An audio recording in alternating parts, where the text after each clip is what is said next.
Terms at FanDuel.com/sportsbook. Gambling problem? Call 1-800-BETS-OFF. Finding great people to hire is like trying to find a needle in a haystack. It's pretty difficult, right? Well, ZipRecruiter has mastered finding a needle in a haystack, so they take it to the next level. They make hiring so simple that it's like finding a needle in a needle stack. And that's why you should try ZipRecruiter for free at ZipRecruiter.com/radio. Here's what it's like to use ZipRecruiter. They have so many qualified candidates that it's easier to find the right ones for your roles. In fact, 4 out of 5 employers who post on ZipRecruiter get a quality candidate within the first day. That's a lot of needles. So how do they do it? ZipRecruiter's powerful technology sends you candidates who are a great match for your job, and you can even invite your top choices to apply. So if you want less hay and more needles, head to ZipRecruiter. And right now, you can try ZipRecruiter for free. That's right, free at ZipRecruiter.com/radio. That's ZipRecruiter.com/RADIO. ZipRecruiter.com/radio. ZipRecruiter, the smartest way to hire. Welcome to the After Hours Lounge on 1620 The Zone. There is no reason that a kid from this state with what is sitting down 45 minutes outside of Omaha has that weight room, that education, that stadium, the money behind those facilities should ever want to not go there. Catch After Hours 6 to 8 Monday through Friday, or as the sports schedule allows. Brought to you by Payne West on 1620 The Zone. Tickets for less. Best seats, best prices, no per-ticket fees. Ticketsforless.com. KOZ and Bellevue, Omaha, Council Bluffs. This is 1620 The Zone. Crossover. Oh, killer crossover. Just crossover. It just...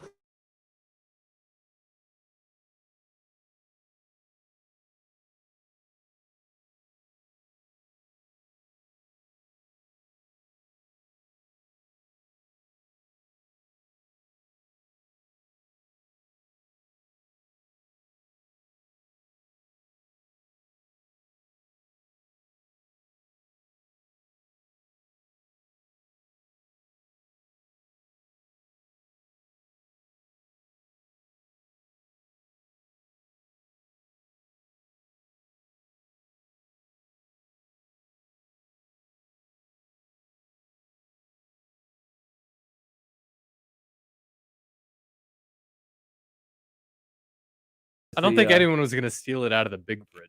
You don't think so? No. No, I've left things in I was there. meant to bring it home yesterday. That's gonna be my lunch on Sunday. Wait, hold on. What? You're going like 72 hours little on long. leftover fast food? That's very normal. On fast food? Very normal. What do you mean 72 hours? That's not that long. On fast food? Why don't you just get it a second time? Is that weird? Dude, That's no. weird. I think right? it's a little long. So you have the app, right? And the I app- certainly would never plan for it. The app has that's the weird part. I don't have any quarters on me. There's reason why I'm planning things this way, guys. Why is that? Yeah, see, exactly. You're trying to bait me. I am, because you're not drinking beer today, and it makes me mad. I know, I'm sorry. But on the app, they have this 2 can dine for $10, and it's like $1 more than a regular meal. I was like, I'll just get that because there was 5 pieces and 2 sides. Like, I'll just do that and I'll save some for the weekend. Yeah, see, I don't love deal. I know people like this, but I don't love deals enough to think about it that way. See, I do love deals enough, but that's a back-to-back situation for me. You Like go, you- hey, like I have it on Thursday, and then I need to get on Friday. Yeah, I got, you know me. I have things to do. I understand Things that, to do. but That's a normal amount of time. No, it is not. Oh, it's fine. Is It'll be it- totally fine. Josh, I'm with Josh. Josh, it's fine. Yeah, Josh already commented. Thursday leftovers on Sunday. Crap. Nick's on my side. All right, I'm going to throw them away. Not any leftovers, but fast food leftovers in particular What does that have is to do with- very strange. I think it depends on the fast food. It's chicken. It's fried chicken. I'm not getting. This isn't a burger. It's You know, it'll be fine. It's fried It chicken. depends on where it's If from. it was like a Big Mac, that'd be weird. I would agree with you guys. That's weird. This is fried chicken. degrees of separation. Or like here. 72-hour Taco Bell. No. I'm going to throw it in the air Yeah, fryer. exactly. That's It'll be- weird. It'll be totally fine. It'll be totally fine. Josh, put it on the poll. I know you're listening. Yeah, Odson, put out a poll question. Something to do with, is it weird to plan to eat fast food 72 hours after you order it? And the only Too reason, wordy. yeah, it is. I said something like that. Something like that. He's the poll meister. Nice. We love your polls, Josh. We Mr. love your Poll. Josh, I love your poll. Happer, there was a text from Chris in Montana at 1:58. So this Hello, just came Chris. in.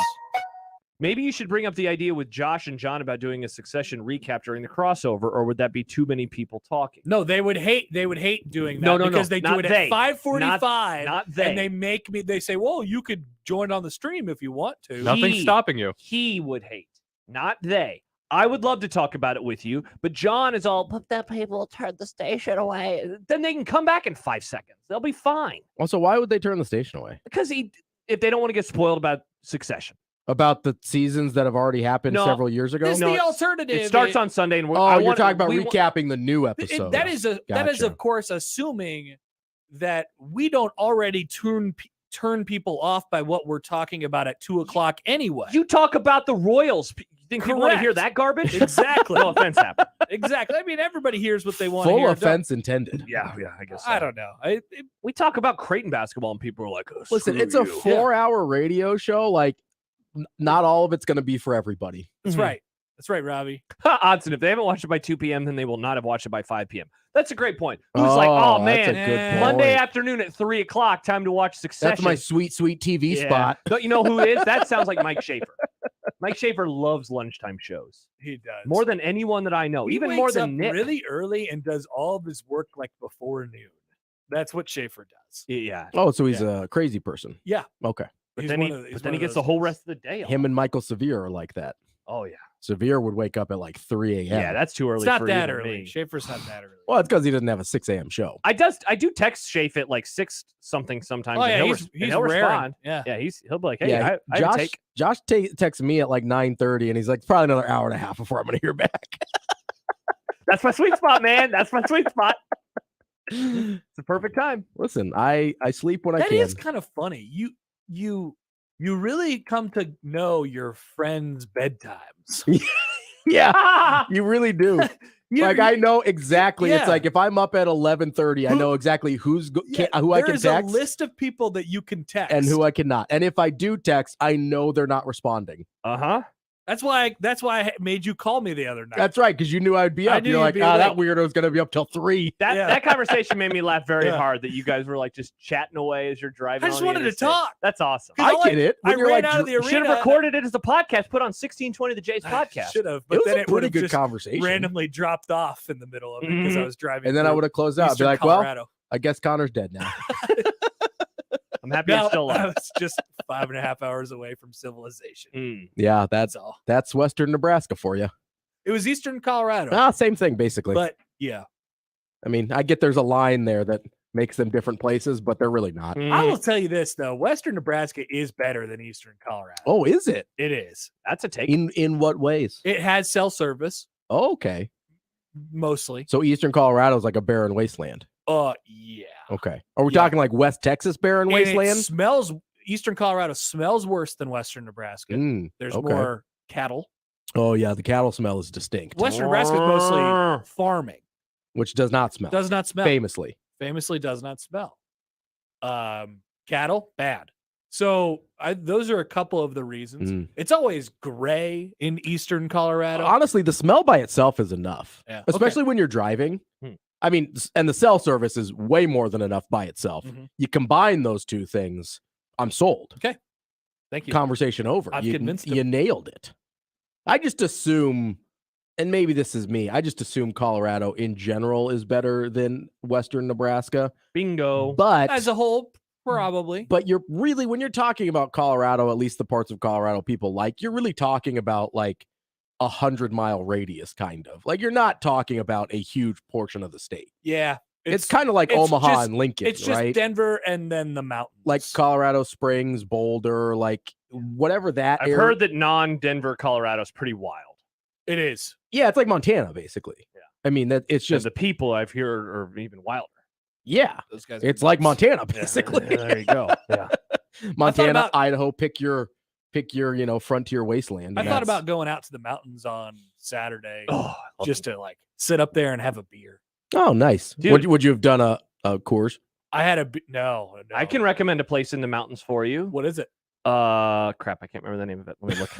I've been to a place in the mountains famously before, cannot. and I very much enjoyed it. I did a fantasy football draft on my phone. Knotted Root Brewing Company, dude. It was. We stopped off at a place in Frisco called Outer Range, Oh. which I would very much suggest to anybody. Can I say something about Knotted Root? I think it's Knotted Root. I don't know anything about their beer or their people. I'm sure they're lovely. They're trying too hard with the name there. Nederland. What do you mean Knotted Root? Knotted Root, you're trying too hard to sound. It's a root that's knotted. I get that. Yeah, look, Knotted Root. That's what happens to roots. You're trying too hard to 4.9 sound out of 5 stars on Google. to sound city is this? hipster, Nederland. outdoorsy. You're trying too It is, hard. Robbie. It's in the mountains. I get that, but you're trying like Outer Range. I get the vibe of outdoorsy, but it's not trying too hard. It's like straight west of Boulder.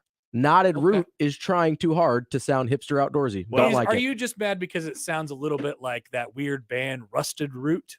Nope, I've never heard of that band. Rusted Root. You know Root, Rusted Root. Nick, you know about Rusted Root. The name sounds familiar. I don't know about. They do that Rusted song. Root. Send me on my way, on my way. Oh, on my yeah, way. okay, I know that song. Yeah, would not have been able to identify that as. I recommend this. I think it's brewery. Rusted Root. I was there a couple summers ago. I'm sure it's a lovely with beer and now a my lovely people. fiance, and Ooh. saw a guy wearing a cross-strain Yes, shirt. Hap. I said, "Wow! Of all the gin joints in all of the world, I was wearing a cross-strain shirt too. It was pretty crazy. Mountain people who go to the mountains, fans of Omaha, sometimes are Omahans. And they love beer.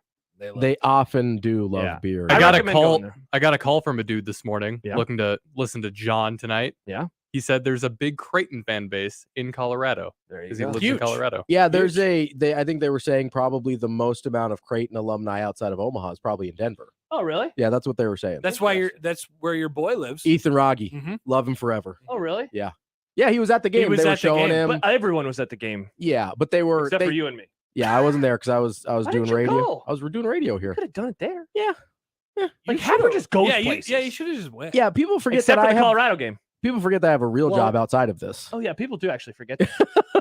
Well, you can just like Yeah, you can do it from wherever. Yeah. You just kind of exist. I just exist. Yeah. Come on, Robbie, you just gotta go. I Why don't feel you go to like Louisville? I really think people believe that I live here and just wait for someone to Spot need the me on the lie. radio. Not the lie. You could have gone to Louisville and taken the Rick Pitino Italian restaurant tour. Oh, that would have been lovely. Mhm. Don't get the cream sauce though. Yikes. So I always thought it was a Olive Garden, but Yeah, it me turns too. out It's it's a a nice local. local place I'll say called Support local. Porcini's. I appreciate that Rick Pitino supports local. Hey, always good to support See, local. I assumed because of the story that it was local, because that's the kind of place where like the owner knows Rick Pitino and allows him to do set activities on tables. Gotcha. So my assumption was always that it was a local. I don't know why I thought it was an Olive Garden. because it's funnier if it's an Olive Garden. It is. It is. Because it's Endless like breadsticks. It's really Yeah. I mean, not endless for Can I Rick have some? Pitino. Can I? Ended pretty quickly there. And then you're done. Wow. KD, who is often triggered by the fill-in choices of yours truly on Unsportsmanlike Conduct, he writes in on the JTech Construction Zone Twitter feed. Ravi. Glad to see Josh got someone who can actually talk about a winning basketball team on the day the actual winning basketball team has their biggest game of the season. Refreshing not to have to talk about the six-string walk-on long snapper. All right, a few things. First of all, when Shafe joined us last week, Why does Shafe love the NFL so much? Creighton was not playing that day, so I beat you there, KD. We never would talk about the six-string walk-on, and I like talking about football, so there you go. Yeah, football's great. Robbie and I are going to talk about football today. Some, I'm sure. We're going yeah. to talk a lot of basketball, Yeah. though. How about those games? But you got I to am- leave now. I am going gonna I say, love those games. Put one in the Ravi column for folks. people that love Ravi. Just putting that in there. KD? Yeah. Yeah. Some Ravi. Creighton fans even write in there like, I don't want to hear from Robbie. I'm like, so who do you want then? I don't, There's like why do you have 4 Shaper people. on? Okay, so you wanted Robbie? No, I don't like him. Okay, then there's nobody. There's like 4 people who talk about Creighton basketball. Yeah, it's you, Padilla, D. Marinas, And Padilla's job is to and talk Joel about Lorenzi. Nebraska. Yeah. But Joel Lorenzi, when you get him, you just get and he's in Louisville right now, so he can't fill in today. we should actually get Joel to fill in for his show. And then it's just car noises the whole time. We want to Joel, we want to make you feel like home, and then Nick can have all these drops. I'm walking here. It would actually be funny if it just turned out that the noises came with him. It's like that's not his location. Cars are suddenly in the studio. You're like, what is happening? We have now? found out about Joel. He just does not like driving. Yeah. He likes just walking around. That's how it is for He all the gets World honked Herald at. guys, though. Like, hey, it's me, Sam McEwen. His phone's just perpetually dropping all the time. Sam, why is your phone dropping again? How does this Sam, happen? can you get to the location where you can just sit there for 10 minutes, please? Just set your phone flat on a surface, Yeah. put it on speaker, That's and what I talk do. to us. Meanwhile, Sipple's just his car is dinging. Ding, ding, ding. Yeah. All right. That's See, I don't think it's that hard. I was at the gym when I was talking to Happer the other day, and yeah, it was fine. You were doing some stuff. It was fine. Yeah, but I noticed you were doing some stuff. There was something going on. Yeah, he was doing some stuff. What about when I called into the post-game show? That was great. That was fine. Yeah, you found a nice Nick told me I was loading great. dock. Yeah. Yeah. You found a nice secluded loading dock. It sounded a little better when you were freezing outside, but the loading dock was good. Yeah, I was willing to go through the freezing. There were some I do loading dock appreciate noises. that. And then I went back inside. Well, I was willing to pause my workout to talk to you, That's so you're welcome. Nice. But phone connections for radio interviews, important. Yeah. Also, ambiance for where you're at. It's not just the phone connection. It's about the vibe. The phone connection could be great, but if you're, walking down Central, or not Central 30th Park, Street, whatever. Dodge, whatever it is. Yeah. All right, we know you got to go. Yeah, I should go. All right, have a great call. Creighton baseball. Look at this guy. Big Creighton guy. Look at him calling games again. It's nice to hear you back on the radio. Man, it's so much fun. I had so much fun the other night. I'm going to have so much fun today. Hope you have a great time. Thank Open the you. window. It'll be good out there. All right, that's Connor Happer. Connor Goodbye, Happer Show. everybody. We have so much to get to. You know what? Let's just take a break. A lot of stuff. We'll come back. Plenty of stuff. We'll get to all that stuff. He's Robbie. I'm Josh. It's Unsportsmanlike Conduct, 1620 The Zone. Your Omaha area forecast from the Godfather's Pizza Weather Center and KETV News Watch 7 on 1620 The Zone.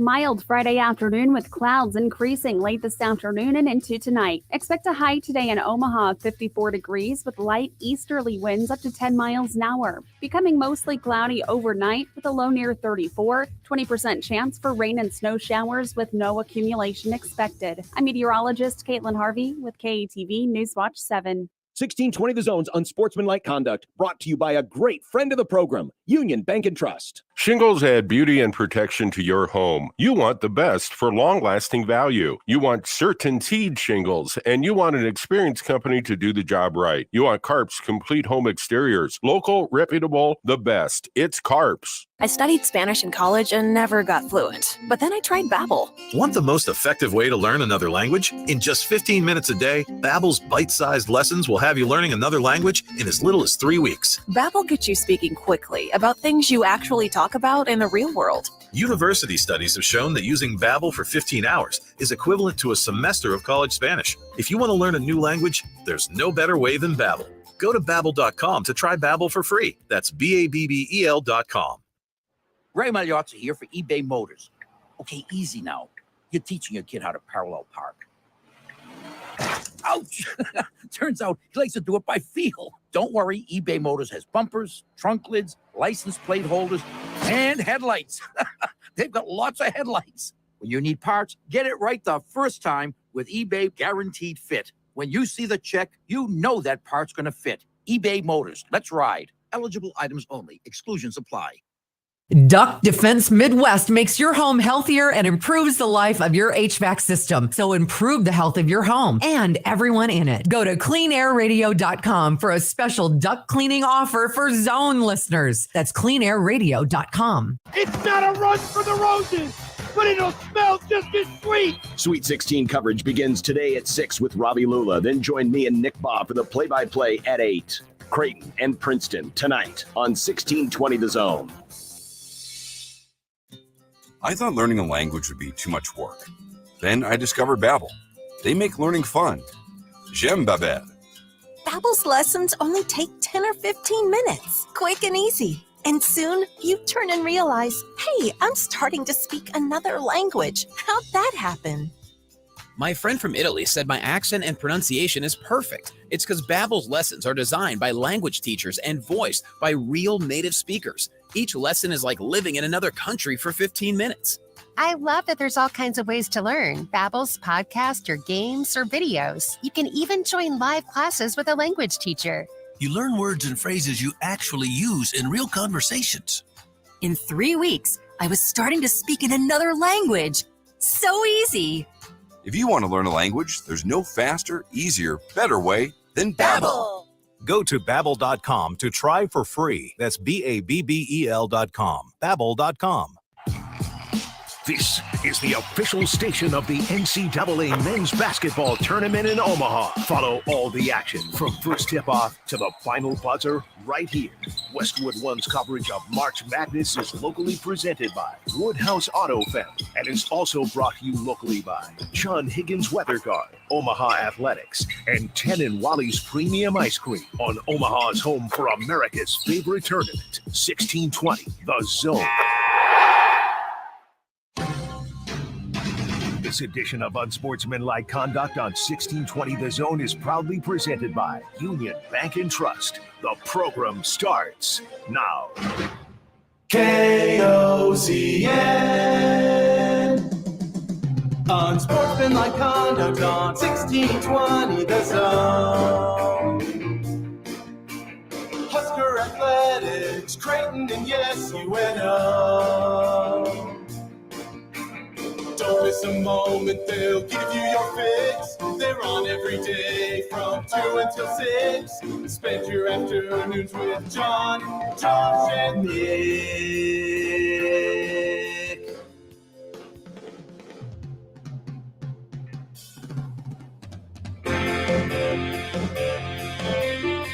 John, Josh, and Nick.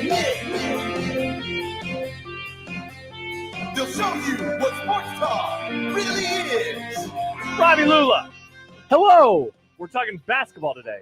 Big basketball boys. Also, we're going to go team by team and preview Major League Baseball. Yes. Oh. Give me your thoughts. Go Red Sox. All right, there you go. Unsportsmanlike Conduct on 1620 The Zone. Husker Athletics, Creighton, and yes, UNO. Thoughts on the Tigers? So I'm going to hijack real quick the show, just briefly. I love it. All right, perfect. So Will Levis is trending on Twitter because he had his pro day today. Was he the banana stuff again? No, this was just his pro day. He's throwing footballs and stuff like that. Okay. And this guy, I know we use hyperbole and stuff like this sometimes. Yeah, sure. But this Luke Sawhook, I don't know who that is. He's got a blue verified check. I don't know if that's a paid for one or a real one. See the one where is he going to hide his blue check mark? Yeah, God, that's so dumb. I don't know. You pay for Twitter Blue, you're a dork. No offense. Which is why they're letting people hide the check mark. So bullies like you. So dumb. It's so dumb. But he goes, the ball, all caps, explodes out of Will Levis's hands. And I'm just going to be honest, that would be problematic. If the ball explodes every time he throws it, that's actually probably the worst characteristic a QB could have. What is this, Oppenheimer coming to theaters this July? I'm so excited for that. Dude, I know. Stoked. First of all, love Oppenheimer. Like the whole story behind him. The story, the backstory and things like that. And you love nukes. Big nuke guy. People forget. You were like, man, let's drop 2 of them. People forget where Oppenheimer came from. I do not forget. The story of that whole Manhattan Project I found very fascinating. It's like when I say I love Chernobyl, I'm not like pro nuclear disaster. People are like, we love serial killers. You know? Yeah, it's like you love serial killer podcasts. You're not actually pro serial killing. Like you're not writing a nuclear bomb a letter when it's in prison. Exactly. Dear right. Nuke, you're so pretty. You're the prettiest bomb I've ever seen. I'm jacked for that movie. We should do that for the movie club. I'm super jacked for that movie. We should go back out to our friends at ACX and see it. Absolutely. A watch party. That would be Hey, Russia, if you're listening. I like this idea. But I love Christopher Nolan, obviously. Yeah. I love Cillian Murphy. Yeah. Obviously. Yep. Big Peaky Blinders guy. And the whole Manhattan Project thing has always been fascinating to me. Boom. Lots of things. Win. Yeah. Plus, like, it's Nolan. He probably blew up a real bomb for this movie. So no, they did. They did. People are the people mushroom like, cloud was real. Aren't they like? Is it an actual nuke or is it? Just I don't like think it's an actual. It's not nuke, an actual nuke, but it is a real bomb that he used. Like it's not special effects. They figured out a way to get the mushroom cloud using just normal non. Well, you can get mushroom clouds without a nuke. It's more of the size of the bomb. The nuke is all the other things that happen, all the residual. Right. People forget about nuclear warfare. Al tweets in on the JTech Construction on Twitter feed. Nice knotted root shout out on the crossover today. I knew that place sounded familiar. And sure enough, he quotes himself from August of 2021. If you decide to venture further into the mountains, I highly recommend checking out Knotted Root Brewery in Nederland. Some really killer hazies and Berliner Weiss beers. Also, some great hikes around that area. Cheers. Of course, they're known for their hazy IPA. Of course, yeah. why do you think I went there? Hipster, Come on, Robbie. outdoorsy, try hard thing I've ever heard in my life. Try hard. It's The beer. name is trying too hard. Come on. Knotted Root is trying too hard. Now, if they were in a place called Knotted Root, Colorado, no, but they're in Nederland, So you want Colorado. it to be called Nederland Brewery? You could call it something else. Knotted Root, baby. Outer Range is a fine name. Thank you, Al. Also, how about Dan sending in a text? Not the Dan who works here and works upstairs at Trader. But Dan writes in, Knotted Root is awesome. I have a T-shirt from there. I'm sure it's delicious. They have merch. Oh, everybody has merch. I have stickers. Riss has a hat.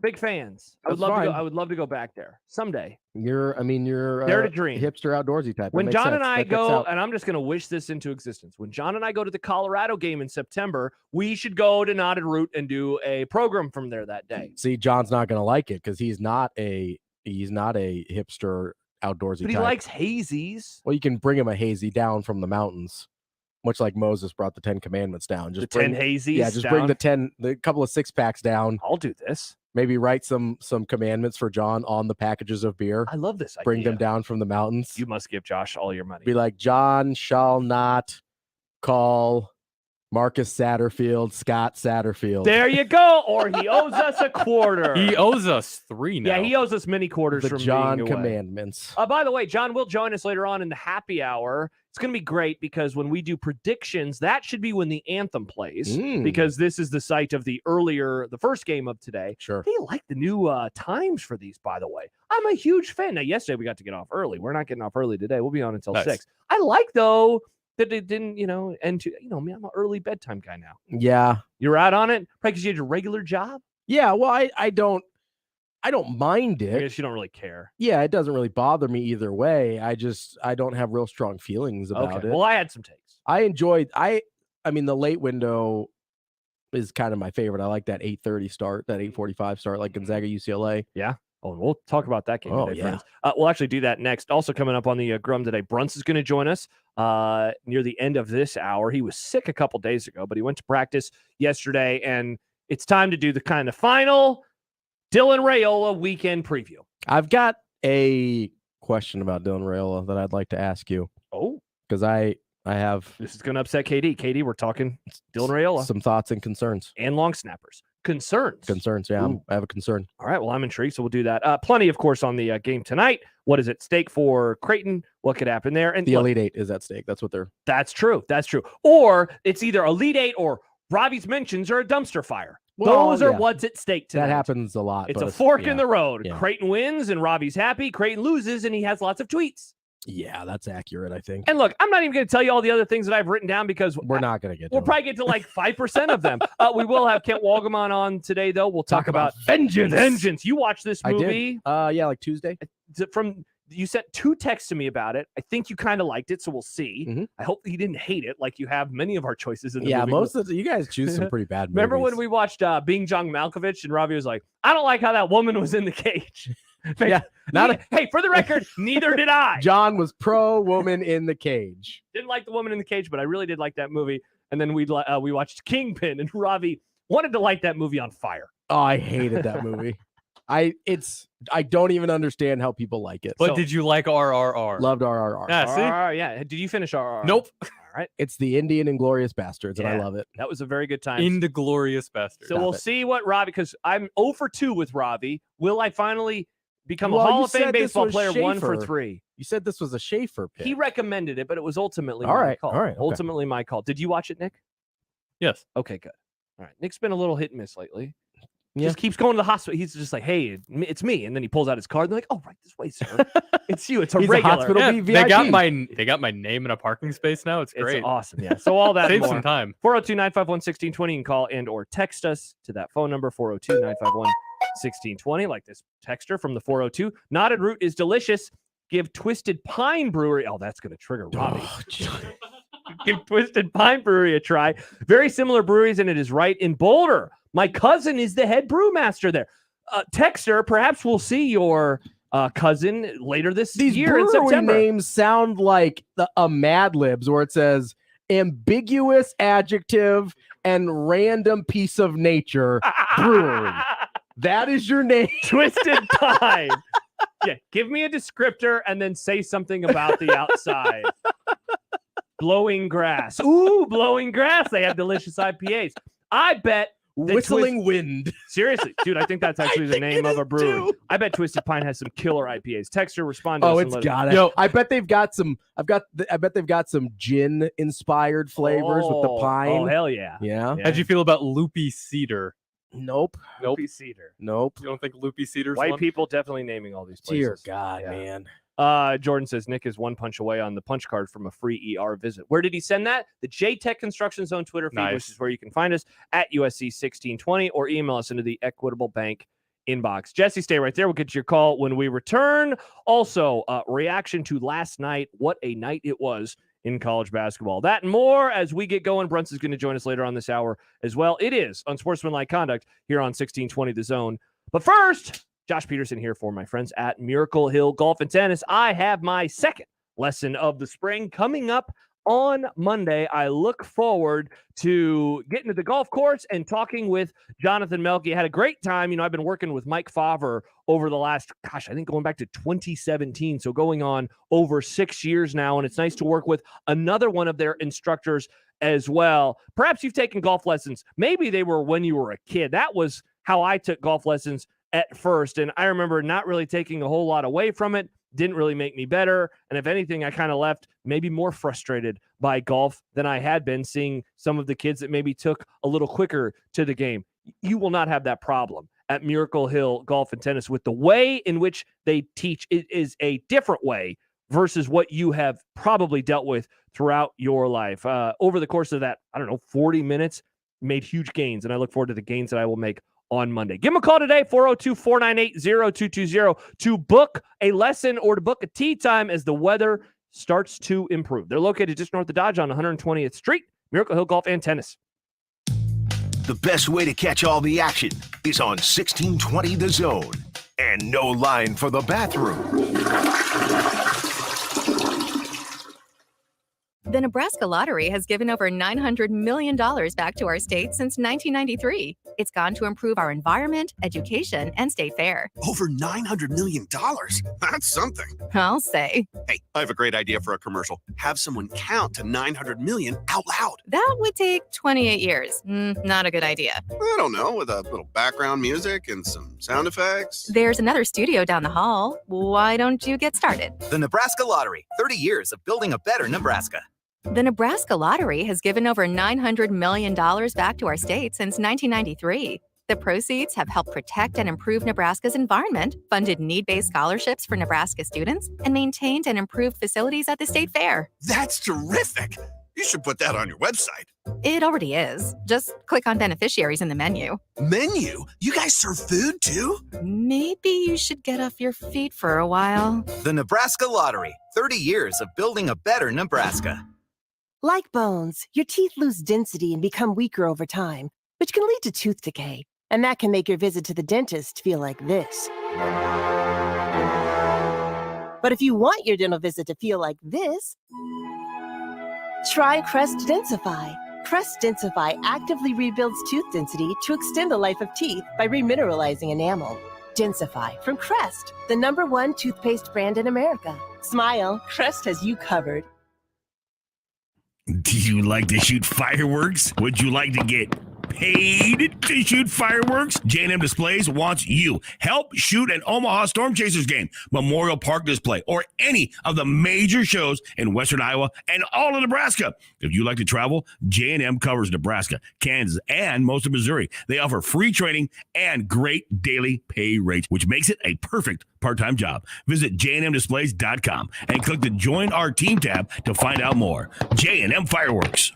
Hey, it's Happer for the FanDuel Sportsbook, and we are headed into week 2 of the tournament, and there's no better place to get in on the action than FanDuel, America's #1 sportsbook, because right now, FanDuel is giving new customers a no-sweat first bet up to $1,000 back in bonus bets if your first bet doesn't win. Just go to FanDuel.com/Happer and sign up today and claim your no-sweat first bet. You could wager on anything and everything from the money line to the point spreads, which team will be cutting down the net at the end. You look at some of our matchups this weekend, and there are definitely a few that are ripe for the picking. Maybe you like the Blue Jays to win 2 and go all the way to Houston. You can do that on the FanDuel Sportsbook along with plenty more. So don't miss out on your shot at a no-sweat first bet up to $1,000 when you join FanDuel today. Just go to FanDuel.com/Happer to sign up. Make every moment more with FanDuel. 21 and over, present in Iowa. First online real money wager only. $10 deposit required. Refund issued as non-withdrawable bonus bets that expire in 14 days. Restrictions apply. See full terms at FanDuel.com/sportsbook. Gambling problem? Call 1-800-BETS-OFF.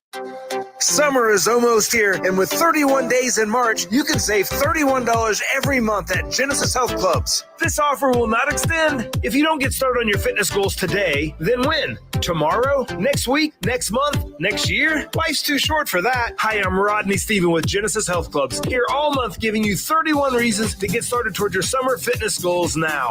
Reason number 22, maintains or improves joint flexibility. Reason number 23, exercise reduces your anxiety level. Reason number 24, exercise helps you to maintain a resting metabolic heart rate. Reason number 25, exercise helps to alleviate depression. Reason number 26, exercise increases your ability to adapt to cold environments. Reason number 27, exercise maintains or improves joint flexibility. 31 reasons to get started today and $31 to save every month when you get started at Genesis Health Clubs. This offer will not extend. There is no tomorrow for your health. Go to GenesisHealthClubs.com today to get started. Getting experience to jumpstart a meaningful career can be difficult, and education can cost a fortune. Luckily, AmeriCorps can be the solution. With AmeriCorps, you'll earn a stipend and education award while helping people. Plus, you'll gain professional skills and make connections to help you build your career. If you're ready to start a career you can be proud of, visit serve.nebraska.gov/service to find a program for you. Paid for by Serve Nebraska, aired with the Nebraska Broadcasters Association and this station. Your neighborhood is more than blocks of buildings. It's the people who live there that make it special. At Union Bank and Trust, we're not just creating home loans, we're making neighbors. We're not just small business lenders, we're small business shoppers. We don't just live in your community, we help you build it. Because our people are your people. Visit ubt.com/neighbor to learn more. Union Bank and Trust, member FDIC. This is Unsportsmanlike Conduct. Unsportsmanlike Conduct. The 1620, The Zone. Josh Peterson, Robbie Lula, Nick Grimm. It is Unsportsmanlike Conduct on 1620, The Zone. We had the text from the guy who said that Twisted Pine was good. Yeah. And then I said, I bet they have great hazy IPAs. He has responded, the hazy IPAs are almost as killer as Josh's Murder Cult. Yeah, I mean, that checks out. Wow, that's pretty killer. They must be good. That checks out. Yep, indeed. Let's go to the hotline before we talk some college hoops. Welcome Jesse into the conversation. Jesse, what's going on? Hey guys, I originally called to defend Kingpin's honor, but before I get to that, I gotta agree with Robbie here on the names of some of these beers and whatnot. It's like, seriously, you're gonna make an IPA and then it's like pine trout, or it's like you use something from a forest or something in nature and mix it with like a mountain animal. That's your name, and it gets really tiresome. So that's my rant on that. Now, with that, was it Robbie that didn't like Kingpin? Yeah, I hated that movie. Okay. Bad take, so Robbie. Did you just one pass through? Is all you had? Yeah, I just watched it the once, and I barely made it that. Yeah. Yeah, it's definitely one of those Napoleon Dynamite ones where you kind of got to watch it more than once. There is one particular scene, even if you don't watch the whole movie again, go back on YouTube and watch the diner scene with Bill Murray and Woody. Yes. Murray, he improvised that entire scene, and it's, I think, one of his greatest moments in his career. What was the thing, Jesse? He says, like, to the woman, like, "Hey, beautiful," and then she's like, "Hi." He's like, "I wasn't talking to you." The whole thing's quotable. Right in the beginning, she brings him a Tanqueray and tab, and he says, "Keep them coming, sweets. I got a long drive." And then he turns around to this table of like four women. 3 of them are kind of older. He says hi. One of the old ones say hi back. He goes, "Not you." And then the other one says hi. Just watch it. And it's actually probably pretty radio friendly. You guys want to pull it up? Not that I'm telling you how to run the show. Oh, thank you, Jesse. It would work. Appreciate the phone call to 402-951-6. Yeah, I'm not going to do that. Also, if I was good at like coding and things like that, making a like a name your brewery and just like with an A algorithm. generator. Yes, like that would be hysterical. This has to exist. Because he is so right. Like they are, and you are too. I love Beaver Leaf. I never thought of that before, but it's like, yeah, it's like have an adjective that describes something, and then like, yeah, piece of nature. You know, like there is something beaver. You know, like there's a something beaver brewery, angry beaver. So again, describing. Yeah, it's like a descriptor and then a random nature term. I found a website. What's it's it called? FantasyNameGenerators.com, and then people can make their own things. Nice. So it gives you 10 right off the bat. Two Birds Brewers. Yep. Forge Brewing. Yep. Ferocious Brewing. Twin Barrel Ale Works. See, these sound real. Wild Western Brewing Co. The Capital Brewing Co. The Oceanside Craft Ales. Oh, I'd go there. Yeah, you would. Yeah, hell yeah. Empyrean Ale Works. Actually, that's in Lincoln. I was like, Empyrean is a real place. Yep. Sweetwater Brewing Company and Crystal I think Brewing Company. Sweetwater's real Actually, too. yeah, Nick, these might be real places. I don't know. Yeah. I think Sweetwater's- Sweetwater It says is it's definitely all real. random. Sweetwater is in Georgia, I believe. And Empyrean's real. Empyrean's in Lincoln. Lincoln. You know what else is real? What? March Madness. It is real. How about last night? Last Great. night is exactly, I think, the evening that you hope for. As the tournament, Ravi, whittles down and we have fewer games, you need the games to be better because on Thursday and Friday of last week and even Saturday and Sunday, especially the night games, if one game sucks, you usually have one that's solid. Yeah. But when you get to the Sweet 16 and then really on Saturday and Sunday, when you get to the Elite Eight, there's just not a lot of tonnage anymore. You need good basketball. And last night we were delivered. The basketball was good. Yeah, we had one stinker, total stinker that I did not watch a whole lot of Arkansas and UConn. But we had an overtime game in Kansas State, Michigan State that was a classic. We had, again, I didn't watch as much of the Tennessee FAU game. It was pretty solid. Yeah. It was back and forth. Tennessee was up for a while. And Yeah, then and FAU FAU came just back. Yeah, just kind of ran away with it. And then obviously, I mean, the game that finished up the night, like I don't think that the last game was the best game. I think The best game was probably K-State, Michigan yeah, State. but man, Gonzaga, But the drama UCLA, was better, I Yes. thought, in Gonzaga UCLA. And I mean, the history about it too, right? Like this is now the second time they played in 3 seasons. And then of course the Adam Morrison game from the early aughts. And I mean, I don't remember watching a big time game where a team went 11 minutes without a bucket. And then they still could have, or maybe even should have won the basketball game. Well, so I think I tweeted right after Strother made that crazy 3 to give Gonzaga the lead back. Like he bailed them out of an all-time bedwetting. Oh yeah, for sure. Like they were tinkling down their leg hard. And Strother's like, no, I have this. We're good here. But that gets lost in the fact that Gonzaga was kind of getting their butt kicked early. Yeah, they were. Through the first half. And at the end of that first half and what they were getting dominated. Yeah, it was bad. And they kept turning the ball over. Like they're just dribbling and they're just losing see the you later. basketball. And they could not stop UCLA at all. And the thing that I thought of after the game was over was, man, a fully healthy UCLA team might have been the best team in the country. Yeah. Because they were pretty close anyway. Yep. And then they had a big injury in the Pac-12 tournament, right? Yeah. And Bona was out, and he was huge for them. And so that was one of my takeaways there. And I don't want to take away from the greatness of what the actual game was and the drama of it and everything in that sense. But you could physically see UCLA run out of gas. Yeah. You could see the fact that they had nothing left. I mean, Jaime Jaquez and Tiger Campbell basically have to play the whole game. Yep. And they were great anyway, right? Especially Jaquez, but they just didn't have anything for so long in the middle of the second half. I mean, an 11-minute field goal drought. Yeah. Now they had free throws in there, not a ton. But it's not. Yeah, I was going to say, I think that in that stretch, it was like a handful. I was going to say, I thought they scored like 4 or 5 at the free throw line. Yeah. It was not that many points. Yeah, it's it not like they're was- getting like 12 points at the free throw line and they just No. can't buy a basket. I think, I thought it was 4 or 6. It's somewhere in that neighborhood, like single digits. And so think about that too. And again, I don't remember the exact number, but let's say it's 4 to 6. That's only 3 shots worth of free throws. It's not Yes. like we're talking that they kept going to the line. Right. They're just missing shots and they're not Yes. getting rebounds. And I think a lot of that had to be fatigue. Gonzaga dominated them in rebounds. That was a huge part of the game. Plus 20 or whatever it was. Yeah, and they had a ton of offensive rebounds. And I will say, and yes, this is partly because he's from Omaha, But the defense that Hunter Salas played in the second half was unbelievable. Huge minutes. Huge He minutes. played 15 of the 20 minutes in the second half. Yeah. He finished the game. He had the game-winning assist to Strother. Amazing. On that pitchback play that Yeah. we saw from Villanova back in 16. Almost identical to that. Just a little deeper, I guess. A little, not a ton. Yeah. Chris Jenkins was really. I don't think people remember how deep Chris. Maybe Jenkins it's because he was was off to the side a little bit, He whereas was this a one was more little- center court. He was a little bit off to the side with Chris Jenkins and Ryan Arcidiacono.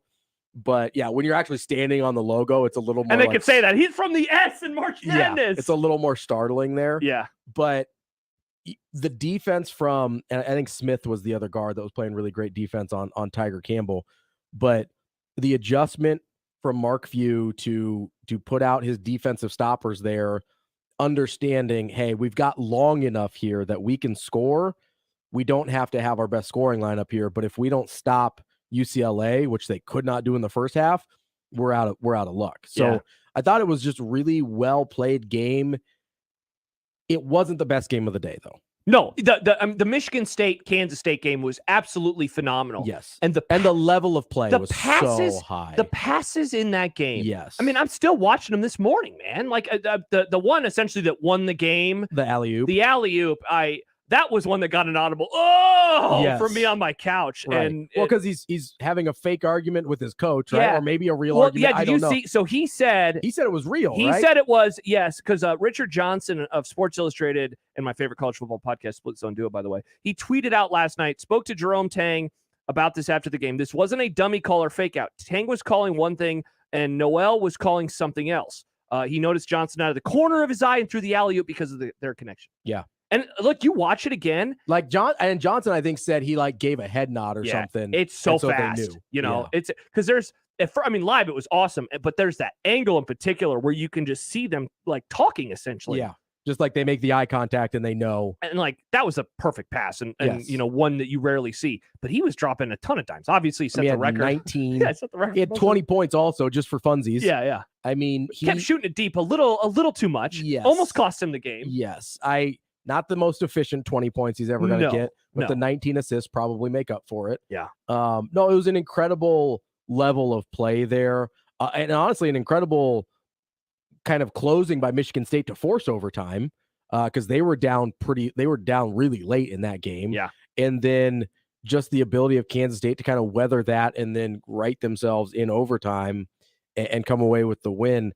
The level of play in that game was really, really high. Yeah, shot making was great, Yeah. and I thought which is why it was better than Gonzaga UCLA. Yes. Because especially on the UCLA side in the second half, the shot making just wasn't there. and the end of the first half for Gonzaga, Yeah, where that game absolutely. seemed like it was on pace for like I thought wow. UCLA might blow them out. Yeah, I did too. And early on, it seemed like, wow, if these teams go tit for tat, we're going to be watching an awesome game. Yeah. And then being awesome just for different reasons. And early, it looked like it was going to be a similar score to the Kansas State, Michigan State game. I was like, oh, this game is going to be like 91-90 in regulation. Yeah.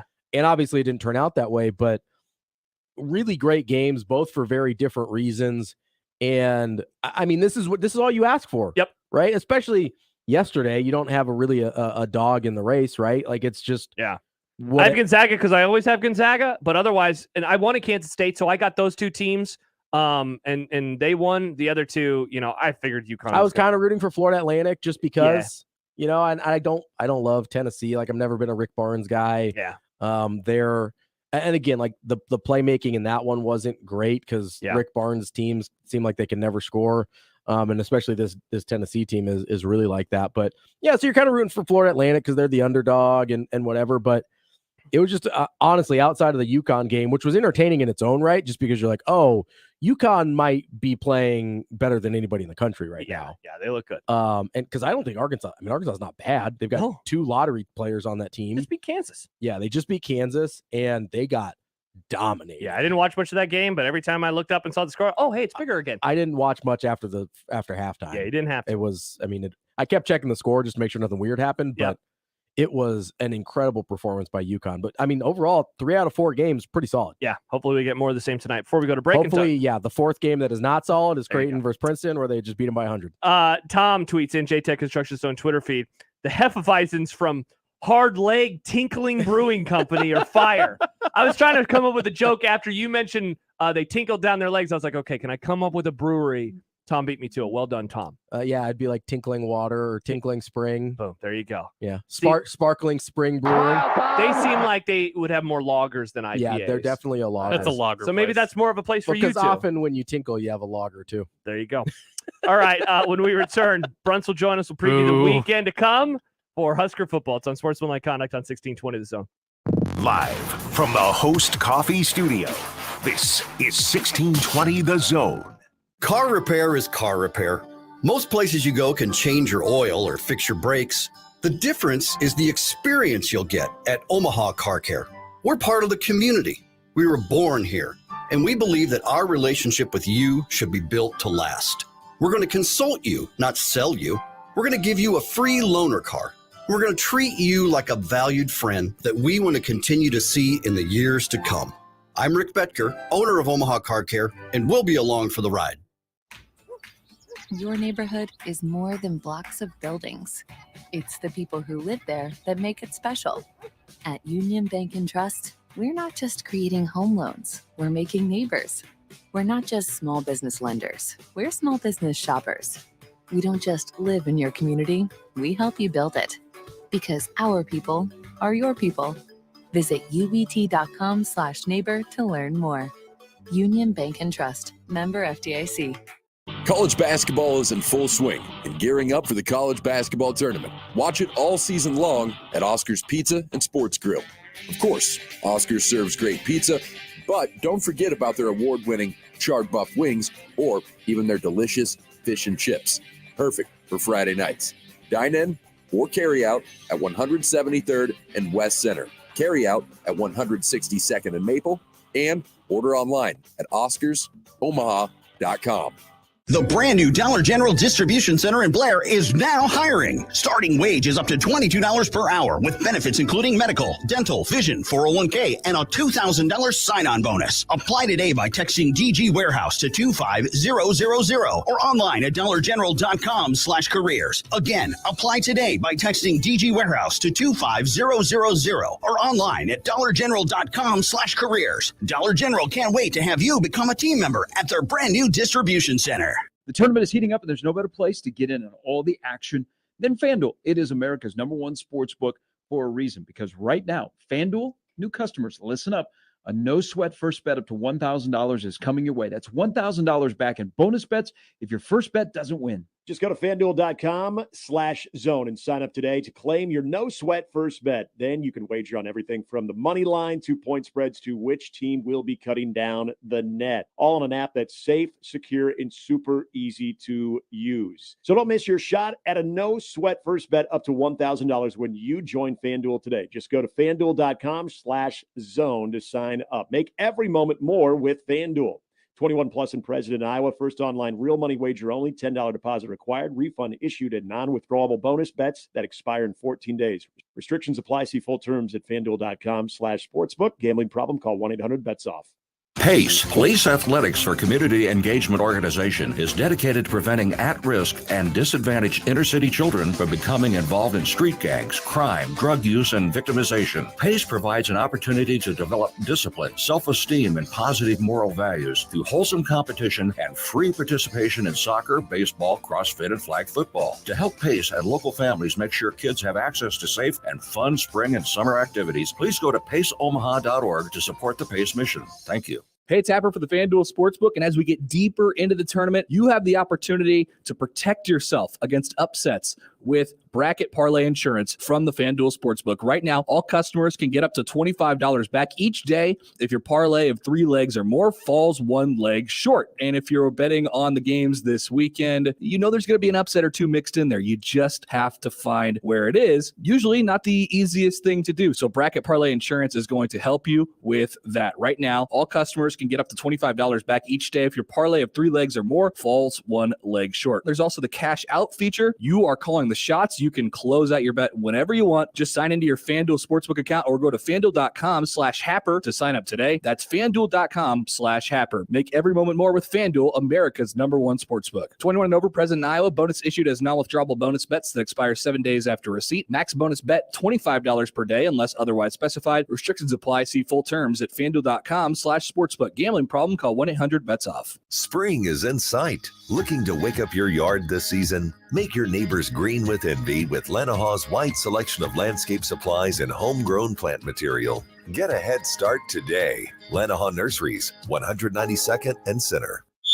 Tickets for less. Best seats, best prices, no per-ticket fees. Ticketsforless.com. KOZN Bellevue, Omaha, Council Bluffs. This is 1620 The Zone. Here's a story of a man named Brunty.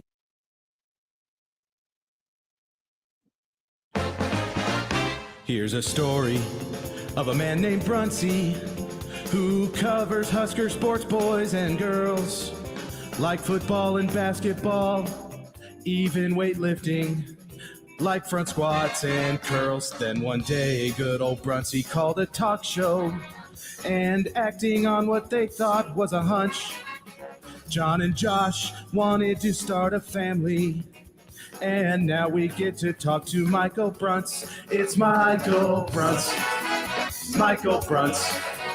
Now we get to talk to Michael Brunts.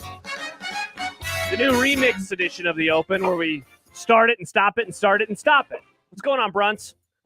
Nothing. I was afraid my phone cut out. I didn't know what happened. We were all very concerned for a moment. I'm happy everything's okay. Hey, Brunts, how about this? Did you know that Matchbox 20 is coming to Omaha? I did not. Should I have known that? I don't. Well, if you didn't, now you know. And if you are caller number 4 right now, you can win tickets from Matchbox 20. Give Nick a call at 402-951-1620. How about that? Are you a Matchbox 20 guy, Brunts? I would say no. I will not be hanging up now and calling back. Okay, well that's good because we'd like to. Were you back in the day? Were you ever a Matchbox 20 guy? I have never been a Matchbox 20 guy. Okay, I think that's okay. All right, you know, neither have I, Brunts. I'm sure I know some of their songs. I like Matchbox 20. Yeah, I would go. Well, this is perfect because we're going to be giving away more tickets throughout the rest of today's show. I don't think you guys are crazy, but you might be a little unwell. Is that a song? It is, yeah. Nice. Brun's joining us. I was going to say, as he always does at this time on this day, but he does not usually join us on Fridays. He joins us on Tuesdays. He was a little under the weather. But with the weekend that's about to hit for Nebraska football, we thought that we would bring him on to preview it. Brun's, I'll just go kind of like big picture right away. Is this the most important recruiting weekend that Nebraska's had in your time covering the program? It's the most impressive, I think. Like important is tough because like so many of these guys, you know, when you're talking about like top 100 type recruits, I mean it's fantastic that you're getting them to campus. I mean that's the first thing you have to say. You know, you're getting them on early in the process. You're, you know, kind of sowing the seeds for a potential official visit. But it's kind of that first step in a very, very long recruitment for a lot of these guys. But, I mean, I think what you're seeing, and I think the reason that it's important is you're seeing kind of what the staff can put together recruiting-wise. And, I mean, there's some guys on that visit list that, you know, are kind of, you know, Nebraska punching over their weight class a little bit. Kind of given what the program has been, the fact that you haven't really been able to show what you can do on the field yet as a new staff. And, you know, I think from that standpoint, it's important. And obviously, you know, if you start getting commitments from this weekend, which I don't think are going to be, I think it's going to be a pretty quiet weekend in terms of commitments. But, you know, if you get into the fall and you know, kind of towards signing day, and some of these guys are picking Nebraska hats off the table, that's when it's definitely, you know, the most important in my mind. But I mean, you've got like 3 of the top 10 players in the country on campus. I mean, there's, in the time that I've covered recruiting, there's never been a weekend like that. And by the way, there's another, you know, 10 to 15 guys that are 4-star prospects that are in too. So, Bronson, I want to do a little bit of expectation management here because I think a lot of people see the names and you see big recruiting weekends and you think, oh, if things go well, these guys might commit. But as you kind of said there, this is more of I don't want to say it's like a first date because they've had conversations with these people and these kind of things, but maybe it's like your first trip together, not like an engagement, right? Like, is that a fair analogy to what to expect here? I think it's probably you kind of been flirting back and forth quite a bit on over the. I don't know how people do it nowadays. Is it by text, by phone? Like what? I don't know how you do it. The DMs. Oh, yeah. Okay. So you've been DMing a lot, but I mean, Nebraska since Matt Rule's been, at Nebraska has been building these relationships, and they've had to do it pretty quickly. I mean, a guy like Gatlin Bear out of Idaho is in this in this weekend, and he was one of the first guys that this staff really identified when they got here as this is a 24 recruit that we really need to get to know, and now you're getting that first visit, and hopefully you get the return official visit as well.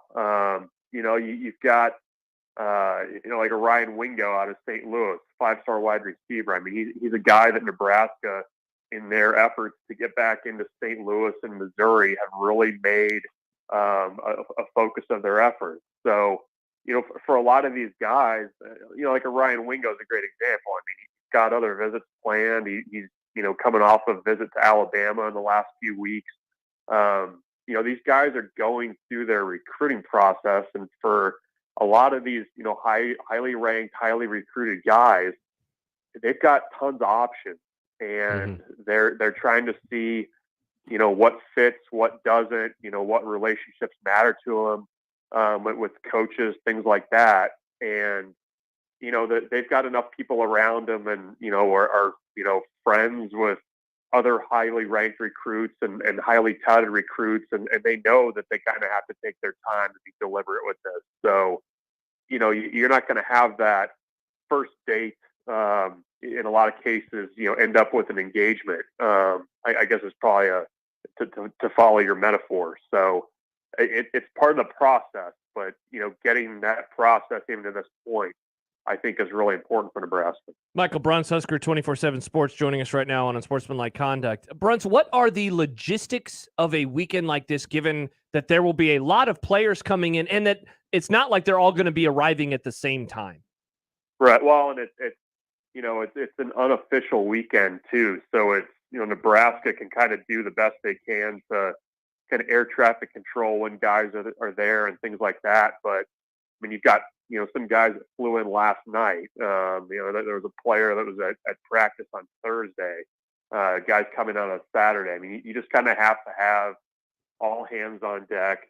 You have to be extremely organized to kind of make something like this work, because, it's great that you have a lot of really highly recruited guys, talented guys on campus, but it's also a little bit of a headache to make sure that, coaches are giving everybody attention that they need to, making sure that, Matt Rule's talking to who he needs to, that they're going to meetings with academic people and talking to all the people that they have to do. You make sure they're having fun. I mean, it's really, a lot of planning goes into something like this. And then just logistically, getting players and their families around campus and, making sure their place is on time and things like that. I mean, it's really tough, and it asks a lot of the recruiting staff, a lot of the assistant coaches, hosts, staffers. I mean, even, people in the athletic department on the academic side are huge on weekends like this, and facilities people. So it really is, kind of an all hands on deck athletic department wide effort when you have a weekend like this. I mean, I think that maybe sometimes gets lost, but it's really important that you're able to kind of manage all that stuff. Brunson, I know we talk a lot about kind of the potential domino effects of a Dylan Raiola commitment, but I guess how much of this weekend and who's here do you view as a result of either guys wanting to kind of come in and see what's going on at the same time as Dylan Raiola, or that they're interested in possibly playing with him. I guess how much of this weekend and him being here has resulted in it growing into what it's been or what it's going to be?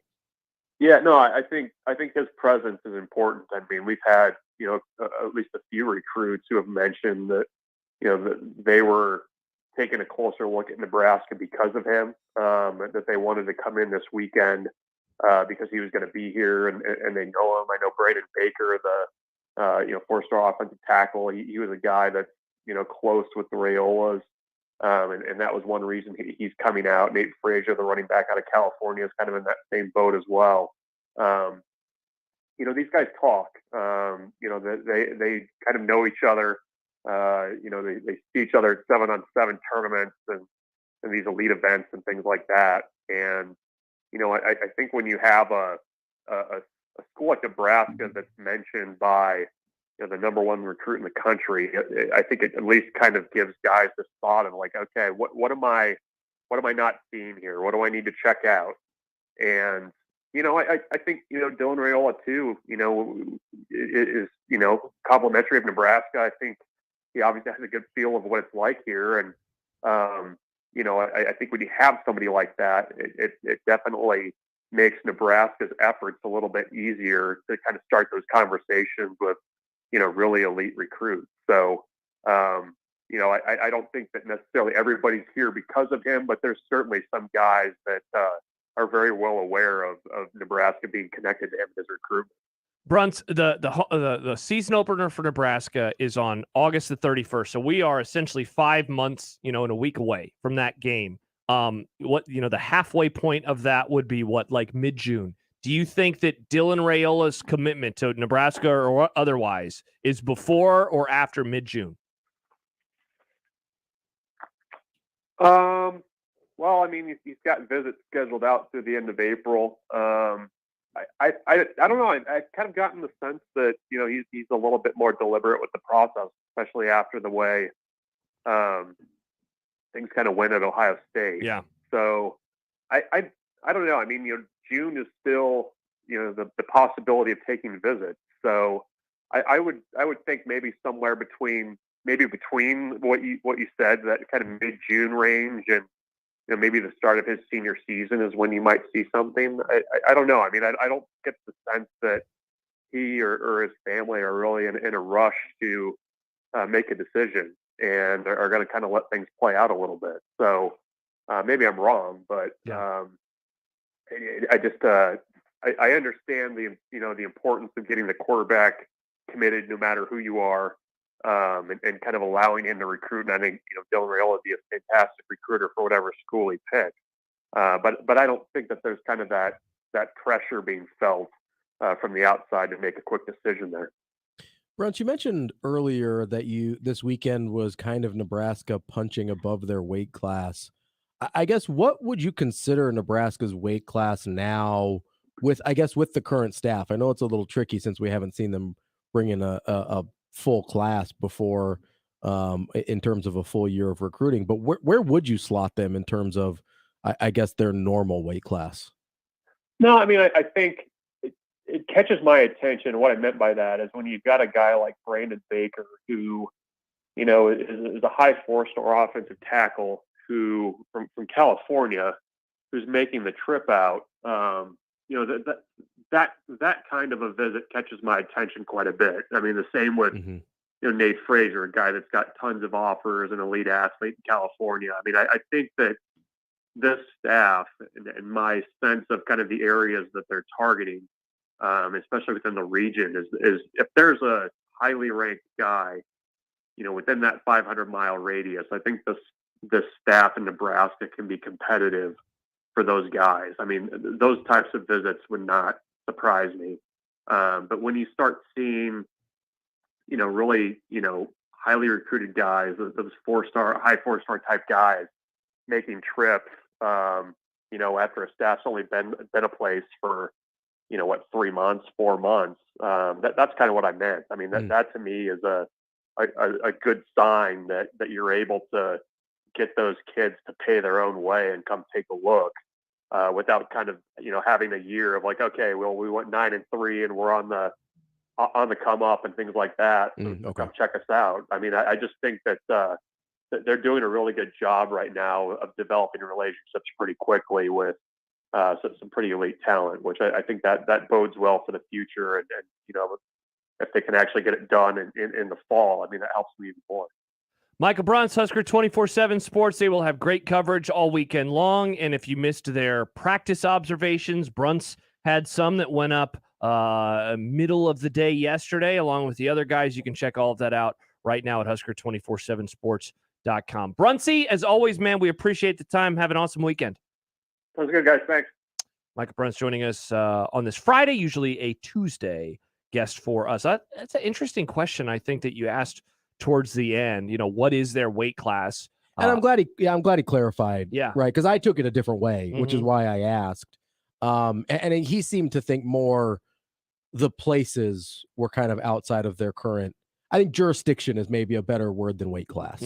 Like the highly rated guys from our region, you kind of expect Nebraska to get a shot. Yeah. The highly rated guys from places like California and other parts of the country, that's not really a place Nebraska, when they haven't been successful, has had a ton of success. Plus, the question you asked earlier about, like, are they here because of Dylan, or are they here because of being interested? And I wonder that. And like, I think, I guess for me, I think it's mainly because like Dylan is the, he's like the start of it, right? Like you have Dylan Raiola, and then he's the gatekeeper. Yeah, for sure. Yeah. And okay, if he's interested, then it's almost like you feel like you should be interested. But like, here's what I wonder: okay, is even if Dylan doesn't end up coming here, do they still have a shot at some of those? Because you hear about how good Matt Rule is at building relationships. Yeah. I don't know that it disqualifies them. I think opening the door, and maybe I'm wrong, but I think getting the door open and the chance to build relationships with some of those guys actually might give them a shot with or without Raiola. That in a way, it'd be almost more impressive, right? If like a 5-star receiver or offensive lineman decides to come here to Nebraska, anyway, regardless of Dylan Raiola. Yeah, I mean, you'd be like, holy crap. Because like if they land Raiola, I almost expect some of those other guys to I 100% expect it. Yeah. I expect there to be a domino effect of probably get a couple really highly rated receivers, probably get a couple highly rated offensive linemen, and then maybe some peripheral guys. I think he said the running back, Nate Davis, I think his name was, the running back from California, maybe a defensive lineman that's like, yeah, hey, if they're going to have a great quarterback, great offense, like the rest of the team's going to be awesome too. You expect a domino effect there. But if they're able to land some of those guys even without Raiola, or maybe before Raiola, that would be really impressive to me. It absolutely would. Going back to conversations from earlier, John emails into the Equitable Bank inbox. Jesse is an idiot and Ravi is correct. Kingpin is terrible. Terrible movie. John, you're an idiot. No offense. No offense. I did mention Matchbox 20 is coming to Omaha a couple of months from now. June 8th, Matchbox 20 brings the Slow Dream Tour to the CHI Health Center with special guest Matt Nathanson. Tickets are on sale now through Ticketmaster, and we are giving away tickets throughout the rest of the Grum today. So here's what we are going to do. We were coming up, Robbie was being very critical of some of the fun, delicious local breweries. I think I was local breweries. I think I was accurately bringing up a trend that needs to be further examined. So we were talking, because I brought up Knotted Root. Yeah. And how delicious. Like, you can hear the disdain in Robbie's voice. It's like we're talking about Kingpin. Yeah. How delicious Knotted Root was. And so we started coming up with breweries that are an adjective and then like some sort of nature. Yeah, nature term. Yeah, so you have, Twisted Twig. Yeah. Man. Beaver Leaf. No, Leafy Beaver. Leafy Beaver. Leafy That's better. Beaver. That's yeah. a different thing. Yeah, Beaver Leaf, Nick. Yeah, I don't think that really happens anymore in 2023. So what here's what we're gonna do. You send in your best fake names for breweries.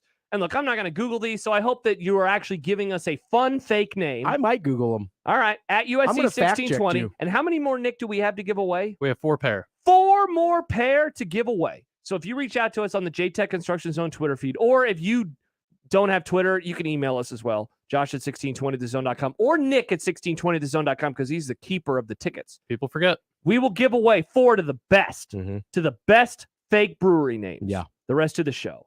Fake brewery name. And I guess it doesn't have to be the format that we were setting up. No, but it should be. It's the most fun if it's something like that. Adjective, nature. Wildlife. Yeah, some sort of outdoorsy. Yeah. So do that, and you can win tickets to see Matchbox 20 coming up in June. By the way, Sham Sharania just tweeted out, Kevin Durant is progressing toward a potential return to action on Wednesday versus the Timberwolves, barring any setback. Any setback like, I don't know, slipping in warm-ups. Yeah, again. like falling down because he's an old man.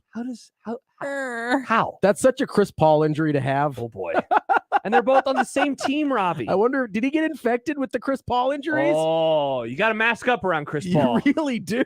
Or else you'll catch the injury bug. Suddenly you're just going to get a random injury. Andy says, hashtag bad brewery names, Tiny Bladder Brewing. Wow. And then he adds, I hate Matchbox 20. Or he adds Marchbox 20.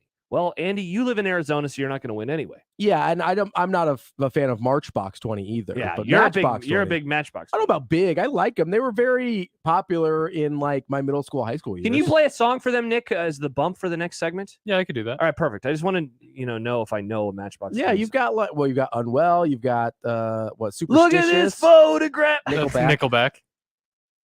How Far We've Come. That's one of my favorite How Far We've ones. Come is a great song. I really like love that. that I look song. forward to finding out And if I that's know any of that's these later songs. Matchbox That 20. is. That's like 07. Oh, dang. That's when I was finishing up high school. I was Or- 10. Or in college. Good God. God! No! Stop it, Nick. Stop it. All right. When we return, Creighton. Have you seen this? Have you heard about this? They play tonight. What? Yeah. Against Princeton. What? In the Sweet 16. What? They could go to the Elite Eight with a win. Huh? Yeah, their first ever, Robbie. Well, I guess second ever because they went in 1941 or Doesn't something. count. That doesn't count. Doesn't count. World War II was ongoing. The NIT was more popular in 1941. People forget about It World was a- War II. It was a bigger And the deal. NIT being popular. There was until like the 50s, the NIT was a bigger deal. Yeah. Like that's just what it is. Yeah. All right. So we'll do that and more. And again, give us your best names for fake breweries, and you could win Matchbox 20 tickets via Nick Grimm. Funniest ones will win as we keep going here on 1620 The Zone. Hey everyone, Josh Peterson for the FanDuel Sportsbook. We've been talking about the games. We talked about the games last night. I had a 4-teamer yesterday in bet of the day, and wouldn't you know it, Tennessee let me down. Well, you know what's a great part about basketball? We got more games tonight, and if you are a new customer, you can get a no-sweat first bet for up to $1,000, which means $1,000 back in bonus bets if that first bet does not win. All you got to do is go to FanDuel.com/1620 and sign up today to claim your no sweat first bet. And with those 4 more games going on tonight, of course, Creighton is one of them as they take on Princeton. They've been darn near a double-digit favorite all throughout this week. And otherwise, Bama -6.5, Houston -7.5, and Texas -4.5. Some good games. Of course, the games tomorrow, and then 2 more on Sunday before there are a couple more next Saturday. Take advantage of all of these games with that promo code. Go to FanDuel.com/1620. 21 plus and present in Iowa. First online real money wager only. $10 first deposit is required. Refund issued as non-withdrawable bonus bets that expire in 14 days. Restrictions do apply. See full terms at FanDuel.com/sportsbook. Gambling problem? Call 1-800-BETS-OFF.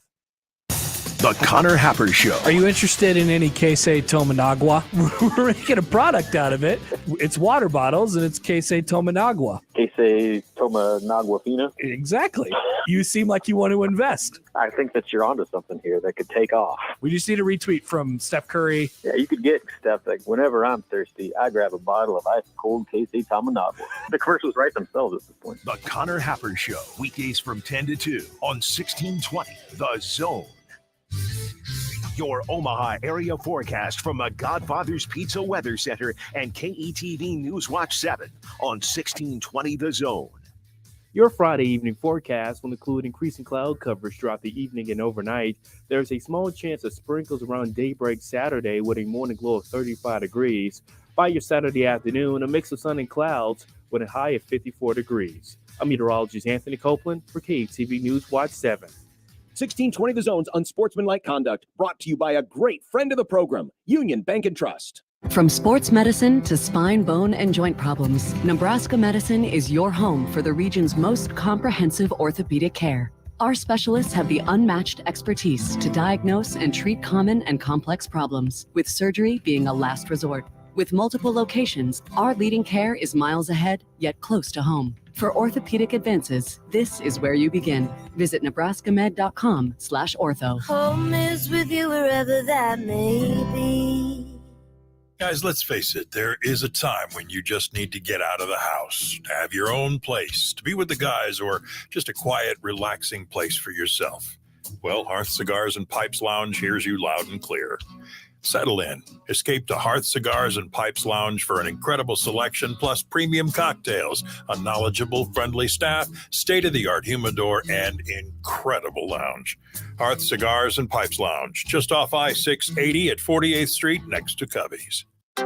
Summer is almost here, and with 31 days in March, you can save $31 every month at Genesis Health Clubs. This offer will not extend. If you don't get started on your fitness goals today, then when? Tomorrow? Next week? Next month? Next year? Life's too short for that. Hi, I'm Rodney Stephen with Genesis Health Clubs, here all month giving you 31 reasons to get started towards your summer fitness goals now. Reason number 22, maintains or improves joint flexibility. Reason number 23, exercise reduces your anxiety level. Reason number 24, exercise helps you to maintain a resting metabolic heart rate. Reason number 25, exercise helps to alleviate depression. Reason number 26, exercise increases your ability to adapt to cold environments. Reason number 27, exercise maintains or improves joint flexibility. 31 reasons to get started today, and $31 to save every month when you get started at Genesis Health Clubs. This offer will not extend. There is no tomorrow for your health. Go to GenesisHealthClubs.com today to get started. You can find pizza anywhere. But when you want pizza pie piled high with more toppings, that's when you come to my place, Godfather's Pizza. For a limited time, get your hands on 2 of my large one-topping pizzas. Pick pepperoni, beef, black olives, you choose. All this food for only $29. Feed your whole mob without breaking the bank. Hey, it's an offer you can't refuse. Godfather's Pizza. Do it. Matchbox 20 Slow Dream Tour.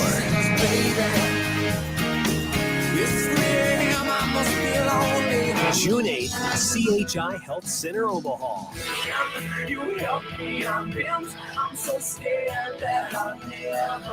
With special guest Matt Nathanson. Tickets on sale now at Ticketmaster.com. Matchbox 20 Live. Businesses of Omaha, settling for a website that looks like it's stuck in the early 2000s? Then it's time to level up with JM Online. Our local team builds custom websites that solve unique business needs. We're not your typical web design company. We're your partners in online success. Ready to take your website to the next level? Go to jmonline.com and request an initial call. The spring yard cleanup season is here. Lenaha produces Omaha's finest mulch. The best colors, best value, and the best quality. There is a difference. Have us deliver or stop by for convenient on-site loading. Rooted in quality, unmatched value. Lenaha Nurseries, 192nd and Center. Hey everyone, Josh Peterson here for Head. This is Unsportsmanlike Conduct on 1620 The Zone. All right, we have plenty of fake names coming in. I forgot to play Matchbox 20 here. Oh, yeah, we can do that next. It. It's okay. All right, let's go through some of these. Craig says Omaha's best head. All right. Okay. Luke says the Devil's Crotch Brewery. No, thank you. Yeah, I wouldn't go there. I would not drink from that. Mike says Squirrely Nut. That's a little funny. See, all of these are just turning very sexual. Matt says Moist Crevice. Like, come on. Guys, what are you doing? Normally you have the brewery and then the beer names are the ones where it's like the weird stuff. Yeah, like Frosty Peak Brewery. Yeah, now there you go. That's a Colorado brewery. Reg says Between Two Bushes. Why is everyone getting... Why? Do we need Joel, to bonk people? Moist Oyster Brewing Company. Not the moister. Make sure to try the Juicy IPA. See, now John's not listening because he just sent in a bunch about us. Josh's Snow is Done Saloon, Nick's F1 No Pass Pub, and Lula Hammered. Ooh, I kind of like Lula. No Pass Hammered. Pub is kind of cool. Go Pass Pub's a good bar name. Yeah. Lula Hammered is Yeah, I would name that's anything. like a type of beer, I think. A Lula Hammered. Keith says Bumpy Log. That's Bumpy more on Logs. theme. Yeah, See, that's definitely what we were hoping for. Justin says Scott Frost Golden Tea Brewery. It's a little wordy. KD says Southern Salt Creek Brewing Company. Every beer has a salty finish. Oh my God. It's not that hard. Yep. That's what she said. Nice. By the way, a couple people pointed out White Elm, which is in Lincoln. That's another one that, Yeah. I guess Yeah, kind of it's an adjective and a nature See, thing. Dan, what are you doing? Erect River Brewing? Come on. Rivers can't even be erected. That doesn't even make any sense. Will says Throbbing Knob LTD. So Throbbing Knob Limited Cream Stout. Like, come on. Come on. Guys. Will. These are Nick, how horny are all of our I listeners? don't know. Everybody needs to go to horny jail. Jeez. We're making fun of the hipster outdoorsy names. Yeah. We're not making weird Oh. sex joke Everyone names. just wants to what? I've got a couple too. All right, Nick. Bad Beaver Brewing. Yep. See, people. Wow, get your heads out of the gutter, folks. Furry Bushes Local and Lovely Brewing. What in the hell? Who's going to a bar named that? What's wrong with you people? Yeah. What's wrong with you people? Yeah, Jonathan says jiggling jackrabbit's ass. Now, jiggling jackrabbits. Jiggling That's a good jackrabbit one. definitely But sounds. why did you have to add in the ass? Yeah, that's We're just unnecessary. gonna pretend like that didn't happen. You're Vaughn still says- not winning tickets, but Yeah. jiggling jackrabbits Yeah. actually does sound like some New Mexico. That's a New Mexico beer. Or it sounds like something Robin would say in the 1960s Batman. Oh, Jiggling jackrabbits, Batman. Jackrabbits, Batman. That's true, Nick. Vaughn, this is disgusting. Yellow Streams Brewery. No, thank you. no. Hard I'm pass. staying away from the Yellow Streams. And Eric says Stinky Quat Brewing. What is all right? What Nick, people? tweet out the bonk to all of the friends of the Grum. Yep. See, Steve-O says Twisted Wiener Brewing. What? What does that even? Shank People Appreciation Club. Fanny Snake Brewery. all of you are going to horny jail. Good Lord. And they weren't even listening to the conversation we were having off the air during the break. I would expect these kind of names from Nick. Yeah. Seriously. Joe says pounding pie mash sour. Wow. Guys. Wow. All right. So yeah, keep them coming. Oops. Phrasing. Yep. My bad, everybody. Yep. Just play it. Yeah. Jordan sent us a listeners today, and it's go to horny jail. Bonk, bonk, bonk, bonk, bonk. Seriously. We didn't even do this. No. None of our names were innuendos at all. No, we were just normal. We were making I fun. was literally Like- making fun of hipster outdoorsy people like Josh. Yeah. Leafy Beaver might have been. That like- was on you. Yeah, that's on me though. Yeah. But none of mine were. Yeah. First, he called it beaver leaf. Yeah. Yeah, but yeah, we were trying to be like, oh yeah, outdoors. Yeah, with the I was descriptor. strictly making fun of people who go on hikes for fun. Oh, that sounds awesome. I hate it. I used to hate hikes. Oh. And now I'm like, oh, how fun would it be if we went on a hike? I refuse. You remember that website, Things White People Like? Yeah, hiking. Is hiking on there? Hiking is White hiking, people love hiking. I hiking, know. camping, Well, the other day, craft breweries. Oh, it's- Oh, that's a whole. there is a few. The unbearable whiteness of hiking and how to solve it is the first story, and white people like hiking is the second. So the other day, somebody texted me. We were talking about Husker football, and they mentioned Matt Rule wearing shorts at practice the other day, and it reminded me of that blog, Things White People Like.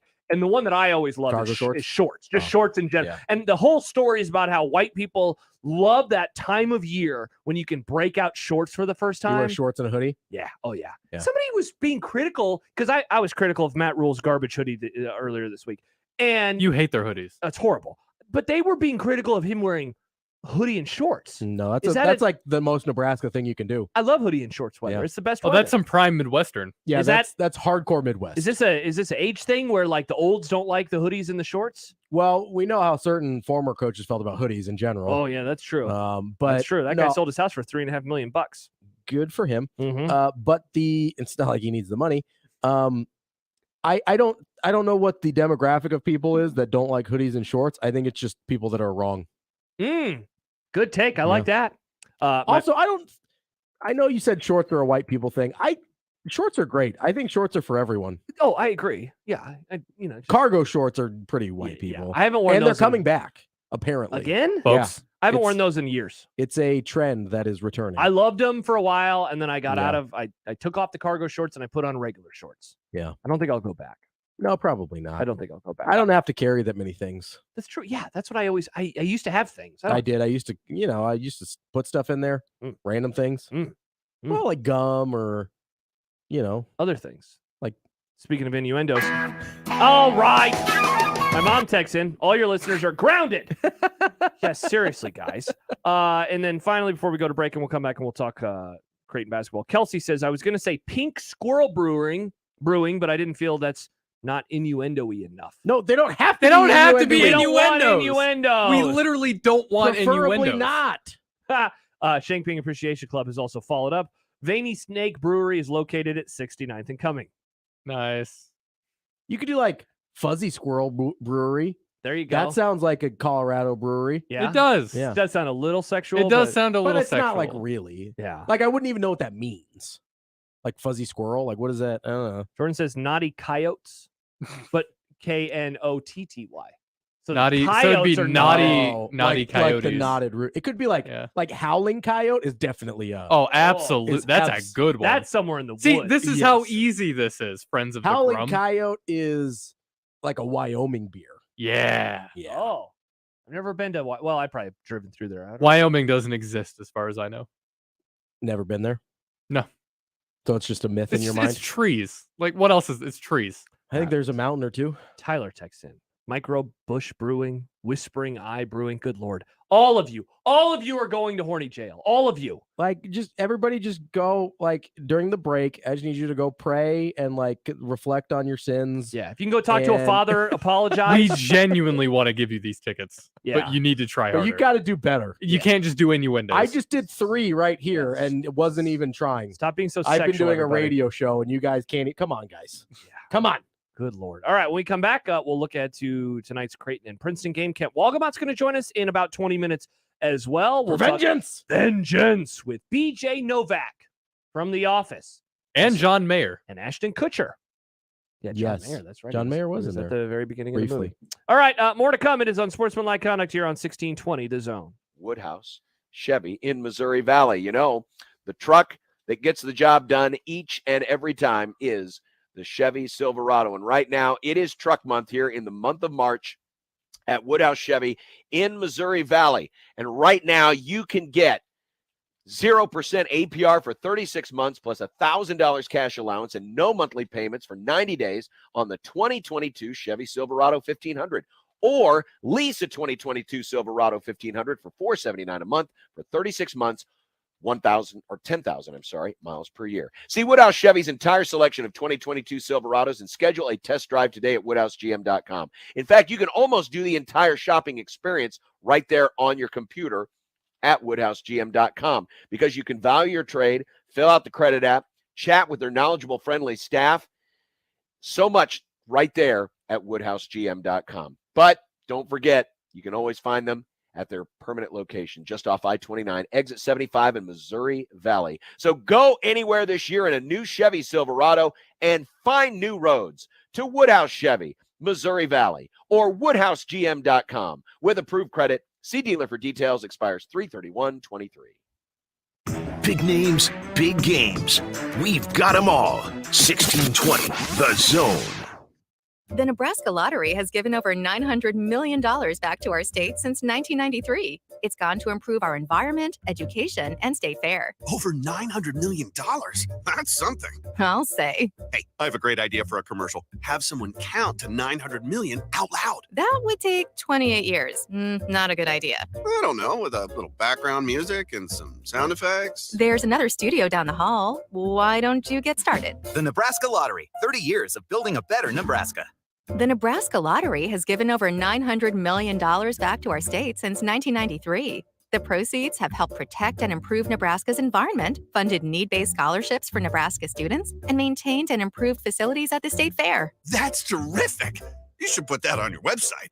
It already is. Just click on beneficiaries in the menu. Menu? You guys serve food too? Maybe you should get off your feet for a while. The Nebraska Lottery, 30 years of building a better Nebraska. Ever walk through a door and see all the trucks? Yeah, it's kind of like that at Gretna Auto Outlet. Half-ton trucks, three-quarter-ton trucks, dualies, gas or diesel. Gretna Auto Outlet will be happy to show it to you. They don't call it truck heaven for nothing, you know. Stop in the climate-controlled comfort of the indoor showroom or online with the virtual showroom at GretnaAuto.com. Gretna Auto Outlet, open Sundays too, just north of Nebraska Crossing on Highway 6 in Gretna. When you keep a car for a long time, it becomes a classic. When you keep your air conditioner for a long time, it becomes, well, Let's just say it doesn't get better with age. Call Standard Heating and Air Conditioning and have your old air conditioner checked out. If it's needed, you can have a brand new Carrier air conditioner installed in no time with fast and easy financing. When the other companies send salesmen, Standard sends qualified technicians. It's just part of the way we do the things we do. Carrier, turn to the experts. Maverick baseball and softball single game tickets are on sale now for the entirety of the season. Home games are played at beautiful Maverick Park. The baseball team plays in-state rivals Creighton on April 4th and Nebraska on April 25th. Get your single game tickets for any remaining games by calling the box office or by going to omavs.com/ticks. You can still purchase season tickets for baseball and softball by calling 402-554-MAVS. Your neighborhood is more than blocks of buildings. It's the people who live there that make it special. At Union Bank and Trust, we're not just creating home loans, we're making neighbors. We're not just small business lenders, we're small business shoppers. We don't just live in your community, we help you build it. Because our people are your people. Visit ubt.com/neighbor to learn more. Union Bank and member FDIC. At Baker's, shopping with pickup and delivery is the same as shopping in-store. Same low prices, deals, and rewards on the same high-quality items. It's one small click for groceries, one big win for busy families everywhere. Start your cart today at bakersplus.com. Baker's, fresh for everyone. Restrictions apply. See site for details. And right now, stock up on your favorites during the 10 for 10 sale. Mix and match participating items and get 10 for just $10 with your card. Baker's, fresh for everyone. 1620 The Zone's Unsportsmanlike Conduct is brought to you by Union Bank and Trust. Now back to the program. Oh, I know this song. Yeah, that's funny. That's funny. Love this song. This might be my favorite Matchbox. Oh, me too, for sure. This is not in their prime era. Oh no, this is well after. Yeah, this is late. This is after post prime. This is after Rob Thomas had his independent run, and then he came back to the herd. Post Santana. Yeah, it was post Santana. By the way, you're wondering why in the world are they playing Matchbox 20? Well, we're giving away tickets. We're trying to. If you guys can get your heads out of the gutter. Yeah, 4 pairs, Nick. 4 pairs. 4 pairs. We already gave away 1 pair, but we have 4 pairs to give away. Fake brewery names, and we're not looking for sexual stuff, folks. No, we're making fun of people who like hiking. I don't know why everybody got onto this innuendo train. Because that's what our listeners do. We did get a text from the 402, Nick, that said, America's greatest national park, Yellowstone, is located in Wyoming. Nick can't help but have poor takes. Well, it's got a super volcano. He did say it's mostly trees. It's mostly so that's trees. not inaccurate. And a super volcano that wants to kill everybody. Reg says it's dormant. Foolish Oak Dormant. Brews. Foolish Oak. That's good. Craig says Fumble Rooski Brewski. Oh, that's pretty good. That's not what we were going for, but that's Yeah, a good name. That's a fun one. So, keep them coming. I've got one from Eva and Tony. I don't know which one sent this. Oh, joint email account. But Mountain Stream Brewing, which is good, but then they ruined it. Home of Trout Stout, which I kind of like. That's fine. Yeah. Oh, I thought you were going to say they ruined it, and then you're going to give us like this from Kenny. Frisky Otter Brewing. Come on. Yeah, no. You know the song 3 a.m., I bet. Yeah, 3 Is a.m. that from them? Yeah. You can play it later. Tony, I apologize. Mountain Stream is pretty good. I like that. There you go. All right. So Mountain Stream is solid. Maybe that'll be one of the listeners, or one of the winners, rather, to see Matchbox 20. We'll let you know June. if you win. We'll let you know if you win. All right, Robbie. Creighton, Princeton. What is more concerning to you? Everything. About, well, I know that. Sorry. Robbie is afraid of his mentions. I'm just afraid of everything. I'm a naturally nervous person. Yeah. Nick says retweet. Yeah. More concerning to you when Creighton has the ball or when they don't tonight? Oh, that's interesting. I think when they have the ball. Because if Creighton is locked in defensively, Princeton's going to have a hell of a time trying to score. Basically, you think if Creighton's defense is where you expect it to be, then the game, they will have an obvious opportunity to win the game. Yes. Okay. And so I guess I'm more concerned with what their shot selection looks like, what their offensive movement looks like, what the ball movement looks like, how often they're getting the ball to Kalkbrenner on offense. Those types of things I have less certainty about. I think the defense has been fairly consistently to a level that will win them this game. Because they can't They can't have a second straight game where Kalkbrenner is like he was against I mean, Baylor, they can right? if they shoot 11 for 22 from 3. Yeah. I mean, that's the truth, yeah, right? For That's sure. part but of I guess the reason. You're not expecting that, are you? No. Yeah. No, I'm not. I think a back closer to their normal. So like 7 for 20 is about where they're at for the season. They're about 34-35% on the season. So somewhere like that is kind of where I expect them to be. And I think you probably need to get, again, I've been saying this for a long time. I think Kalkbrenner needs double-digit touches or double-digit shot attempts. I'd prefer him to be somewhere in the 12 to 15 range, especially against the lineup where their tallest guy is 6'8", 6'9", that they're going to throw at him. Nice. You guys aren't helping the brewery situation. 69. 69 Brewing, hot beat you to it. There's going to be a huge size mismatch there. So even if he doesn't get the shots off, you have to give him the looks so that you force them to double. Yeah. And then that opens everything else up, right? I don't want them to settle for taking 33s because I think that's a bad formula for them with this particular team. Again, unless you're shooting it at 50%, which I don't expect to happen again. Although it could. I mean, Baylor's defense is probably better than Princeton's, just athletically.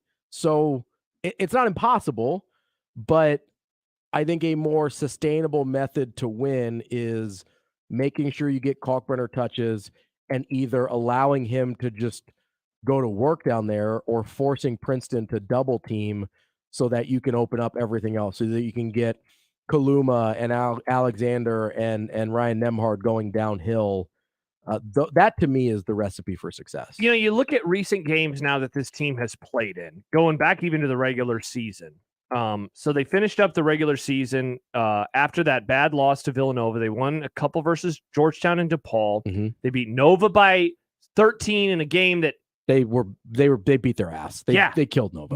Maybe the best win that they had of the season to that point. And then they followed up. Xavier at home was a better win. Yeah. Now, I would say that those are the two, in my opinion. That's their best performances. The Xavier win is definitely better. For sure. The performances are probably close, but because of the opponent, I'll take Xavier. But yeah. Top couple performances of the season. They follow that up, though, with the stink bomb versus Xavier. And so at that point, we're wondering, what is this team? Because if you go back to Valentine's Day, Creighton went 4-4 to finish up the season, and that was after the 8-game winning streak, right? It was an 8-game winning streak. Was 9. It a 9 games, 9-game winning streak. They end up going 4-4, and at that point, I think collectively we're all like, okay, what the hell is this? You also team? look at 2 of the 4. You have a double overtime at Providence. Mm-hmm. You have a 1-point loss to number 10 Marquette, who ended up being a 2 seed.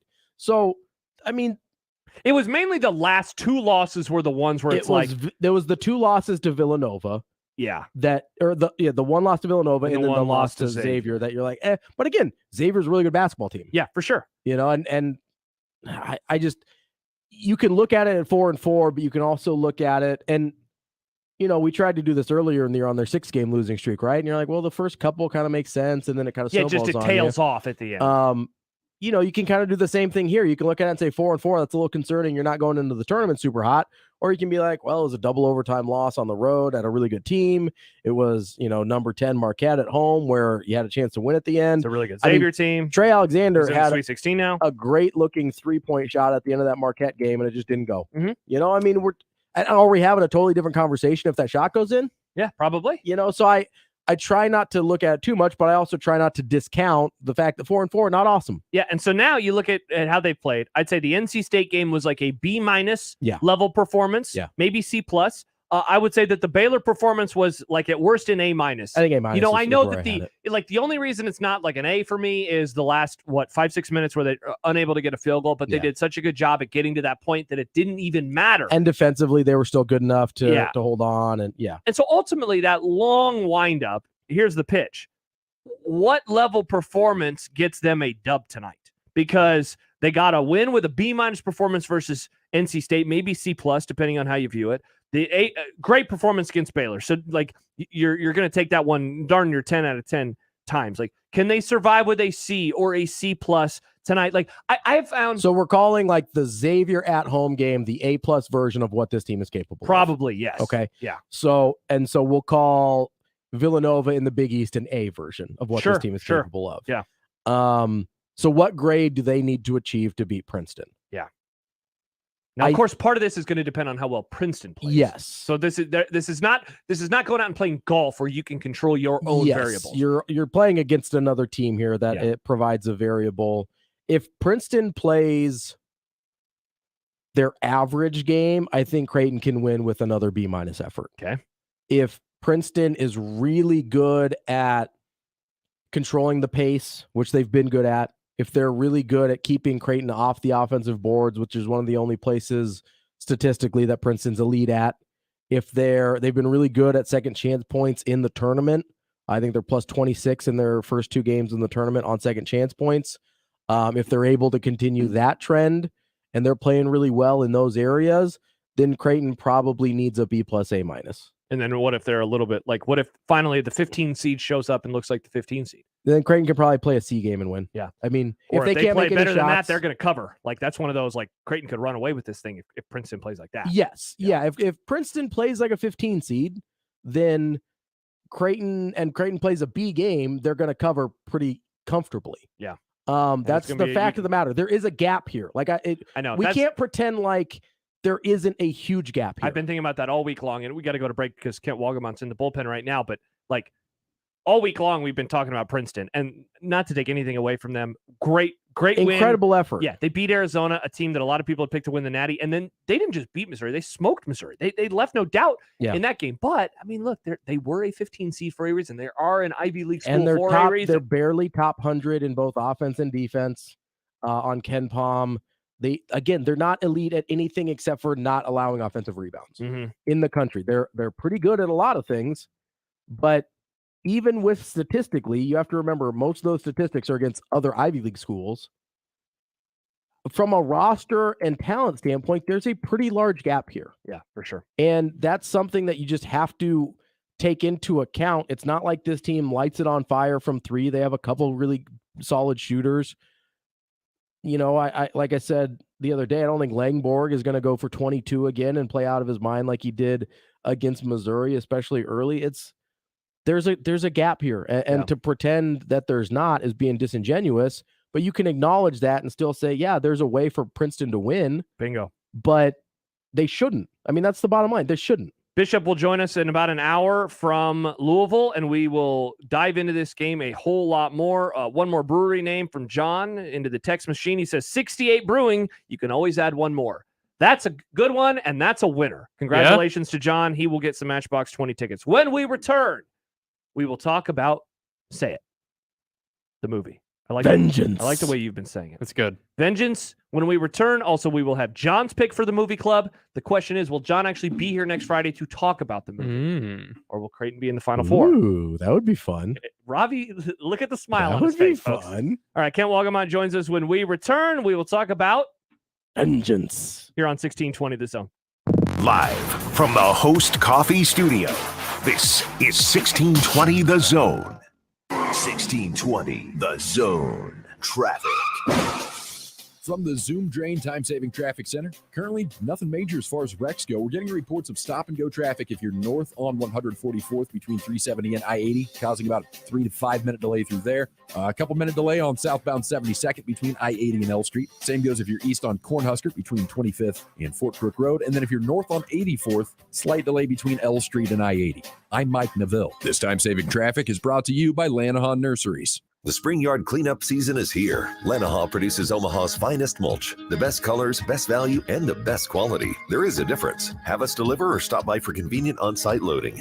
Unit quality, unmatched value. Lanahaw Nurseries, 192nd and Center. Peerless Energy Systems is Nebraska and Iowa's locally owned and operated authorized solar air compressor. Peerless Energy Systems provides products and solutions for compressed air systems, helping companies in manufacturing, food processing, transportation, auto body repair, car dealers, and more. Driving industry efficiency through service, support, and relationships, let Peerless Energy Systems help you increase efficiency with your compressed air systems today. PeerlessEnergy.com. Nick Handley here from my friends at DJ's Dugout. If you're like me, you love March basketball. DJ's is the place to watch all of the exciting tournament games. DJ's has all the feeds to watch all the big tournament games on huge media walls at the same time. And cheer for Creighton with a Blue Jay lemonade, of course, plus great daily food and drink specials. DJ's Dugout is locally and Vietnam veteran-owned. 7 metro locations. Dig in at the Dugout.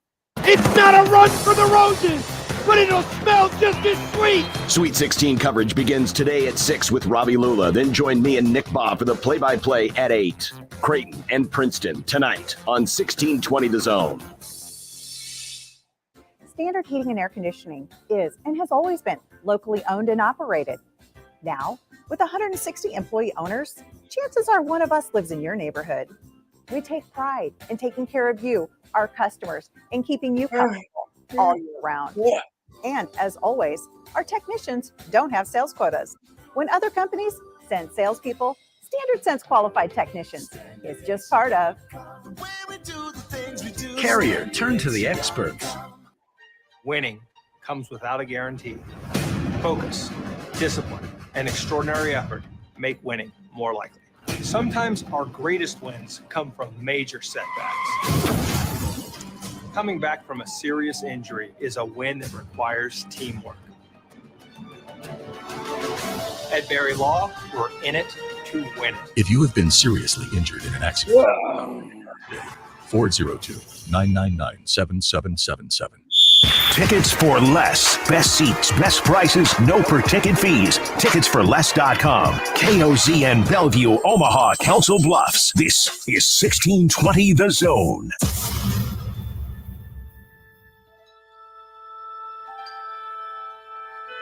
Friday, the final day of the week. These are the voyages of the program Unsportsmanlike Conduct.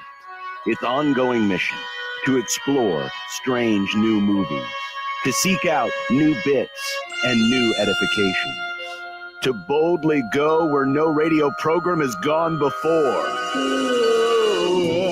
Elkent's Movie Club. It's Elkent's Movie Club.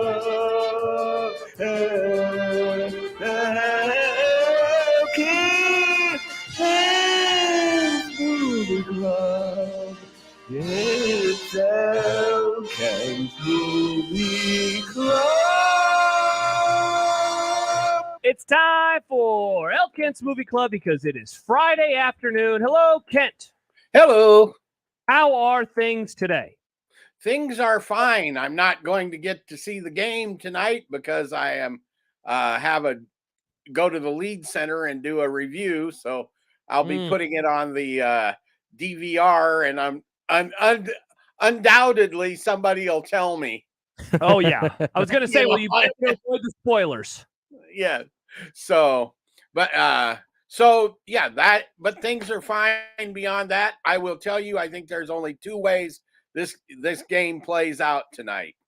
Okay. Don't jinx me, Ken. One is if Princeton can control the game and it's play the way it wants to play, could be a very close game.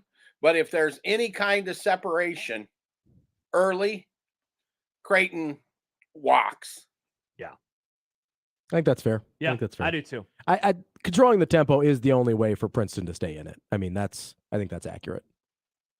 Should be interesting. We'll have a pregame coverage beginning right after the show with one Ravi Lula. And Who, then, me? Yeah. I have another show? Yeah. Yeah, you do. John Bishop, Nick Baugh, live from the arena at 7:30. All right, let's talk about this week's pick. It was my pick via a recommendation of Mike Schaefer. The movie is Vengeance, a 2022 film written, directed, and starring B.J. Novak. You will remember him most likely from The Office. Mm-hmm. He played Ryan. And this Inglourious Bastards. And as well. Inglourious Bastards. This character is certainly a little reminiscent of Ryan in some ways. Especially late season Ryan. Definitely. The movie, a very modern movie in that he is a writer for The New Yorker. Not New York Magazine. Not New York Magazine, The New Yorker. But he wants to get into the podcast game, and he wants to get into the podcast game if any of you have ever listened to like the true crime stuff, like a serial, yes, a very specific type of podcast. A woman dies that he thought they had a very casual relationship, but her family thinks that they were like in a long-term relationship. Yes. And he gets invited down to Texas for this wedding. He lives in New York. The wedding the funeral, is down in Texas.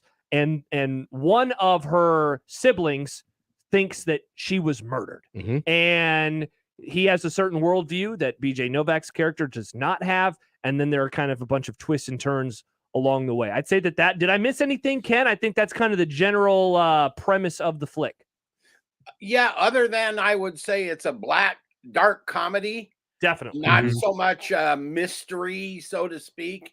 It's not really a thriller by any way I would judge it. So it's more of a dark comedy kind of social statement movie. Definitely. And I think it's also notable that he wrote and directed it. BJ Novak did. Yeah. What did you think of this movie, Ken? Had you seen it before this week? I didn't realize I had until I started watching it. I've seen this before. Yeah, that was one. Two things that you say. I had kind of the same reaction both times. It's pretty good, right? And it's funny, and so pretty funny in a lot of places, and well enough done. It smacks a little of being a first feature. First 15 minutes are pretty rough, I thought. The second time kind of awkwardly gets into its story, but once it gets going, then it's okay. And then there's some spots where he couldn't bear to cut his own brilliant prose, like that last one of the people that he meets in this little town in Texas is a music producer who's played by Ashton Kutcher, who is great, by the way. Yeah, he was really so good. Yeah. From Iowa. His last little soliloquy is a little too much. Those kind of long statements, right? That isn't how people talk in real life, right? And though there were some of those kind of things in there that kind of threw me off a little. That's one of the things that I kind of gets me with some movies, but overall it's a decent little picture. I think I gave it a B when it came out. So I wanted to touch on that part you were talking about with Ashton Kutcher a little bit, just because. So I thought the way his character kind of developed through the movie was really interesting. The Kutcher character? Yeah, the Ashton Kutcher character, because he has several of those kind of speeches or at least a few of those speeches throughout the movie where he's kind of waxing poetic and very like philosophical, kind of nonsense conversations. He obviously thinks very highly of his own intellect. Yeah. Oh yeah. And so I understand what you're saying about, in most situations, I think that's correct. I thought it was actually really crucial in that moment to see how full of BS Ashton Kutcher was. And I thought the pros kind of did that, because he kind of just keeps talking himself in circles. And that kind of actually worked for me in the sense of establishing, oh, this guy is just a total fraud who thinks super highly of himself. It made sense for the character. Yeah, I thought it actually kind of fit. But you wouldn't stand there and let him blather on like that if you're in real life. That's fair. I think part of it, I mean, I know they had, I don't know, are we doing spoilers here or not? No, it's new enough. Let's kind of. I think part of the thing you can get away with a little bit because of the premise of the movie is he's recording a bunch of things for a podcast. Yes. Is I think you can give him a little bit of benefit of the doubt of maybe he's allowing people to overtalk because of the nature of what he's doing. Sure. So that would be my only kind of pushback there. Yeah. And by the way, when he goes down, what does he say, Ken, at the beginning, the BJ Novak character? Like, he wants to do, it's just like that typical idea of like, I want to do a podcast about America. Yeah. And, like, it's just, he has all these grand ideas. And it's funny because there's this early moment where he's standing outside of the truck when he kind of gets the go ahead to do the podcast. And he tries to record the wind is blowing in and he's not good at it. He kind of sucks at it. But it's funny because I think that this is certainly satire on like this type of podcast idea. These types of people, right? Like he is the obvious liberal from the big city. He is going to hang out with this obvious, like really condescending, very conservative pretentious family, Yeah. you know, toting guns, all these ideas in the middle of nowhere in Texas. And it's funny because over the course of the movie, I think it kind of hits on a lot of the differences that those types of people that we all have in, I thought, a pretty good way. You know, even though at the beginning you think like, oh, of course, the big city liberal is going to tell the small town conservatives how they need to live. I thought it did a pretty good job of highlighting the differences in those people without, like, I didn't think the Texans were the butt of the joke. No, right? I thought BJ Novak was. Yeah, I did too. Which and by design. You know, yes, he's right. that, Yeah. you know, I think early you would have maybe thought, oh, they're just going to make fun of these people. Yeah, right. But they do make fun of him as well. He's just the bigger butt of the joke, so to speak. Yeah. What did you think? Oh, sorry, Kent. The other thing that I think this movie got right is, and this is going to seem really stupid, but the Whataburger stuff. Absolutely. If you've ever been to Texas, Absolutely. Yeah. that is that part of that culture. So he really did do his homework and sort of capture that something of that red Texas culture as opposed to Austin and, you know, maybe Houston and San Antonio, which tend to be a little more on the liberal side of things. He really did do that, and he did the homework. I mean, he went down there multiple times and met with people. I remembered reading a story in Texas Monthly where he got a hold of a Texas Monthly writer to take him out to these little towns in West Texas and kind of show him around, you know, be the native guide. And the hilarious part of the story was they went to a bar out in the oil patch where this really takes place, and it was full of guys they'd gone to a rodeo and then went to a bar in this little town, so it's full of cowboys and oil workers, right? And this big guy comes up, and he looks like completely fish out of water. Novak does. Big guy comes up and walking, and they think, right? And he said, "Are you the guy from The Office? Can I get a picture?" We're talking about the Vengeance right now, which is on Amazon Prime. Another thing, going back to the Whataburger thing, I dated somebody for a while from Texas. Oh, we know, Nick. And I think you've dated somebody from just about every state, it sounds like. Come on, Nick, power through. And this person, they had a bunch of Whataburger signs and stuff, like the table signs in their apartment. Like, why do you have this? Like, that's just what you do. You just take these. Because it's there. So then when I saw that part in the movie, I'm like, okay, so it is just a cultural thing. Yeah, it's a thing. It's just a thing. It's like In-N-Out in Texas. California. I've only been there one time. Yeah. It's so good. It was after Nebraska lost to Oklahoma in the 2010 Big 12 championship, and I was so depressed I didn't eat any food. It's fine. I like Whataburger a It's lot. fine. Are you a Whataburger fan, Kent? It's just there. I have spent so much time in Texas that you can't not go there. Mm-hmm. And it's good. And I enjoy. I've been there at 3:00 in the morning, and we're not going to go any farther than that. Kent, so you've done some reading into this movie or read some interviews. What did you think of the cast? And I wonder, like, I know some of those people, like I've seen them on other stuff. Obviously, we've mentioned Novak and Ashton Kutcher. The mom's from Succession. The mom is from Succession. I thought she looked familiar. And so it seems like these are not like a bunch of locals that were in this movie. Correct. Those are no. He can't. I think how this was cast, it looks like Kutcher. He had been with Kutcher all the way back to Punk'd, maybe. Right? Novak had known him. Oh, interesting. So Kutcher did this for virtually no money, would be my guess, which is how he landed in this movie. And then everybody else in there are good sort of, what do you want to call them? Character actors or whatever you want to call them that are around, that he probably knew from LA, or the casting director or whatever. And then they all went and made the movie, which was shot in New Mexico and not in Texas. Of course it was, because that's where all the tax breaks are. Correct.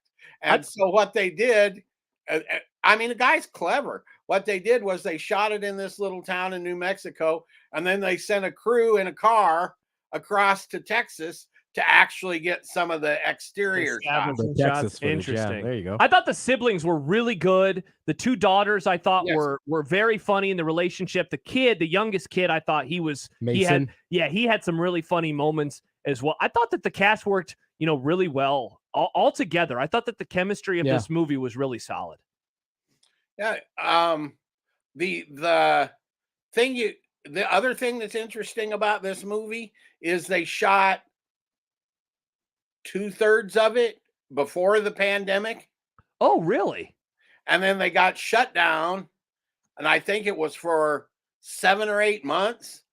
And so he went back in and edited stuff, Mm-hmm. and stuff that had already been filmed, but also the script or whatever. And then they finished the movie. Interesting. Huh. Interesting. Yeah, I mean, I liked it. Yeah, I thought did it was too. a good movie. I thought I'm not going to spoil, but there's a surprise near the end that I thought was really well done, and they kind of slow played it, so it's not something I don't think obvious that you saw coming. No. So I thought that was really well done, and yeah, I thought it was a pretty enjoyable watch. Like it's like Kent said, it's a little darker in terms of a comedy, but it wasn't heavy. No. Like there's this subject matter could have been very dark. Yeah, for sure. And it was a fairly But like the funeral scene was really funny. Yes. There were some great lines in the funeral scene. Yeah, there's some really good lines in the funeral scene. They kept it pretty light. Mm-hmm. Which even in dark comedy, sometimes they can still make it a little too heavy. And I thought the tone of the movie was really appropriate for what they were trying to do. So I enjoyed that about it as well. Yeah. She really loved music. That was killing me. She'll live on. Yeah, it as looks, a song. looks in over our at the hearts. guitar. By the way, Kent, we just got a text from Travis. He says, anyone who went to high school in Texas has at least one Whataburger number stashed away. Usually it's your favorite number on the jersey number you wore, but in reality, if they don't pick it up from the table, it's yours for the taking. So apparently that's another thing that he must have done research into, where people take the number. The Whataburger numbers, Yeah, interesting. Well, now I want to go have Whataburger. I wish I would have taken mine to the last time I went. Yeah? I should have done it. Next time, Nick. Next time you go down there. You'll be in Texas again. Yeah, there you go. I will say, with this movie, I really did like it up until like the last 30 minutes, where I just thought it was kind of okay. The pacing seemed a little weird to me, like in that last 30 minutes. Like what happened made sense, but it felt like it happened kind of quickly. Interesting to me. Compared to the rest of the movie, I'd agree with that. Mhm. Because the rest of the movie was pretty deliberate almost, right? And then all of a sudden it sort of, the pace picked right up, and it kind of took on some of the thriller conventions, for lack of a better way to put it. Yeah. And it was kind of an abrupt change. And I will tell you, you're not the first person that has made that criticism. I saw some of that in the reviews. I wonder if that was in like an addition at post pandemic that they decided to work that in the ending, or the way they who knows. Yeah. But because it really was okay. We're just kind of moving along gradually, and then all of this stuff is going to happen in the last 15 minutes. Yeah. So that is Vengeance. It's available on Amazon Prime. So if you have a Prime subscription, you can watch it on the Amazon app today. I think we all enjoyed it to varying degrees. So I think we all recommend it. And a hat tip to Mike Schaefer for recommending this one to me in the first place. Kent, next week, it's John's pick. Now, again, we'll see if John is back. Folks. He sent me his pick earlier today. This is another recent movie. I believe this one also came out last year. It is available on Netflix, and it stars Adam Sandler. It is called Hustle. And good movie. Yeah? Yeah, I think it might be 2 years ago, but yeah. And this is a basketball movie with actual like NBA stars in it, right? Yeah. Like they're okay. Yep. So, all right, cool. So I've not seen this. I look forward to watching this. Hustle. It's available on Netflix. We just tweeted out the link. So, Kent, you mentioned it. You're not going to be able to watch hoops tonight because you're going to the Lead Center. Will you be able to watch hoops tomorrow and Sunday? Well, tomorrow night, no, because I have to go see Journey at the Pinnacle Bank Arena. Oh, wow. Shoot me in the head. Wow, took a midnight train going anywhere, says Kent. Yeah. Anywhere but there. Okay, this will have to have been the 7th or 8th time I I've was going to seen say him. you've probably seen him a ton of times. Sounds like Kent And stopped it believing. don't change much, let's just say. Yeah.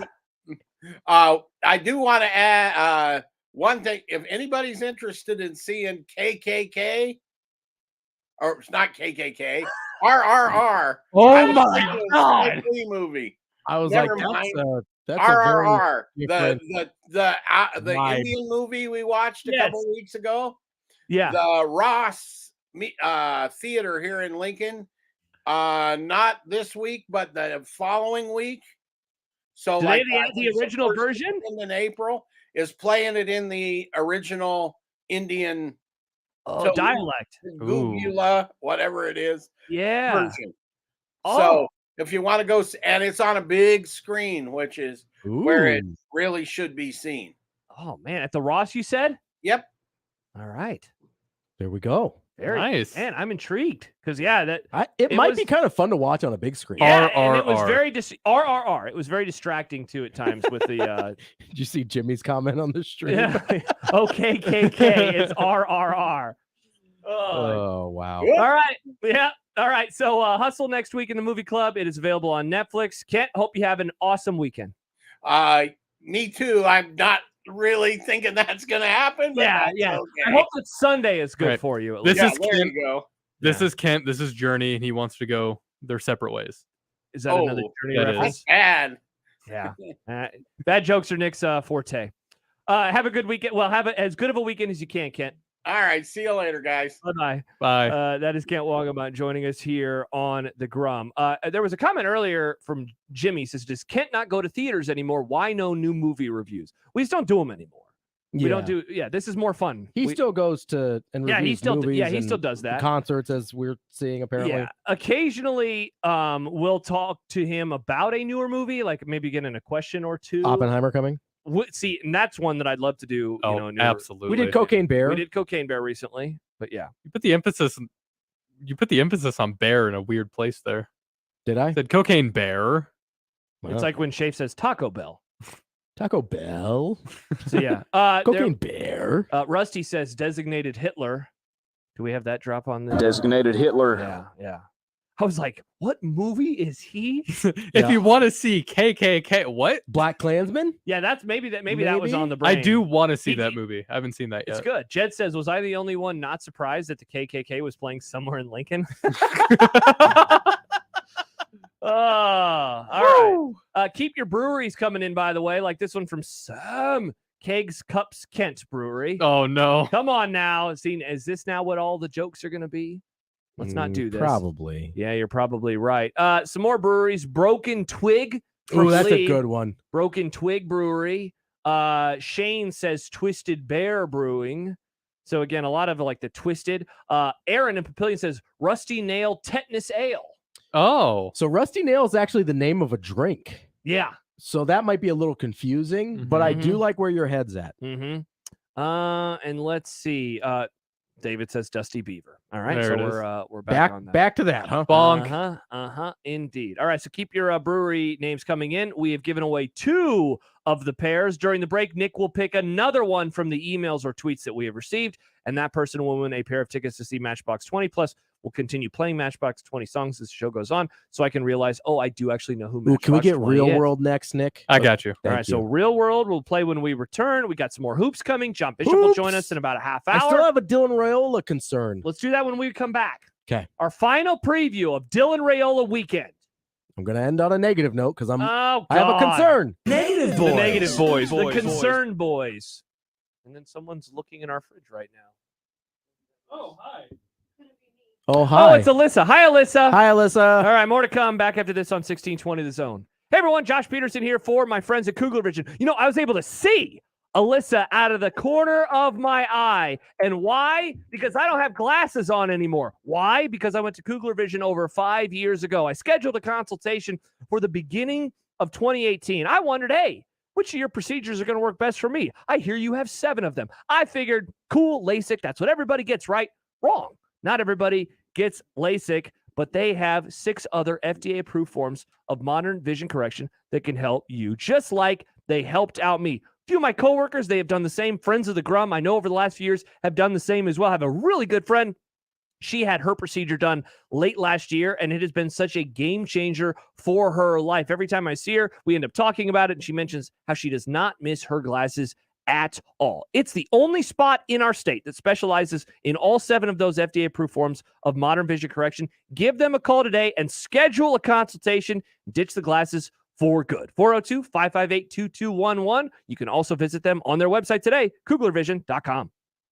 The Connor Happer Show. No disrespect to Frankie Muniz. Do you think that I could become a good race car driver pretty quickly? I know he's been doing this for all of his life, but I like to consider myself a pretty good driver. I'm an excellent driver. What's so good about Frankie Muniz? Like, how did Frankie Muniz decide he was going to be a NASCAR driver? Is he just a good driver? And those things have manual transmissions, right? Mm-hmm. That'd be tough. I think that'd probably disqualify me. The Connor Happer Show. Weekdays from 10 to 2 on 1620 The Zone. Your Omaha area forecast from the Godfather's Pizza Weather Center and KETV News Watch 7 on 1620 The Zone. Your Friday evening forecast will include increasing cloud coverage throughout the evening and overnight. There's a small chance of sprinkles around daybreak Saturday with a morning glow of 35 degrees. By your Saturday afternoon, a mix of sun and clouds with a high of 54 degrees. I'm meteorologist Anthony Copeland for KETV News Watch 7. 1620 The Zone's Unsportsmanlike Conduct, brought to you by a great friend of the program, Union Bank and Trust. 1620 The Zone. Traffic. From the Zoom Drain Time Saving Traffic Center, looks like we're getting some reports of delays if you're south on 72nd between I-80 and L Street. If you're north on 84th, delays between Harrison and Center. Eastbound commuters on Cornhusker could see delays between Highway 75 and Fort Crook Road. And if you're north on 144th, delays between 370 and I-80. I'm Mike Neville. This time-saving traffic is brought to you by Prairie Construction. Are you or someone you know in the commercial construction business and your job's hit a dead end? Are you ready for a new job with a quality construction company? Well, maybe it's time to make that change, and Prairie Construction might be just right for you. Learn about us at prairie-construction.com. Summer is almost here, and with 31 days in March, you can save $31 every month at Genesis Health Clubs. This offer will not extend. If you don't get started on your fitness goals today, then when? Tomorrow? Next week? Next month? Next year? Life's too short for that. Hi, I'm Rodney Stephen with Genesis Health Clubs, here all month giving you 31 reasons to get started toward your summer fitness goals now. Reason number 22, maintains or improves joint flexibility. Reason number 23, exercise reduces your anxiety level. Reason number 24, exercise helps you to maintain a resting metabolic heart rate. Reason number 25, exercise helps to alleviate depression. Reason number 26, exercise increases your ability to adapt to cold environments. Reason number 27, exercise maintains or improves joint flexibility. 31 reasons to get started today and $31 to save every month when you get started at Genesis Health Clubs. This offer will not extend. There is no tomorrow for your health. Go to genesishealthclubs.com today to get started. It's mulch better at Lanahaw. Planning to wake up your tired yard for spring? Make your landscape the envy of the neighborhood with mulch from Lanahaw's Garden Center, where quality is always a priority. Convenient pickup or delivery available. Lanahaw Nurseries, 192nd and Center. It's time to thank spring at Leach Camper Sales in Council Bluffs. We're kicking off a blowout sale on select 2022 model RVs with no payments for a year with approved credit. Visit leachcamper.com. And don't forget, the coffee's always on. Omaha Maverick baseball and softball seasons are underway. Don't miss a pitch or a run scored. Single game tickets are available now. Come out and support your Mavs. Get your tickets by calling 402-554-MAVS or by going to omavs.com/tickets. Dust. It's in the living room. the bedroom, and the bathroom. It's also in your lungs. Let's fix that, shall we? Duct Defense Midwest offers a comprehensive system that cleans, disinfects, filters, and purifies the air. They'll make your home healthier and improve the life of your HVAC system. So improve the health of your home and everyone in it. Go to cleanairradio.com right now for a special air duct cleaning offer for Zone listeners. cleanairradio.com. Peerless Energy Systems is Nebraska and Iowa's locally owned and operated authorized solar air compressor distributor. Peerless Energy Systems provides products and solutions for compressed air systems, helping companies in manufacturing, food processing, transportation, auto body repair, car dealers, and more. Driving industry efficiency through service, support, and relationships, let Peerless Energy Systems help you increase efficiency with your compressed air systems today. PeerlessEnergy.com. Make the right call, fans. The Rooferees at John Higgins Weather Guard. Rooferees. This is unsportsmanlike conduct. You help make it soft. So shut up. On 1620, The Zone.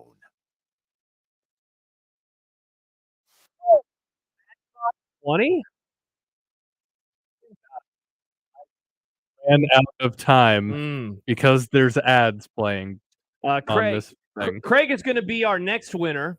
Nick picked this winner during the break. Fumble Rooski Brewski. Yeah, we all like that one. That was a very good one. So I like rhyming. Yeah. Oh, we're big fans of rhyming here.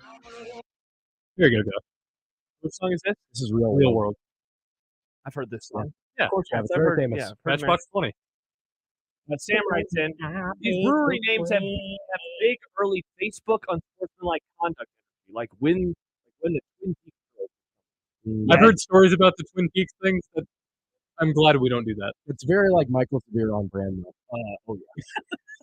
I'm glad we're not that kind of show. I love the free food every week. We got the Free food is pretty cool. Yeah. Did I ever tell you about my Twin Peaks story? I don't think so. So it was shortly after they had opened. My parents had received a mailer for Twin Peaks, like a coupon at their house. My mother, very religious woman. And I'm 21, 22, somewhere in that range. I was about that age when, yeah. Somewhere in there. And so we were trying to figure out, my birthday was coming up. My mom was like, hey, where do you want to go for your birthday? And I was like, oh, I'm not sure, whatever. And she's like, oh, well, we got these coupons for Twin Peaks. And I was like, oh, no, that's okay, Mom. I don't really want to go there. Because you knew what it was. I knew what it was. She did not. And so she's like trying to find a place that my mom and my dad can take me out for my birthday. And I was like, no, that's okay. And she's, I'm kind of thinking about some places. And she goes, are you sure you don't want to go to Twin Peaks? Like, she brings it up like 3 or 4 times because they have this coupon.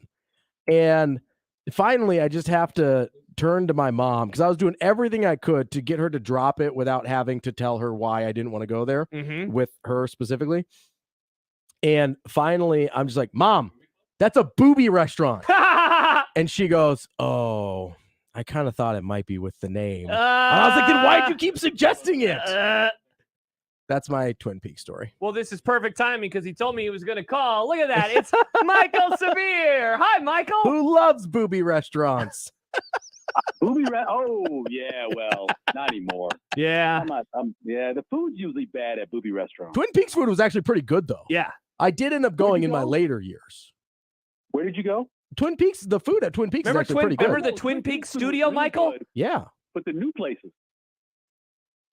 New places. I don't know the new they're places. like new places that have opened since then. Oh. The one that opened over by Westro's Mall, it lasted about 6 months. It was called It closed BJ's, up. wasn't it? I really think it was. And then there's one out of Dallas that is pretty popular. I don't think that the Tilted Kilt's very good either. I never went to the Tilted yeah, Kilt outside never. of that one time that I had a lot of alcohol to drink, Michael, before the Big Ten championship game. Oh, okay. Yeah, I don't think the food that was very good there, but whatever. Twin Peaks was good. They brought us food what was that? Fridays they brought us food? Thursdays? Yeah, I think Thursdays. We got food for months. Yeah. Months at a time. It was great. Yeah. Oh yeah, it shows up on my phone all the time because I always took a picture of. Oh, that's right. You young tweeted lady. one out recently of me. I looked like a child. Well, you were a You child. did look very young. You did look very, very young. Yeah. I'm so glad that Robbie's there for this call because John, I don't think could associate with it. I think John never dated, met his wife, Chris, got married, first person he ever had sex with. And so he can't relate to this. But you've been divorced, obviously, Josh, and Robbie gone through the same thing. Yep. And I was a whore. I went through lots of different women that were dating and stuff. And so I understand what heartbreak is about. Okay. I get it. I completely understand it. Yeah. But Nebraska football all of a sudden is sitting on a couch with a therapist talking about a girlfriend from like 10 years ago and still blaming that girlfriend for being the reason why they're miserable.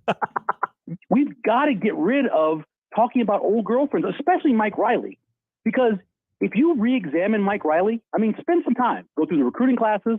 There were some misses. There was some bad luck with injuries. You go look at the games that they won, the games they lost. You go look at all of that. I mean, it wasn't that bad. It really wasn't wasn't. as bad as we made it out to be. It really wasn't. 2017 was ridiculous because it was an over expectation. Tannerly, they expected too much from. We all knew that Tannerly was a turnover machine going back to Jesuit High School. We knew that. So that was a mistake, obviously, putting him in there. But that season fell apart mainly because they lost a horrible game in Northern Illinois, and then they fired the AD and everything fell apart from there. But to continue to blame Mike Riley for the problems of a program going on 6 years later, it's embarrassing. I don't know how this keeps showing up. Who keeps saying that it's Mike Riley's fault? Why would they do that? So, and Michael, the thing that I guess I was confused by too, because let me find the quote where it was. Yeah. It said, at Nebraska, we were following Mike Riley, who was a nice guy, and so it was like a fire that we never put out. I don't even know what that means. What fire did you have to put out of him being nice? Look, I understand this. So that first year when he was here in 2015, it was embarrassing the leniency he had with the team. Sure. The trip to Miami, I mean, the fact that he let them have no curfew, that kind of stuff can really mess up a team. I get it. It didn't last through 3 years and then 4 more years or 5 more years with Scott Frost. It didn't. There's no way. The fact that he was really lenient with the team and too nice with the team, you know what he did? He tried to handle them like adults. Yeah. And I think anybody who's got teenagers knows you can't do that. You got to be on them at all times. You got to make sure they're doing their classwork. You got to make sure they're doing everything right. If not, they're just going to screw you over because that's what young men do, right? So he made that mistake. But he kind of turned it around in 2016 and 2017 where he became a little tougher on them and they put more requirements in. And Banker left, who was also a nice guy. So there was the mean Diaco there. So it wasn't like they were just all around nice people the whole 3 years. It wasn't. I never understood that. Why that and why that would make you lose so many close games. What does that have to do with close game loss? Doesn't make any sense. Well, the part that I never understood, Michael, was the fact that they were blaming this guy who allegedly was so terrible, right? If he was that bad, he still won more games than you. In 3 years. Like, that's what I'm like. He won more games than you, and you're like, oh, this guy was so bad at sabotage us. It's like, and he still was better than you. Yeah. That's the part that I never got. Yeah, 2 bowl games out of 3 years, a 7-game winning streak. I mean, they were like top 10 in the country after top 10 for a couple of weeks. Yep. Like, yeah, they could have easily beat Wisconsin in that game. They've got the ball. They're over the 50. If they could have set up for a field goal, they'd probably walk off and win that game. All of a sudden, they're 8-0. I know they have Ohio State next, but still, it's a whole different season in the conversation. And it's funny because if you ever go back and look at his record, even going back to Oregon State, he was an every other year coach. Yes. Yeah. He was all about regression and excelling. Regression. So it's funny, 2018 probably would have been a bounce back year for him. Yeah. It probably would have been. Just based off of his entire career. It's always what he's done. And then look at that class they were building in 2017. They were building a great class that fell apart starting with firing the AD. And then obviously everybody knew by week 8 that Riley was gone as well. And so the class started falling apart. If they somehow say, listen, we're sticking behind him, say Scott Frost isn't having the incredible year he's having at UCF, and they say, well, maybe we got to keep this guy. And they stick with him. They keep the class together. You never know what happens in 2018. They probably don't win just 3 or 4 games like what happened in 2018. So it's frustrating to read or listen to people complain about a guy in Mike Riley that was so long ago. Yeah. I believe Obama was president. I mean, it's a long time ago. It was a long time It's ago. over. Yeah. Well, it's not just that, but I can maybe give you 1 year, right? Like a transition year. Yeah, 2018. Hey, some things didn't go the way we wanted to because we were cleaning some things up or whatever. But the fact that they blamed Riley and are still blaming Riley odd. But it's the exact reason why they failed. It's because they could never take accountability for the fact that the things they were doing were leading to the bad results. And so, Robbie, the weirdest part about the whole thing, right? It's not the recruiting, and I don't even know if it's the close losses. It is the excuse making. Yeah. The excuse making is so opposite. And don't make me sound, I don't want to try to sound like I'm a Midwesterner because I obviously didn't grow up here. But one of the things that I've always kind of credited Midwesterners with is that they don't make excuses. They take responsibility. If the crop didn't come in, they dealt with it and they moved on to the next year. They've always been that way. And instead of that, you had a bunch of coaches, and not just the head man, but other people too, constantly making these excuses about the old strength and conditioning coach or the lifts they did or guys being too nice or whatever else. That was the problem. Don't make excuses. Fall on the sword, be bold, talk about thumbs and fingers and everything else, and just move on to the next week and stop continually every time we stood there in the press conference talking about we're close and this and making excuses. That's what the most frustrating thing about the whole 5 years was, or 4.5, was the amount of excuses made continuously every year. Oh, we didn't have the first game against Akron, and we had, Martinez got hurt against Colorado. Oh, look, man, move on. TCU lost their starting quarterback in their coach's first year. Lost their starting quarterback, took a fifth-year guy who no one wanted and went to the national championship. Yeah. No excuse. Just went to the national championship game. It's frustrating to watch around the rest of college football and watch other schools overachieve based off of maybe what they have or their situation, and then listen and watch Nebraska and what they're doing. It's frustrating. Yeah, no, Couldn't agree more. I really agree. And I think we have to take a break right here. Yeah. Michael, definitely appreciate it. But, one of the and Michael, hey, thanks again for the steakhouse recommendation. Oh, no problem. I'm glad you enjoyed it, man. Yeah. It sounds awesome. All right. Bye, Michael. Bye-bye. Bye-bye. One of the things he said is something that I've noticed recently, and I think I've been talking about it for maybe the last month, is we all assumed that Scott Frost was one of us because he was born here. Matt Rule acts more like one of us than Scott Frost ever did. Yeah, I'd say he acts more like one of us and a ton of the coaches over That's the what I last mean. handful of Like years. we've been searching for one of us to lead us back to the promised land, right? Or at least lead us back to mattering at all. And we assumed that had to be a guy that was born here and played here and whatever. Yeah. Well, guess what? It's the guy from the East Coast that coached in Philadelphia and in Texas and in the NFL. That's the guy that looks more like us and acts more like us and is more one of us. I know that's like their thing, one of us or whatever. Yep. He acts more like a Nebraskan than Scott Frost ever did. And by the way, Jim and O'Neill texted in, hold on, who's blaming Mike Riley? Is this from the Frost regime? They complain about everyone and were full of excuses. Yeah, if you missed it, there was a story that Bruce Feldman did yesterday about like just changeovers in staffs. Yeah. And a part of it was about Nebraska moving on from Mike Riley to Scott Frost. And Feldman talked to two Nebraska assistant coaches, former assistant coaches. Yeah. They didn't put their names on it. So they would be more honest. Yeah, and Mike Riley, they essentially both of them blamed Mike Riley in the answer. Again. The first one, though, specifically, we were following Mike Riley, who was a nice guy, and so it was like a fire that we never put out, which, again, that doesn't even make sense. No, it doesn't. It doesn't make sense. Yes, being a nice guy is such a disaster. Yeah. Like, what are we... It's ridiculous. Stupid. Always good to hear from Michael. It is. That was a Appreciate good your phone call. conversation, too. When we return, you're I have a Dylan Dylan Raiola. Raiola concern. Yeah, you're going to be negative. I'm not negative. Are you going to blame Mike Riley? Yeah, we're not going to get Dylan Raiola. It's all Mike Riley's fault. Negative boys. The negative boys. I just want to talk about it. I just need to get it out there. He just wants to talk, Josh. Just wants to do his own research is what he's going to say next.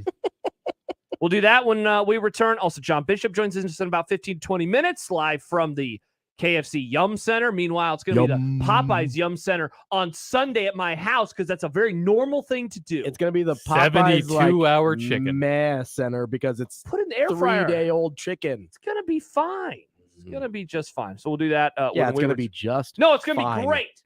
You know what else is going to be great, friends? Union Omaha. Josh Peterson here for my friends at Union Omaha. Their home opener is under 48 hours away. It comes up on Sunday at 2 o'clock, and the first two matches this season will take place at Caniglia Field. This is year 4 for Union Omaha, club that's made the playoffs every single year. They won the whole dang thing back in 2021, only professional soccer club that we have in the state. of Nebraska, and they really care a lot about you, the people. They really have embraced the fans, and that is one of the things that I know stood out to me when I went to my first match a couple of years ago. Why I've been to a bunch of matches, including one at Caniglia Field last year, went to another one at Morrison last year, and have been to quite a handful of them out there at Warner Park. The atmosphere is absolutely awesome. You're looking for something to do with the significant other, you're looking for something to do with the family. This is the place to be as we get going into the spring and then later on this year into the summer. You can buy tickets today at unionomaha.com. Don't forget the opener and then the second match of the year. They'll take place at Caniglia Field before heading out to Warner Park. You can buy those tickets right now at unionomaha.com. For the Jays, the Huskers, and even you Jayskers, we are 1620, The Zone. The Nebraska Lottery has given over $900 million back to our state since 1993. It's gone to improve our environment, education, and state fair. Over $900 million? That's something.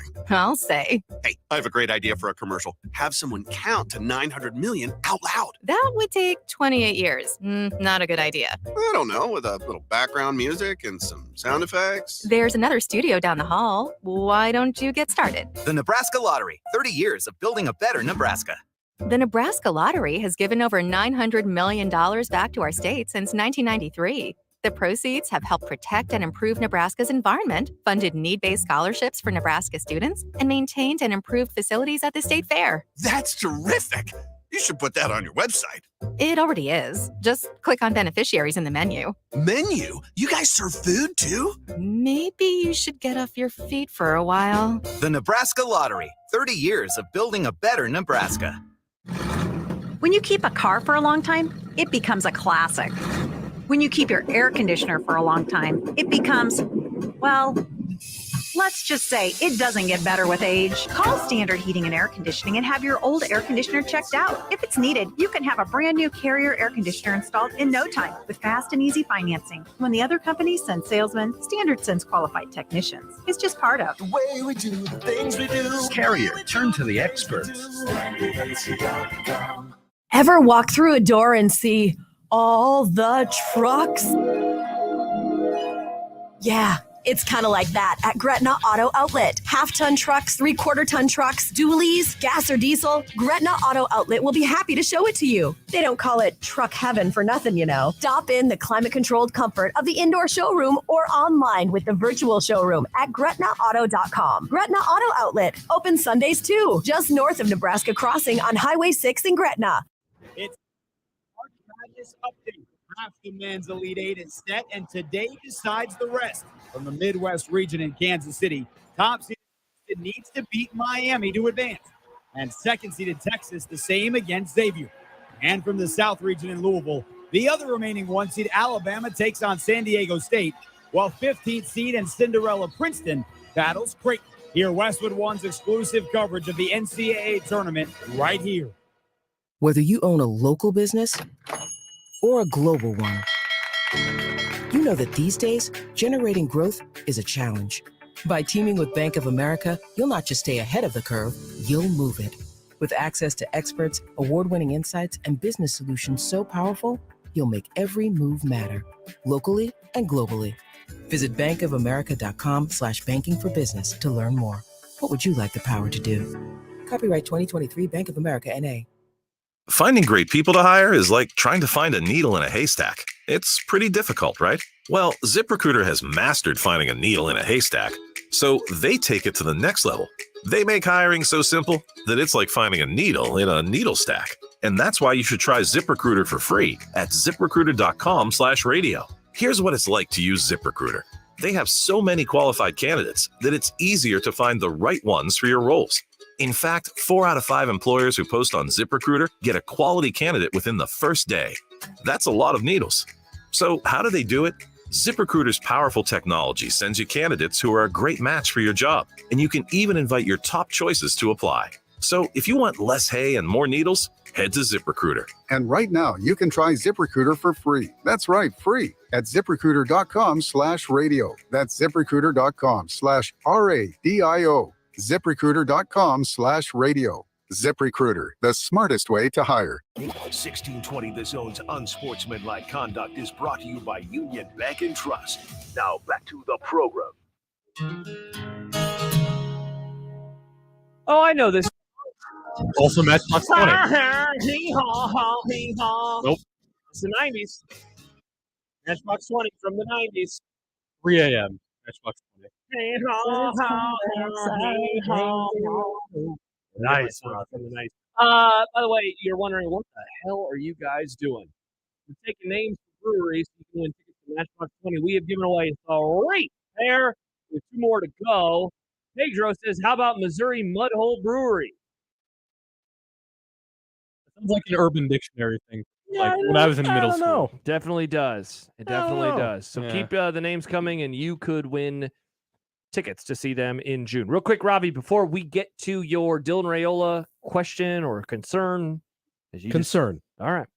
Matt Norlander tweets out, tonight will be the first Sweet 16 slate with no former national champions playing on the same day since March 23rd, 1984. Ooh. Obviously, it's Creighton taking on Princeton. You can hear that one right here on New 1620 blood. The Zone. Xavier in Texas, Miami in Houston, and San Diego State versus Bama. By the way, back in 1984, Dayton played Washington. Wake Forest played DePaul. UNLV played Georgetown, so a couple of eventual national champs there. And Memphis played Houston. So Houston came very close to a national championship. So did Memphis. Yeah. Oh boy, they blew that one. Remember that really one, Robbie? did. I do. All right, you're concerned about Dylan Raiola. Why? Why? So we all know that the Raiola's relationship with the previous staff was not great. Oh, tell me more. That's a given, right? We can all okay. Yep. So we're going to start there. I'm wondering, with the prominence of NIL, if the fact that the person leading the most prominent NIL faction Collective? for Creighton, or not for Nebraska, Dylan Raiola to is, Creighton. you know, the former head coach's best friend. Is Matt Davison leading 1890 a problem for the Raiolas? From what I have heard about Is that a fair question to ask? I think it's a very fair question to ask. From what I was told, the issues lied more with Jared Lambrecht than they did with Matt Davison. Now, Fair. Jared Lambrecht is also involved in 1890. Which is not great for if you're along my line of thinking. Yeah. Not great either. I think am I putting too many pieces together? No, I think it's a good question. I think that it could be a concern that you should wonder about, while also saying that won't be the ultimate decider on what, Dylan Raiola decides to do. Because I think a lot of this right now, like the issues that they had with, because last year, remember, it was ABM, now it's 1890. The issues they had with ABM, it just, a lot of that fell also on the head coach for kind of like associating himself like he did. And again, it's a good question because they're still involved. But the head man now and the athletic director, they are adults in the room. Yeah. And so I wonder if that just gives them a lot more, okay, we can breathe a little bit easier. It should. It obviously does. Yeah, it does, because they've gotten back in at least somewhat good grace. I just wonder, like, if all things are equal, like if he's torn between, let's say, USC and Nebraska, and USC doesn't have anybody around the program that gives them the icks. Yeah. Now, maybe they will later, 2 years in, when they actually get to know people around USC better. Like, this is maybe a problem of over-familiarity, and that's fine. I mean, that's not necessarily Nebraska's fault, but it is a thing that happens. I just wonder, obviously there was something they didn't like there. Sure. And some of those people are still involved in a non-insignificant way. Definitely. With the Dylan Raiola thing. I mean, NIL is going to be a part of Dylan Raiola's decision. Now, I don't think it will, again, necessarily be a deciding factor, but if it was kind of such a poor relationship before, I just have to wonder how much of that's still there? How big of a problem is it? Well, so I never heard any negatives about their relationship with Matt Davis. Okay. So and he is the one that is running 1890. The issues that I heard were with Lambrecht, who was involved, but I guess my question is, I assumed they had issues with Frost because of things. Sure. And like it or not, Matt Davidson and Frost are connected at the hip forever. That they just are, right? So how much do they associate Matt Davidson with Scott Frost still? And how involved is Lambrecht in the whole thing? That's, I think that's what I'm concerned about. Because I think you and I both were very convinced a month ago that this was happening, right? Sure, yeah. And for the record, I still am. And you still are. I still am. I still think Dylan Raiola is coming to Nebraska. I've cooled a bit. Yeah. And I don't know why. Yeah, I was going to say it might just be time. Yeah. It might just be time, right? Because, the time has passed and we haven't heard anything. Haven't heard like any, he's definitely coming or he's peer recruiting. So it might just be, that's why I asked if it was a fair question in the first place. I think it's a very fair question. Why I asked if I was just kind of overthinking the situation. I just, in a perfect world, you probably wouldn't want ties to the staff that the Raiola family seemed to actively not want to be a part of. Now, we got a question. Where was it from? I think it was a text. Yeah, 402. Text from 402 asked, I thought Lambrecht was done once and went to 1890. So I found a story from On3, Jeremy Crabtree, friend of the Grum, from last October. So just about 6 months ago. I'll just read a couple paragraphs for you. ABM intends to cease operations at the end of 2022, which did happen. Yeah. It had been headed by Jared Lambrecht, the former Nebraska football chief of staff under former head coach Scott Frost. When Frost was dismissed on September 11th, Davison said he at that point knew ABM, quote, was going to wind down operations by the end of the year, end quote. Lambrecht will help 1890 with its transition, Davison told Sipple. So is he still involved or did he just help hand things off? Maybe I'm wrong then. I thought he was still involved, but I could be wrong. But the issue ultimately, to answer your question, I don't think you should be concerned because ultimately the issue lied with him. And at the very least, he is not involved in the way that he once was because he was the head. Yes. And right. There was some, like Dominic I Raiola, just wonder how much of the sour taste from Frost and the whole staff kind of falls onto Davison as well. Yeah. I don't know. It's a good question. It seems from everything that I have been told over the last few months, like he is like, that is not an issue. Okay. That is not an issue. I mean, I hope that's right. And again, it's probably just because there's been a void of information. It seemed like a couple months ago or a month ago, it seemed like we were having momentum toward a decision. I know some people thought by the spring game. Even. Yeah. Oh yeah. And, then we talked to Bruns today and he's like, I wouldn't be surprised if it's after June before his senior season starts, which I think is later than most of us thought even 6 weeks ago.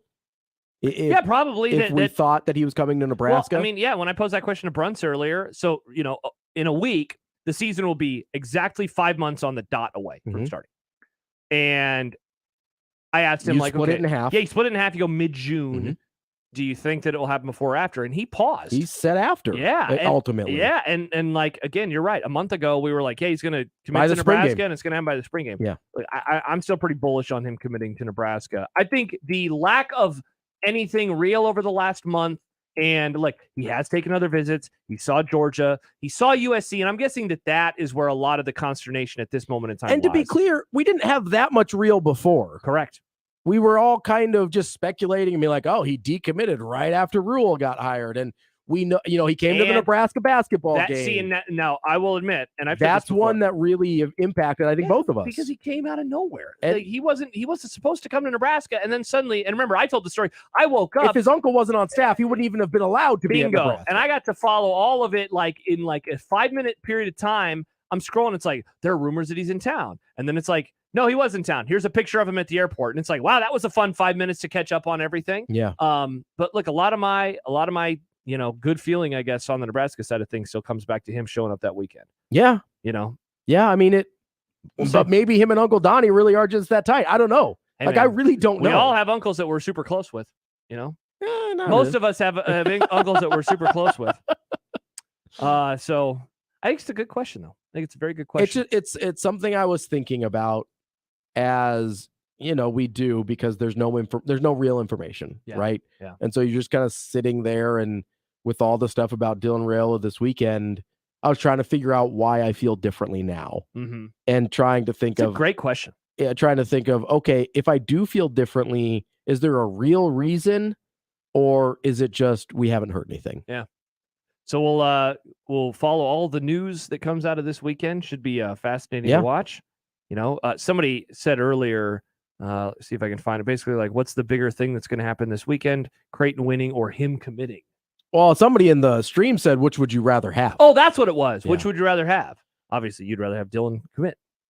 I don't want to answer that question. Yeah, right? Because it's actually a really hard question. It's a great question. Yeah. For a J-Scur out there, look, in the end, if you're for you, come on, Elite Eight, of course. They've never gone that far. No, I Probably do. be one win away from the final freaking four. I also believe that Dylan Raiola is a potential program changing prospect.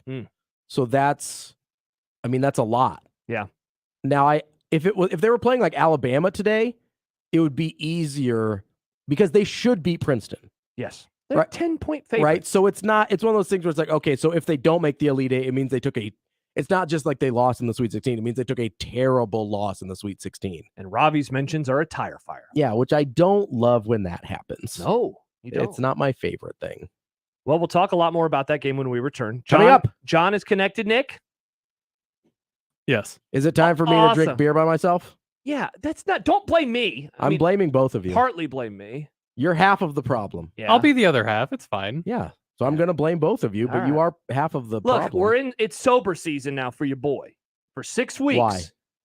Why aren't you drinking? Yeah, we know you love drinking. You're not Catholic. You're not giving it up for Lent. What is it? It's nice It's nice to lower your heart rate sometimes. No, Robbie. it's not. I like my resting heart rate being in the 50s. How is it so low? Because I'm not drinking beer I don't right think that's now. accurate. But Quit defaming beer. Friends, you can drink beer and you can let us know what you're drinking with the hashtag #OneBeerFriday. Just say it. No. All right. It's Because I'm running a marathon, baby! Quarter! I'll get a quarter. All right, John Bishop joins us from the arena when we return. He's got a suit on! Yes! Suit John. On 1620 The Zone. Live from the Host Coffee Studio, this is 1620 The Zone. 1620 The Zone. Traffic. From the Zoom Drain Time-Saving Traffic Center, heads up a crash on the exit ramp from northbound 682 Dodge is causing delays. Stop-and-go traffic back from Pacific. If you're south on 72nd, delays between I-80 and L Street. If you're north on 84th, slow going between Harrison and Center. If you're west on Dodge, a few delays between 680 and 120th. And if you're south on 680, also some delays around Dodge. I'm Mike Neville. This time-saving traffic is brought to you by Lanahaw Nurseries. It's mulch better at Lanahaw. Planning to wake up your tired yard for spring? Make your landscape the envy of the neighborhood with mulch from Lanahaw's Garden Center, where quality is always a priority. Convenient pickup or delivery available. Lanahaw Nurseries, 192nd and Center. Creighton baseball is back on the radio this season. I'm John Bishop. Check out the complete schedule of broadcast games on 1620thezone.com and gocreighton.com. Baseball on the radio. The Creighton Blue Jays on 1180 The Zone and 1620 The Zone. Hi again, everybody. Kent Pavelka courtside again, getting ready for another matchup between the Average Roofing Companies and the Rooferees at John Higgins Weather Guard. Now, I'm not expecting a lot, as the expertise and superior customer service you get when you choose John Higgins Weather Guard for your roofing, siding, and gutters is nothing short of dominating. Now, wait a minute here. I got a note. The other roofing company has decided not even to take the court. I get it. Make the right call with John Higgins Weather Guard. Reading may be the most valuable skill your child will ever learn. And research proves that when children read outside the classroom, they do much better in school. I'm Jenny Vinson, president of the Nebraska State Education Association. It's easy to picture yourself reading with a young child curled up in your lap, but don't forget about your older children. They also need encouragement to read. So set aside some time to read together and help your child achieve and succeed. Sponsored by the Nebraska State Education Association, aired by the Nebraska Broadcasters Association in this station. I thought learning a language would be too much work. Then I discovered Babbel. They make learning fun. J'aime Babbel. Babbel's lessons only take 10 or 15 minutes, quick and easy. And soon you turn and realize, hey, I'm starting to speak another language. How'd that happen? My friend from Italy said my accent and pronunciation is perfect. It's because Babbel's lessons are designed by language teachers and voiced by real native speakers. Each lesson is like living in another country for 15 minutes. I love that there's all kinds of ways to learn. Babbel's podcast or games or videos. You can even join live classes with a language teacher. You learn words and phrases you actually use in real conversations. In 3 weeks, I was starting to speak in another language.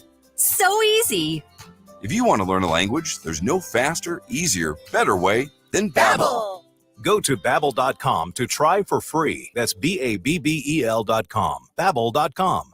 Welcome to the After Hours Lounge on 1620 The Zone. There is no reason that a kid from this state with what is sitting down 45 minutes outside of Omaha has that weight room, that education, that stadium, the money behind those facilities should ever want to not go there.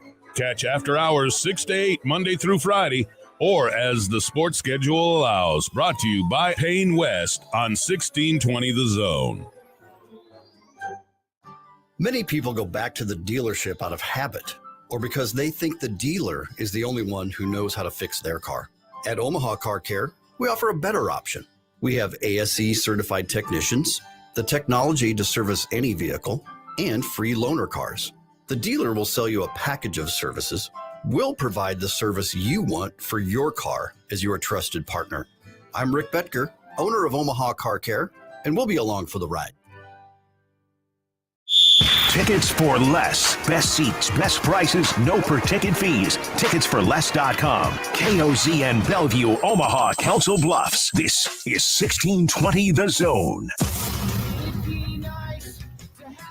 Throw. It would be nice to have a blow throw. It would be nice to have a blow throw. It would be nice to have a blow throw. It would be nice to have a blow throw. It would be nice to have a blow throw. It would be nice to have a blow throw. It would be nice to have a blow throw from your mom.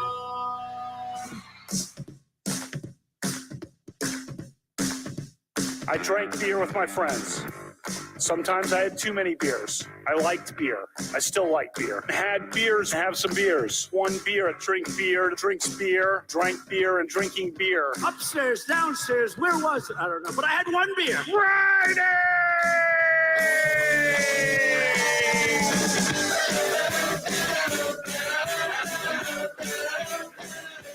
We probably have Beer Center each week. Ralph Club, biggest contributor.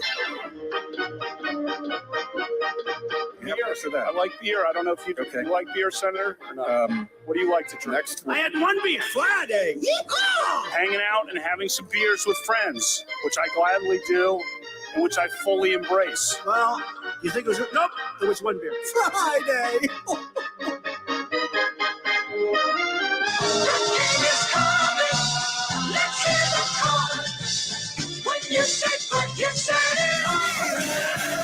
Oh, yeah. It is a one beer Friday. It is a Sweet 16 Friday. Woo!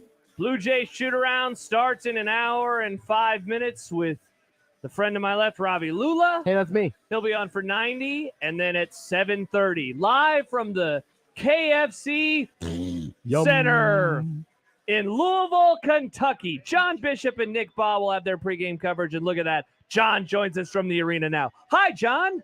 Hey, I don't know how long I'm keeping the video up without the NCAA Gestapo coming after me, but oh no, the here we are. overhits today.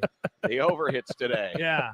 What's the Designated mood? Hitler. What's the mood like? Oh, by the way, you missed an all-timer from Kent. Oh, he just What did he do? He randomly goes, by the way, KKK, and we're all like, oh, where's this going? And then he goes, I mean RRR. It's going to be at the Ross in Lincoln if you want to go see it. But randomly mentioned KKK. Wow. Uh-oh. Unbelievable. I think the NCAA is already behind John telling him to turn No, the video that off. would be Ian Eagle. Oh, right behind me. nice. See? No, that's Yeah, perfect. see? Hi, Yeah. Ian. Yeah. Perfect. Yeah. What's the atmosphere like? I mean, it's early yet. You know, we still have Alabama out on the floor warming up right now. But, Alabama. No sign yet of San Diego State. Yeah. So as far as we know, the Aztecs are here. But no, I mean, it's.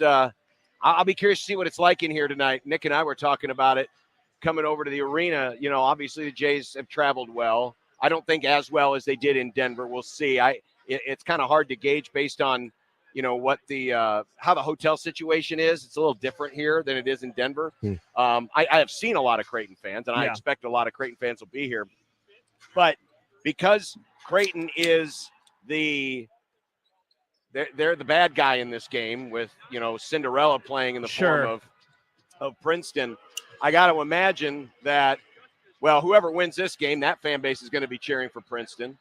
And then everyone else in the arena who doesn't have a dog in the hunt probably going to be cheering for Princeton. So it may be more of a road-like atmosphere in here. So I think it might behoove the Jays to start fast tonight, just to try to maybe take some of it out of the game. Because with anything else, when an underdog's ahead, and it just builds energy in the building, and pretty soon people who maybe don't even give a darn are like, oh, let's pull for the plucky underdog. So I think a good start might be more important tonight than maybe it would have been the last two games. Yeah, I think that's a good point, John, with the fan base and that stupid underdog story. Guess what? Nobody likes Princeton, okay? Bunch of Ivy Leaguers. Those young up-and-comers in the Ivy League. Nope, yeah, they don't need any help. Let them go off to their internships and their summer jobs and their six-figure salaries immediately. Yeah, let them go off and do their thing. Let Creighton have our thing. Just get out of here with your – listen, Cinderella turns into a pumpkin at the end of the thing, right? So, now's the time. It's midnight. Let's go. Yeah, I would agree. As we mentioned, it is a One Beer Friday. Let us know what you are drinking. Robbie, what are you starting off the One Beer Friday with? So first of all, I need all of the listeners to drink with me since these two losers are not drinking with me, so I'm just having a beer by myself. John, it's sober season because of a certain race that I have coming up in 6 weeks. He was running. Yep, John shaking his head. He's mad. So I'm having... beer doesn't make you jog any slower, does it? Hey, I beat my goal by 13 seconds. That's a Rick Pitino, by the way. Wow. In Chicago. By a full Pitino. You know what? That's appropriate means I'm in this building. Exactly. So every not drop counted for me when I was in Chicago. Have you been to Porcino's? Oh, yeah, John. Did you go to Porcino's? Did you support local and go to where Rick Pitino supported local? No, I didn't know that was the name of the place. Is it downtown? I don't know. We know? I have no idea. We all thought it was Rick Pitino was downtown. You know what I mean? We all thought it was Olive Garden. Who knew that he was supporting local when he went and participated? When he participated, yeah. Yeah. Good question. Yeah. So, yeah, Robbie is going solo today. See, I'm looking for the spot on the floor where the dog pooped. That's what I'm looking for. Remember when the dog took the dump during halftime? That's what I'm looking for. I was hoping maybe they would have how they outline the body, what it's like. I thought maybe have a turd outline on the floor. Chalk outline. Chalk outline of the turd on the floor. Yeah. So I'm drinking a Leinenkugel grapefruit shandy. Oh, nice. I love those. Yeah, those are tasty. I hadn't had the grapefruit before. Oh, I'm trying to get the camera there. Yeah, I hadn't had the grapefruit before. I've obviously had the summer shandy, but I like the grapefruit better. Yeah, the grapefruit's really good. Yeah, it's tasty. It's very good. It came in a variety pack. I'm trying to come on, John. They've got beer in the arena, right? Listen. I'm able to drink this without putting it in a Powerade cup. So this is seriously. almost like drinking beer. That's living on the wild side right now. I'm living. That's right. I'm a rebel. Well, that's because Dasani's a Coke brand, right? So you're good there. Well, yeah, but so is Coca-Cola, so is Diet Coke, so is Sprite. They don't allow the cans out. Seriously, they are Nazis about having to have it in in the cup. That's so designated weird. Hitler. Bingo.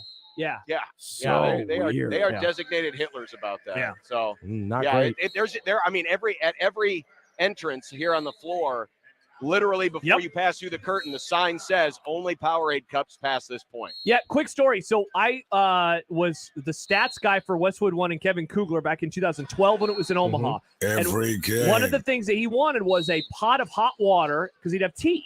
And he gave me the pot to go fill it up with hot water. And when I came back in, they were like, that doesn't have the logo on it. I go, I promise you, I swear to God, it's going to be under the table. No one is going to see this. He's going to pour it into his cup and then drink tea. Nothing is going to happen. But they're serious about that stuff at the arenas. So, guys, we got a request from one Michael Severe. Oh, I'm going to turn my camera just a little bit. What's going on, baby? What's up? We got a request from Michael. What's going on, baby? I'm out. See Hi, ya. Josh. Deuces. Robbie, what up, boy? Hey, man, how are you? Good. I'm ready to go. I'll give it back to John. If you could give me, I'm known for one line. And then I'm that's like it. Steve Urkel. Did I do that? Got any cheese? And then I'm out of here. That's it. He ain't getting paid no more. Yeah, He ain't he's getting like, paid no more by NRG. I don't want to talk. I don't want to talk.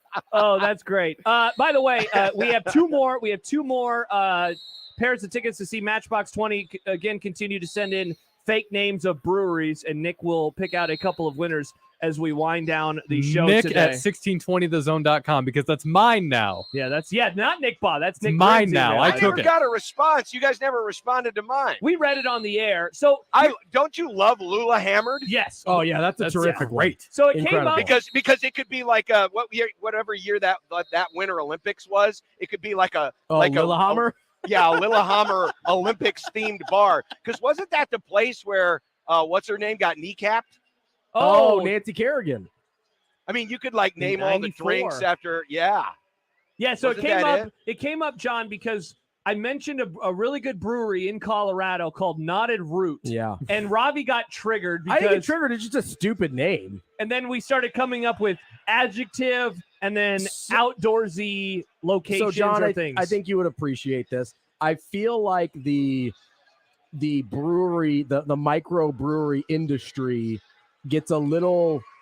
They try way too hard to sound like hipster outdoorsy, and so they come up with these names like Knotted Root and Whistling Wind and that sounds like a good brewery. Bear Creek Brewery. Yeah, Whistling Wind sounds like what I was doing this morning.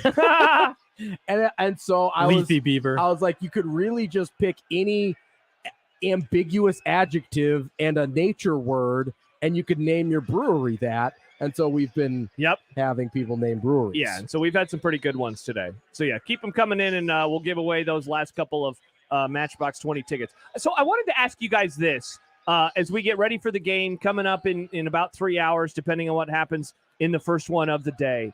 Creighton, obviously, now 40 minutes away from playing in their first ever Elite Eight, or the first Elite Eight in the modern tournament era. They played in it in the 40s. It's been a very wild season, but in the end, they are about to be in the spot that we all looked and said, this could be an Elite Eight basketball team. Some even said it could be a Final Four basketball team. Like, this is ultimately where they belonged this year, right? With this exact opportunity in front of them in a few hours, 40 minutes of basketball, and it could turn into, within the matter of hours tonight, the best Creighton basketball team any of us have ever seen. By accomplishment, yes. I mean, whether or not Robbie and I think you would probably agree with me. I mean, there's been some really, really good basketball teams, and I still think back to, and I know it's ifs and buts, but that team in 19 and 20 was peaking. Yes, at the right time, perfect time. At the perfect time. Now, I know they would have had to go into the tournament without Zagorowski. I pretend like that didn't happen. but yeah, we can just pretend like that didn't happen. I mean, honestly, that the way that Tyshawn was defending that year, the way that they were able to basically play that death lineup the whole season, and it never really hurt them. They were, like I said, they were peaking at the right time. I mean, that's a really, really good basketball team, not to mention the one with Maurice Watson and 17. and 16, others. 17, yeah. So, yeah, in terms of accomplishment, yes, it would be the greatest because we've never seen a Creighton team win 3 games in a row in the NCAA tournament. But, whether or not it's the best, that's left up to the judge and jury. But, you look at how everything is spaced out in terms of matchups, the opportunity they have here. Look at the left side of the bracket, guys. I know. K-State and FAU on the other side.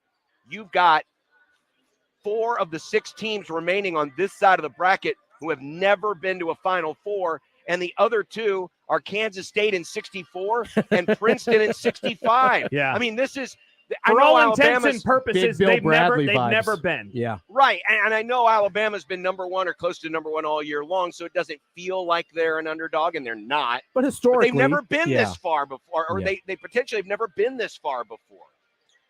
Yeah, I agree with you in the sense of, obviously this would be the most satisfying postseason in Creighton history, right? If they are able to get to the Elite Eight or further. But I don't look at this as this is the best Creighton team I've ever watched, because it's not. I mean, it's just not. Let me ask this. So John said it a couple of minutes ago about the 1920 team peaking at the right time. It's funny, John, because Robbie and we ran through like the last month of the season earlier on in the show. And so I'm going to ask, is this team peaking at the right time? And the answer, if you just go off of the last two games, is probably yes, because none of us have ever seen them look that good against that kind of competition, especially in the NCAA tournament. That's the qualifier. Is this team, though, in your guys' opinion, peaking at the most optimum time? Or is that maybe not something we can answer until tonight or even Sunday, just given on the quality of competition tonight and then potentially the quality of the competition on Sunday? Robbie, you go first. Yeah, I mean, I think it depends a lot on tonight, because basically we've seen one really good performance from them, right? The Baylor performance was unbelievable. Mm-hmm. Outside of that, again, I think we both gave NC State a C+, B- in terms of performance. I believe they can beat Princeton without an A game. Yeah. Whether they will or not, I don't know, but I think that's on the table. So I don't really know if you can say they're peaking at the right time, because they did go 4-4 down the stretch. Yeah. It's only 2 games ago where they got skunked in Madison Square Garden. They got smoked by Xavier, a team that they had played against really well earlier in the year. So this team is super strange because they've been so inconsistent. Yeah. So it's hard to say they're peaking at the right time or not peaking at the right time, because it seems to change on an almost daily basis. It's funny, we talk about, or at least I do, being annoyed by rock bottom, and you can't really recognize rock bottom until you've passed it, right? Yep. It's almost the same thing. Sure. With peaking at the right time. Maybe not 100%, but it's kind of close. Because arguably you could say, they were on that 8-game winning streak, and they were finding all kinds of different ways to win. That's really when they started to peak. But back to your point, these last 2 games, you really saw a microcosm of the season in the first 2 games of this tournament. Didn't shoot the ball well at all against NC State, yet D'd up amazingly well, save for one guy, but that was almost by design. I mean, they basically made NC State a one-man basketball team and ended up winning that game fairly comfortably. Then you get, Baylor and a team that's just been, shooting the crud out of the ball and very consistently too, because they had only 3 times prior to last Sunday had Baylor shot sub 30% from 3. They're just a very consistent shooting team. They weren't like Creighton, who's like 20 or 10 for 20 one game and then 3 for 20 the next game. Baylor was very consistent, and Creighton turned that team into a bad shooting team that night. And then, of course, they shot the ball really well. So I think really, Josh, you're probably right that, let's see how they look tonight. And listen, they could still be quote unquote peaking and still lose to Alabama. I mean, sure. That is a talented basketball team. So I think we do have to wait at least through tonight, if not this weekend, to say whether or not they're peaking at the right time. The bottom line is they're getting the job done, and that's obviously the most important. John, I asked this question of Robbie earlier, and I wonder if you have the same answer. What is more concerning to you going into tonight? Is it when Creighton has the basketball or when they don't? I think it's when they don't, and it's only because of the small lineup that Providence can throw out there. I mean, when they take their big man off the floor and basically and I knew I was going to mess up his name. I got to have my sheet in front of me. But when they go small. You mean with Kelman in or? Yeah, with Kelman out, because Kelman in is their big lineup. Okay. But when they go with Uwoma. Uwoma, when he is essentially the 5, that's a different guard. And we always try to draw these comparisons, and I just don't know if you can draw one. I don't think you can draw one to any of the matchups that Kalkbrenner would have seen this year. So to me, that's going to be the biggest drama. They pull Kelman off the floor. They go small. What does that do to Ryan Kalkbrenner? Because at that point, Kalkbrenner is going to get switched on Uwoma, and Owoma's a really, really good passer, and he's not your traditional post. So that, to me, is probably more concerning. I think Creighton can get theirs on offense. I don't know. I don't think Prince is not a great defensive team. Great rebounding team, and that's what's kept them going in this tournament, but they're not a great defensive team. So I'm not as worried about Creighton on the offensive end. I'm more worried about how it looks when Princeton goes small. And, obviously you can make the exchange if Creighton's killing them offensively and basically forces Princeton to go back to their big man. I think that's going to bode well. But if they're able to hold their own, I think it's when Creighton has to play that small lineup that worries me the most. John, do you think that the defensive strategy that Creighton used against Villanova in New York will work against that smaller lineup? Because we had a lot of the same concerns after we saw Eric Dixon the second time and playing them in the first round in the Big East tournament. Do you think that Robbie, before you finish that, guess what time it is? Is it anthem time? Let's time for go. the anthem. So I'll John let you will guys bow out. chat. All right. I'll be back in a moment. All right, sounds good. There was a question that popped up that I want to get to real fast from Jordan. He says, does the fact that they're playing a 15 seed to get to the Elite Eight put a little bit of a damper on making it this far? Look, no. See, and No. I remember the same question was asked 2 years ago when they beat Ohio, right, to go to the Sweet 16. Yeah, they went UCSB and then Ohio. Because Ohio upset Virginia. And so I remember, and it was like, oh, well, this puts a damper on. And the answer to that was no at the what time. put a damper on it was the bubble. Bingo. Yeah. This one, look, they already beat Baylor. So they avenged. They beat a 3 seed. They beat a 3 seed, and they avenged versus a team Mm-hmm. that destroyed them 9 years ago. By the time you've reached this weekend, you've earned your way to this weekend. So look, it shouldn't. I know that Husker fans, and I think Jordan's a Husker fan. I know that they will use that maybe as like a ha-ha. You only had to beat Princeton. But look, man, at that point, you are one game away from the Final Four. Well, and guess you what? only can play the teams that win and thus are in front of you. Yeah, this that's is how it sports. Like, you goes. can't do anything about that. Does Georgia feel less vindicated in winning a national championship because they didn't play Ohio State or because they didn't play Bama again? No. I get they beat the brakes off of TCU. That's who was in front of them. Yeah, exactly. It doesn't take anything away from their championship. No, and guess what? This is how sports work.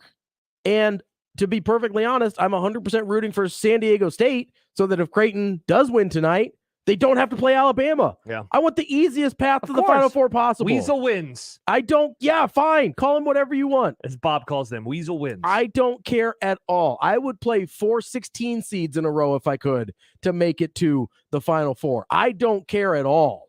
Aaron texts in about the peaking at the right time question. He says, legit, it seemed with as little as depth as they have, it's hard to peak at the right time. They need 3 of the 5 players and Kalk to be on the floor and playing well. I don't think it's a peak thing for them. It's a thing about enough guys having a good night, which I don't feel has enough with peaking and a bit of luck, to be honest. I don't know if it's luck. I just think there's less consistency to it. Yeah. That's this team. This team all year has been not a super consistent team. You get really good efforts like the one against Villanova in New York, followed by really efforts like the one against Xavier in New York.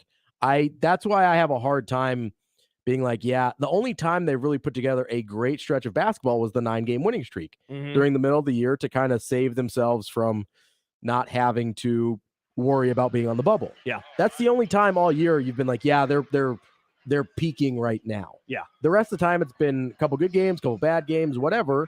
It is what it is. Now they survived a good game against or a bad game against NC State. They got a good game against Baylor. And I think they can survive a bad medium game against Princeton and still make the Elite Eight, which listen, that's what you want. You want to be able to win on not your best days. Well, and we welcome John back. One of the stories that John always tells about chatting with Greg McDermott is third of the season, you're going to play above your skis. Half of the season, or another third of the season, you're going to play about what you are, and the third of the season, you're going to play worse than what you are. It's about finding a way. How many of those wins can you get when you're playing in the bottom third? Bingo. That's what it's about. How was the anthem? This time, anthem was great, by the way. Good. And this time of year, you don't win games when you're playing in that bottom third category, right? Not very often. No. Yeah, I mean, really, unless you're like a 16 who barely survives a 1, let's say. Purdue notwithstanding, but that's about it. But yeah, I heard you during the anthem. I mean, going back to the idea of, does it lessen the achievement? Of course not. I mean, ask the New England Patriots. Did it lessen the achievement? They got beat by the Giants. I mean, you play the teams that are in front of you at this point in the season. Ask Arizona, ask Missouri. Can Princeton win? The question is yes. Yeah, by right? far. You know, that's the magic of the single elimination tournament is you get one shot at it. You know, the NBA Finals, you got best of 7. Major League Baseball World Series, you got the best of 7. You get one shot. And no matter who you're matched up against, if you're not on your game that day, you can get got. So, yeah, that's not – listen, they've already accomplished enough at this point.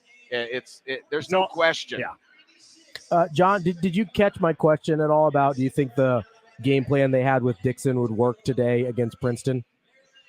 I mean, it's probably got a better chance only because, you know, Uwoma is not a great three-point shooter. He's 9 of 30. The thing with Dixon is he did take his share of shots, right? Yeah. So there's a chance that certainly something like that could work if you know, again, if they pull Kelman and they go with Uwoma at the 5, because, you know, Dixon kind of could stretch the floor as well. But the other thing about Dixon is he could play with his back to the basket at times too if he wanted to. Princeton's going to do what Princeton does, no matter who's on the floor. And so, I mean, the Jays really have to be careful when the ball gets moving side to side. They got to watch the backdoor cuts, because even though this isn't like the Pete Carrill Princeton offense, it still has a lot of the same elements of it. And Creighton just has not seen this type of a team this year. It's why I've said all week, you know, I think it's better that Creighton got the extra prep for this game. Right. If you would have somehow been able to turn it around and Alabama was playing tonight,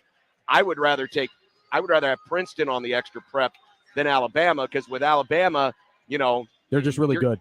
They're just really good, and you're just going up against athletes. Schematically, it's not point. super challenging. Yeah, schematically, it's not a challenge. I wanted to ask you real quick before we take a break here.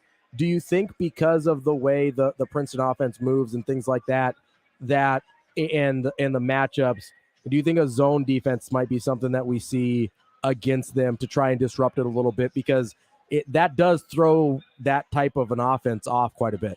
Yeah, and as we've seen with Mac, he usually throws that out there when he really needs to. It's not quite break glass in case of emergency. I think break glass in case of emergency tonight is actually taking Kalkbrenner off the small floor ball lineup and moving Kaluma to the 5. I think that's the break glass in case of emergency. I think the zone is a step ahead of that.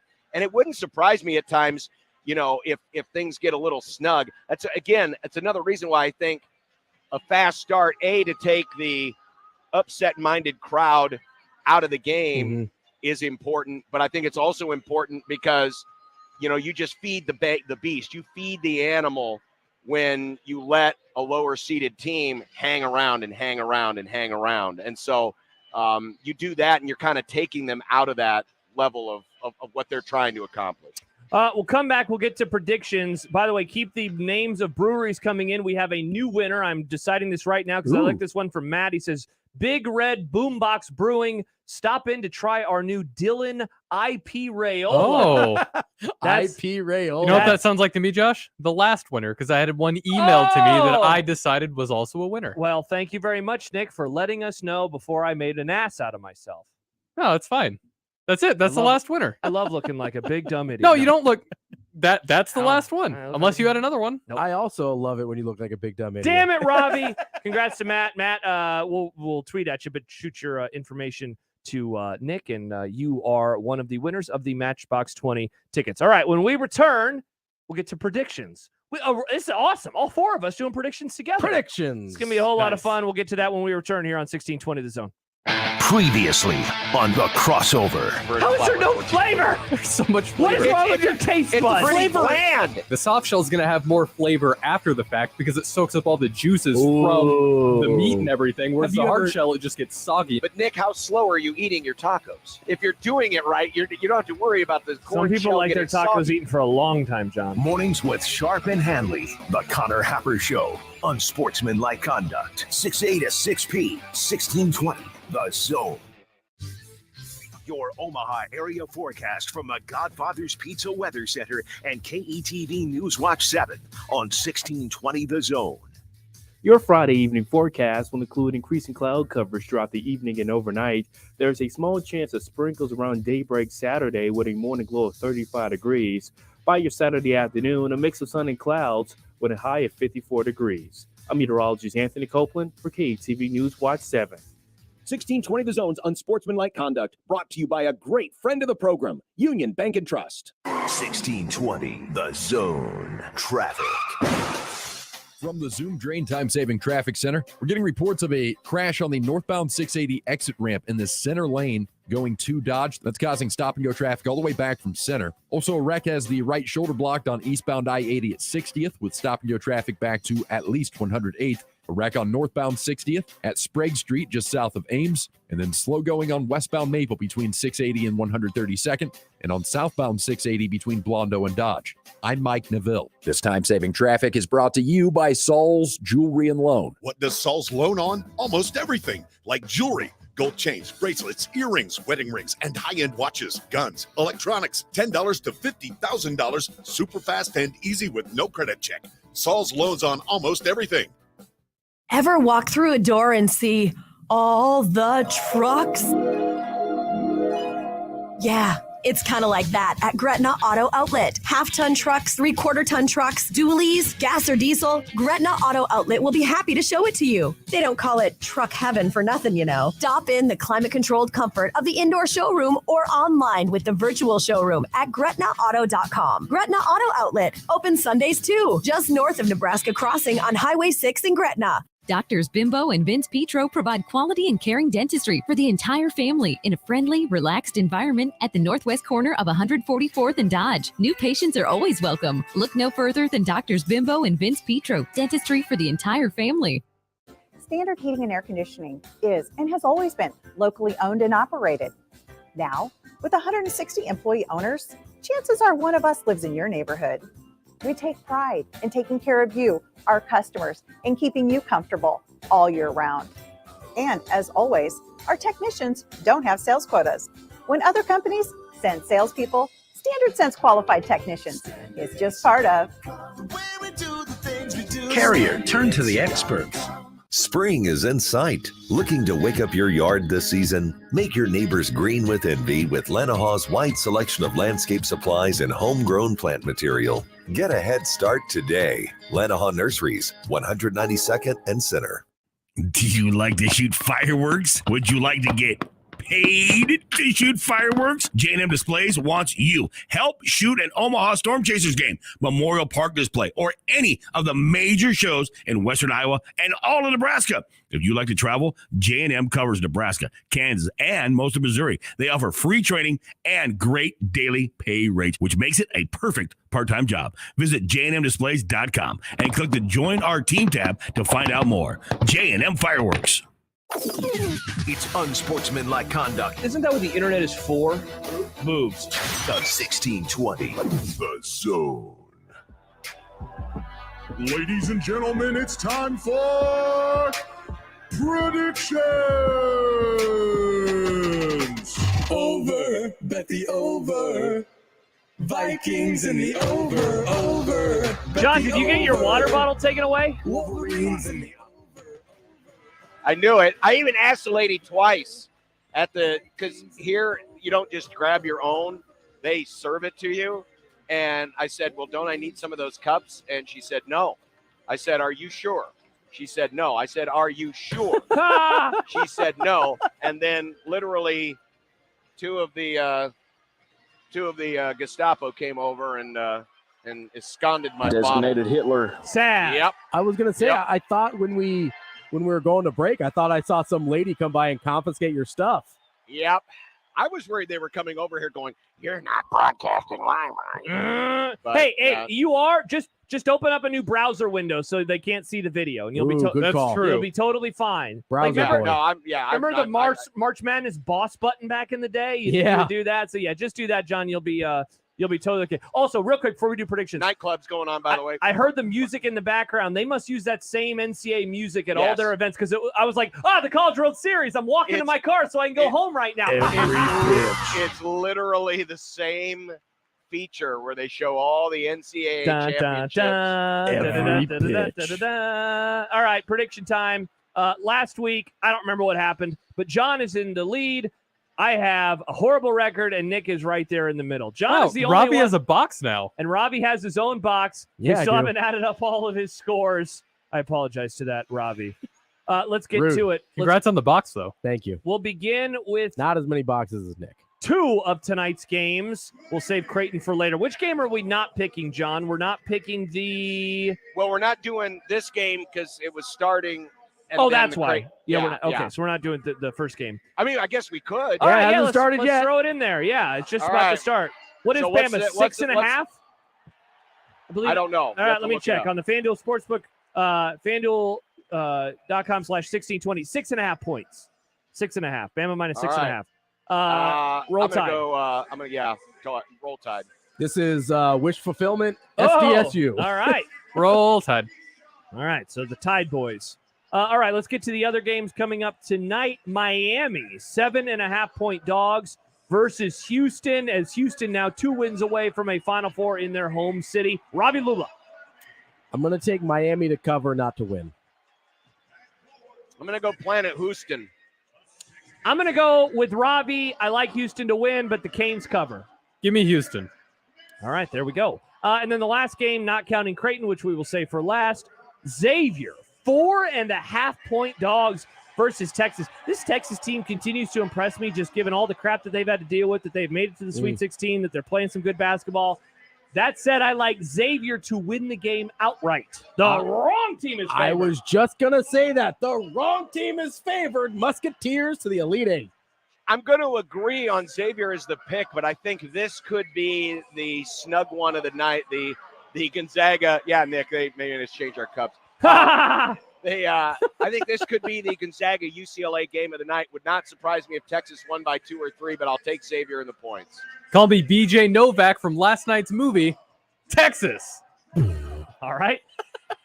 To the Elite Eight games that we know of, and we do have lines for these. FAU, their first ever Elite Eight. Hey, FAU, man. Only their second. Watch it. Nice. Isn't this only their second ever NCAA tournament appearance? Yes. Kansas State has not been to the Final Four since John was 15 years old in 1964. Taking baths in his mom's house. FAU With the family rag. With the family rag. FAU plus 1.5. I like the Wildcats. E-Maw. Give me Kansas State. Yeah, I've got K-State to cover. The wrong team is favored. FAU. Man, I want to go FAU. They are really playing good right now. But, and K-State. All right, so all of us except for Nick go with K-State. UConn, 2.5-point favorites. Sorry, I'm messing with the thing. My internet got all screwy. UConn, 2.5-point favorites versus Gonzaga. Gonzaga looking for their, second Final Four in the last 3 seasons. UConn looking to get back for the first time since they won it all back in 2014, if I remember right. Yep. UConn, 2.5-point favorites. Robbie. I've got UConn. They're playing great basketball right now. Nick? Ditto. Oh, wow. Remember when that kid died in Thrones? Yep. Because he zigged instead of zagged. Gonzaga. The good take, boys. Go Zags! Back to the Final Four. I just think UConn. I think UConn is too deep, and they're playing too well right now. And I think that game the other night probably took a little out of Gonzaga. I'm picking UConn until someone can beat them. That UConn, they're so hot right now. They're so hot right now. Will any Elite Eight game go into overtime? I wonder who put this prop in there. Jeez. No. Yes. I say no. No. Yes. No. All right, cool. Thanks for the free point, everybody. No. All right, John, what is this? The COTA? Circuit of the Americas. It's a Formula One track that NASCAR uses. Oh, wow. Well, I put it in there because I know how much Robbie loves NASCAR. So which one is this? There's so many things on here. I only see one NASCAR race. Is it the Echo Park Automotive? Echo Park Automotive Grand Prix. Grand Prix. Grand Prix. Nick? Give me Jensen Button, Formula One. On, he's not going to win. He's in a road course, John, that he's raced with Formula One champion Jensen Button. 10,000. Good Lord, Nick. Marty Trucks. And I thought Kimi Räikkönen was supposed to be here. I don't see his. Oh, Kimi Räikkönen. Oh, you are such a homer. 2 Formula One boy. They have experience at this track, John, and they're going to kick ass. Like All you right, have experience, Nick. Here's the actual winner. It's going to be either Tyler Reddick AJ Allmendinger, or I'm going to go Ryan Blaney. Allmendinger, I hardly know her. Hey-o. All right, I'm going to go with because it's an F1 track, I'm going to go with the names that sound most European to me. Oh, perfect. Daniel Suarez, Spain. Yep. Martin Truex Jr. Nice. Marty Trucks. And I'm going to go with Corey Lahole. You picked, there's 2 Formula One racers right there. I said I wanted the most European sounding racers. How's Kimi Räikkönen not sound European? Button doesn't sound European at all. No. Yeah. More like it's actually- Benjamin. Oh, my name is Button. Give me Ross. Don't call me Jessica Chastain. Give me Kyle Larson and give me Tyler Reddick. And now we move on from NASCAR. Thank God. Nick, Yes. play the music. There's a drive. Way back. It might be. It could be. And La Liga. La Liga. That's Spanish for the Liga. La Liga. John, who do we have today in predictions from La Liga? Well, you got your Cadiz, but you got your Cadillac versus the Seville, which doesn't make any sense because Cadillac used to make the Seville. Boo-hoo. Oh. You got Cadiz and Sevilla. Sevilla. Whatever. Sevilla for the win. Draw. I'm going. What are you drawing? Cadiz. Sevilla. All right. And that's La Liga. One game from the women's tournament, and this one starts, I believe, in an hour. This is Colorado plus 5.5 versus Iowa, like the most watched team right now. It seems like every time they're on TV. I'm not a TV ratings guy, but they get huge. Big TV ratings guy, Josh. They get huge numbers. I'm going with the team 4 hours to our east. Give me the Iowa Hawkeyes to win and cover. Wow, Iowa homer. Yeah, here. Kaylin Clark forever. Iowa. She's really good. People forget. Iowa.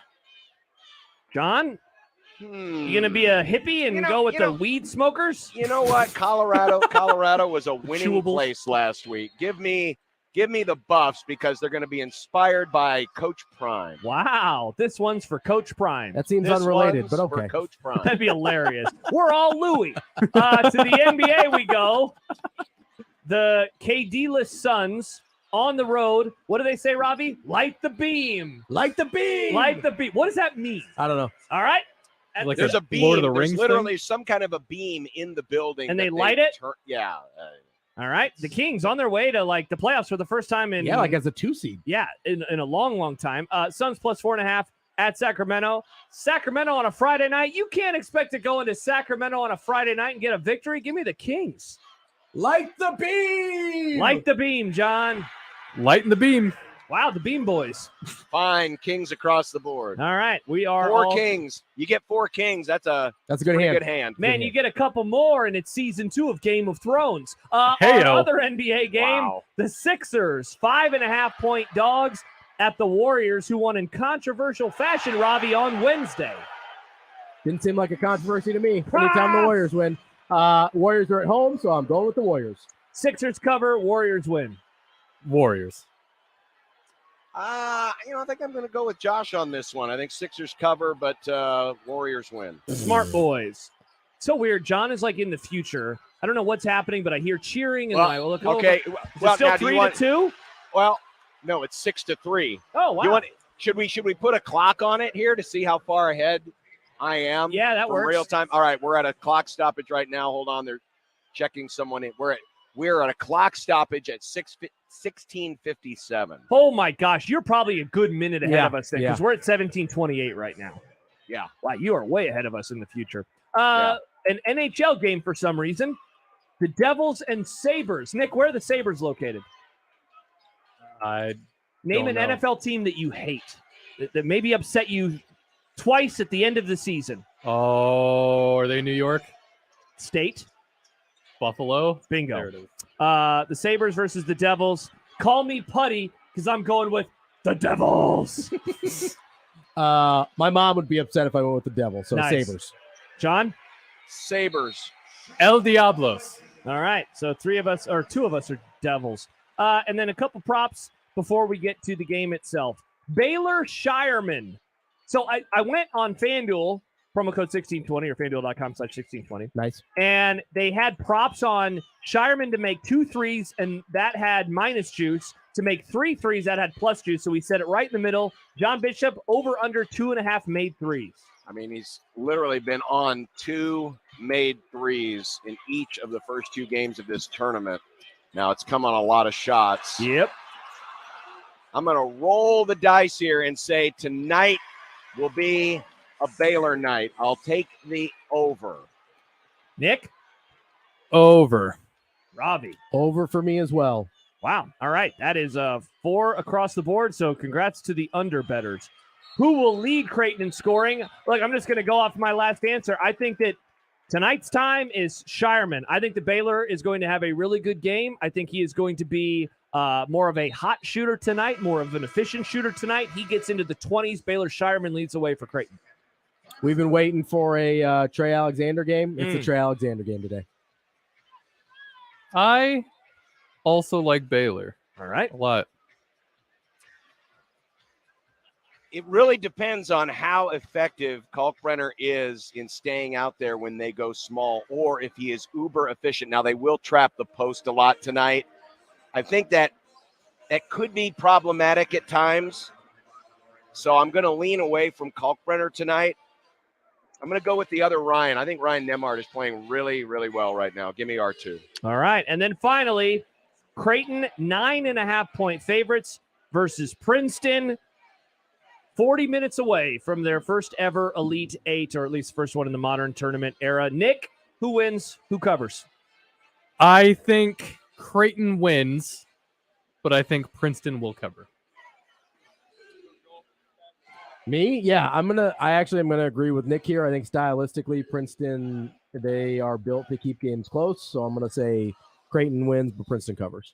There's a reason they're a 15 seed. Their magic runs out. They're a Cinderella no more, pumpkin, all that stuff. I think Creighton's going to win, and I think Creighton's going to win fairly comfortably tonight.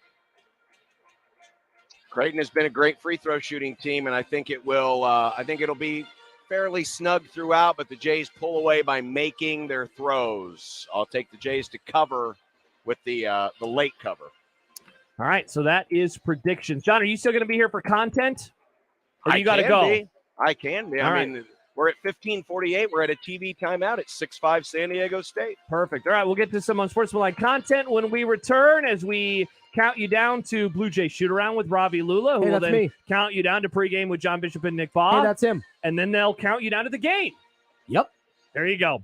All that still to come here on 1620 The Zone. But first, Josh and John here for the FanDuel Sportsbook, and we just gave you all of our picks for the games coming up this weekend. And if you are a new customer, you can get a no-sweat first bet for up to $1,000. That means up to $1,000 back in bonus bets if that first bet does not win. All you got to do right now is go to FanDuel.com/1620, sign up, and claim that no-sweat first bet. John, that would have come in very handy for me last night with my 4-teamer as Tennessee let me down. But with FanDuel, not to mention their parlay insurance, I would have been okay. FanDuel.com/1620.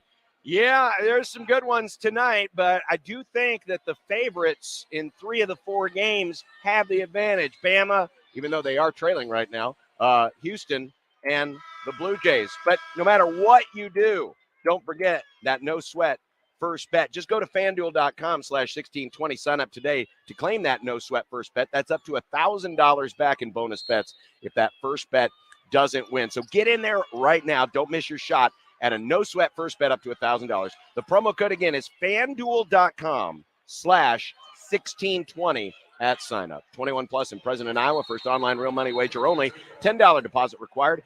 Refund issued as non-withdrawable bonus bets that expire in 14 days. Restrictions apply. See full terms at FanDuel.com/sportsbook. Gambling problem? Call 1-800-BETS-OFF. Now live on Twitch, YouTube, and 1620thezone.com. Peerless Energy Systems is Nebraska and Iowa's locally owned and operated authorized solar air compressor distributor. Peerless Energy Systems provides products and solutions for compressed air systems, helping companies in manufacturing, food processing, transportation, auto body repair, car dealers, and more. Driving industry efficiency through service, support, and relationships, let Peerless Energy Systems help you increase efficiency with your compressed air systems today. PeerlessEnergy.com. Tired of having a website that doesn't reflect the quality of your brand? At JM Online, we specialize in custom websites for unique business needs. Your website should be more than just a digital billboard. It should be a powerful tool that grows your business.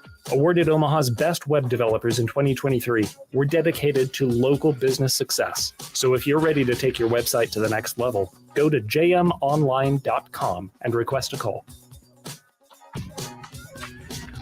PACE, Police Athletics for Community Engagement Organization, is dedicated to preventing at-risk and disadvantaged inner-city children from becoming involved in street gangs, crime, drug use, and victimization. Last year, PACE served over 5,000 area kids with wholesome competition and free participation in soccer, baseball, CrossFit, and flag football. To help PACE and local families make sure kids have access to safe and fun spring and summer activities, please go to paceomaha.org to support the PACE mission.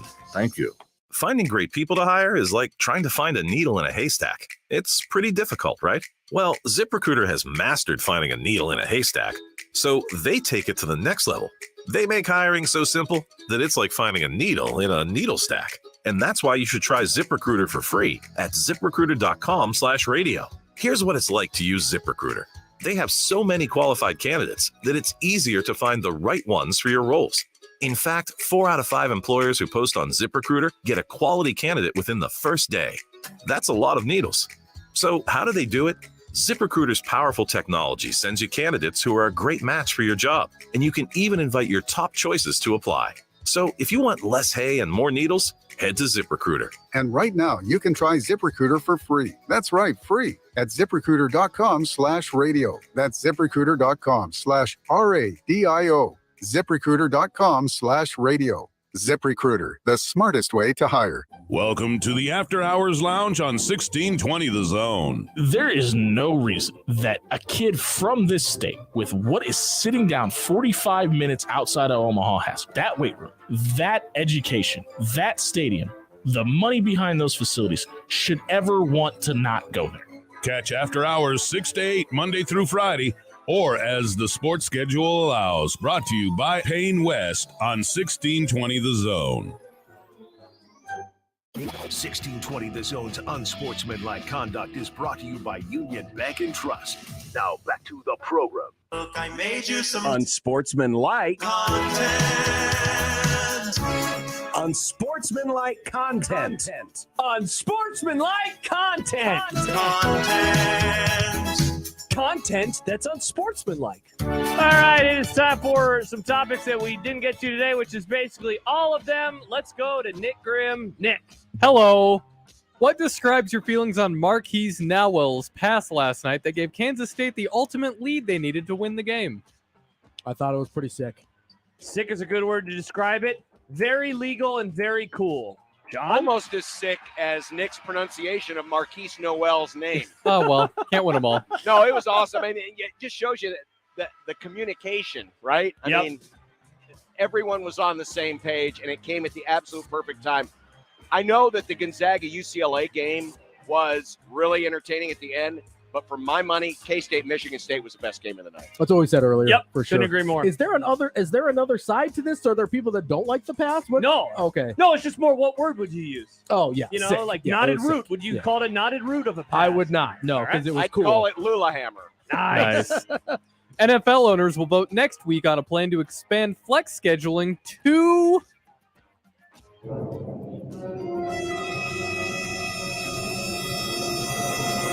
Thursday Night Football. An NFL spokesman says the league is not concerned from a health and safety perspective.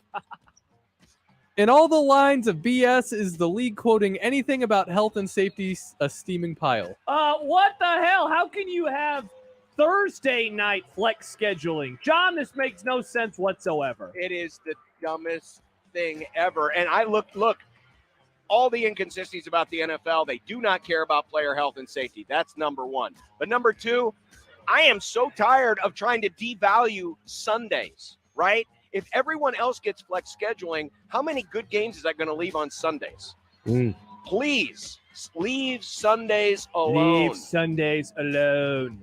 Well, I like that they were honest and that they said they're not concerned about it from a health and Hey, safety there you go. standpoint. They're Yeah, like, they don't care. We're just not concerned about the health and safety at all. So Bingo. Neat. Tough hang. Jordan Marshall, a four-star running back from Ohio, pledged his future to Michigan earlier this week. Instead of the hometown Buckeyes, cracks continuing to show in Columbus. Interesting, John. No, it is not interesting. What's interesting is how this question got in here. Yeah. As once again, somebody on this program is trying to tear down the great name of Ryan Day. I would say, There's nothing to worry about. It's one running back. Running backs are a dime a dozen. What cracks are we talking about? They were like keep losing to Michigan, Robbie. They were closer to Twice. getting to the championship game than Michigan was. You know who else was close? Oh, no. Ryan Day and Scott Frost, says John Bishop. I mean, no, come on. Come on. Hey, people are asking. No, you are. Nick is Nick asking. is asking. Yeah, Nick, come How on, dare Nick. you? Nick. Come on, man. North Carolina wrestling coach Tony Ramos has seen the TV ratings for the NCAA finals, which were the lowest they've been over the last decade, and wonders, how do we fix that? Guys, how does wrestling fix their low TV ratings? Be a different sport. I don't know what to tell you. I think that's solid advice. It's a niche. Like, come Yeah. on. Yeah. And all the kidding aside, because I know that, At a there's cage a lot match. of people like to, throw wrestling under the bus. TLC. But Happy seriously, Goldberg. Look at all the combat Gold dust. sports, right? Look at all the combat sports. Boxing, MMA, heck, even if you want to throw in WWE, right? Mm-hmm. They're all more visually engaging. I mean, wrestling is so technical, and a lot of times it's a guy just holding another guy, down for several seconds at a time, trying I've heard to those engage videos a do really pin. well on the internet. Yeah, You figure to get bigger ratings. They do good on the internet. They don't do good on ESPN on too. TV, Uh-huh. yeah. No, Hey, it's, more moms breaking glasses. part of it is so technical, and honestly, like a normal person doesn't understand, Why? myself included, like how the scoring works. Yeah. What It is just the looks like they're scoring two point. strong guys rolling around. Yeah, exactly. Which appeals to some people. Yeah. According to the Lincoln Journal-Star, the former Lincoln home of #Scofro sold for a record $3.5 million recently. The man continues to make bank. I mean, we assume we don't know what he owed on it. We don't know what he owed. He might have lost money on the house. We don't know. Interesting. No, Well, I'm sure my he did. guess is he probably got a house allowance anyway. So Yeah, I'm that's sure he true. did fine. I don't care. I don't care about this at all. Yeah, same. it just goes to show you that losing pays. Yes, it does. It really does. I wish I would be a bought out head football coach. Oh, that sounds That's the amazing. life. Mhm. Nice. Have you seen this? Have you heard about this? The extended forecast for Omaha shows a few days in the 40s next week, followed by high 50s and low 60s. By then, it'll be April. Is Josh right? Is the snow done? I think it looks to be that way, boys. I know that the lamestream media would have you believe that we're going to maybe get some snow overnight. We're not getting snow overnight, and also if we're asleep, it doesn't count. No, this prediction is ridiculous. This is like Jimmy the Greek coming back and saying, "Oh, the Colts aren't losing to the Jets now," and it's the middle of July. I mean, you already blew your prediction. You cannot No, go back I to this didn't. well. You said the ridiculous snow was done, And it we had a is. ridiculous amount of snow after you said that. You said that, and I had to use my snowblower. You, sir, Maybe you're are soft. ridiculous. All right. I'm just gonna say no because I don't want to jinx it. So I'm just gonna say no. But you agree with me. I'm just gonna say no. I love it. I'm just gonna say no. I love it. Fraud. I love it. All right, come back. Bet of the day. Say goodbye. Send it over to Ravi Lula. Hey, it's me. And at Creighton Princeton here on 1620 The Zone. Live from the Host Coffee Studio, this is 1620 The Zone. The Zone Inbox is brought to you by Equitable Bank. We take banking personally. Email me, Connor Happer, with the Connor Happer Show at Connor, CONNOR, at 1620thezone.com. Send me your love, your hate, and maybe a few hot takes. The Zone Inbox, presented by Equitable Bank.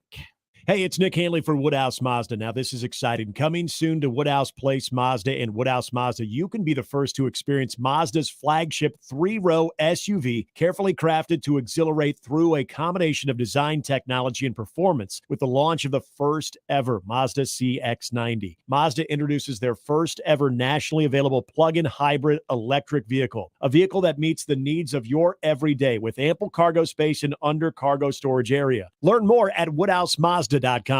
Duck Defense Midwest makes your home healthier and improves the life of your HVAC system. So improve the health of your home and everyone in it. Go to cleanairradio.com for a special duct cleaning offer for Zone listeners. That's cleanairradio.com. The spring yard cleanup season is here. Lenahaw produces Omaha's finest mulch. The best colors, best value, and the best quality. There is a difference. Have us deliver or stop by for convenient on-site loading. Rooted in quality, unmatched value. Lenahaw Nurseries, 192nd and Center. The Nebraska Lottery has given over $900 million back to our state since 1993. It's gone to improve our environment, education, and stay fair. Over $900 million? That's something. I'll say. Hey, I have a great idea for a commercial. Have someone count to 900 million out loud. That would take 28 years. Not a good idea. I don't know, with a little background music and some sound effects. There's another studio down the hall. Why don't you get started? The Nebraska Lottery, 30 years of building a better Nebraska. The Nebraska Lottery has given over $900 million back to our state since 1993. The proceeds have helped protect and improve Nebraska's environment, funded need-based scholarships for Nebraska students, and maintained and improved facilities at the state fair. That's terrific. You should put that on your website. It already is. Just click on beneficiaries in the menu. Menu? You guys serve food too? Maybe you should get off your feet for a while. The Nebraska Lottery, 30 years of building a better Nebraska.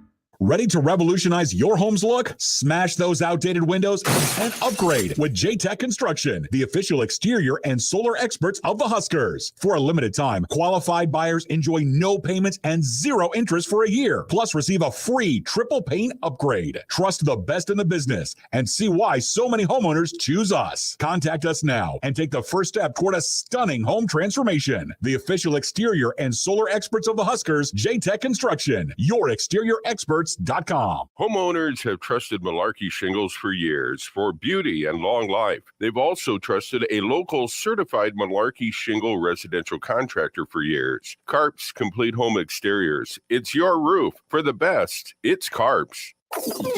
This is Unsportsmanlike Conduct. Smashing into another guy over and over. Of 1620.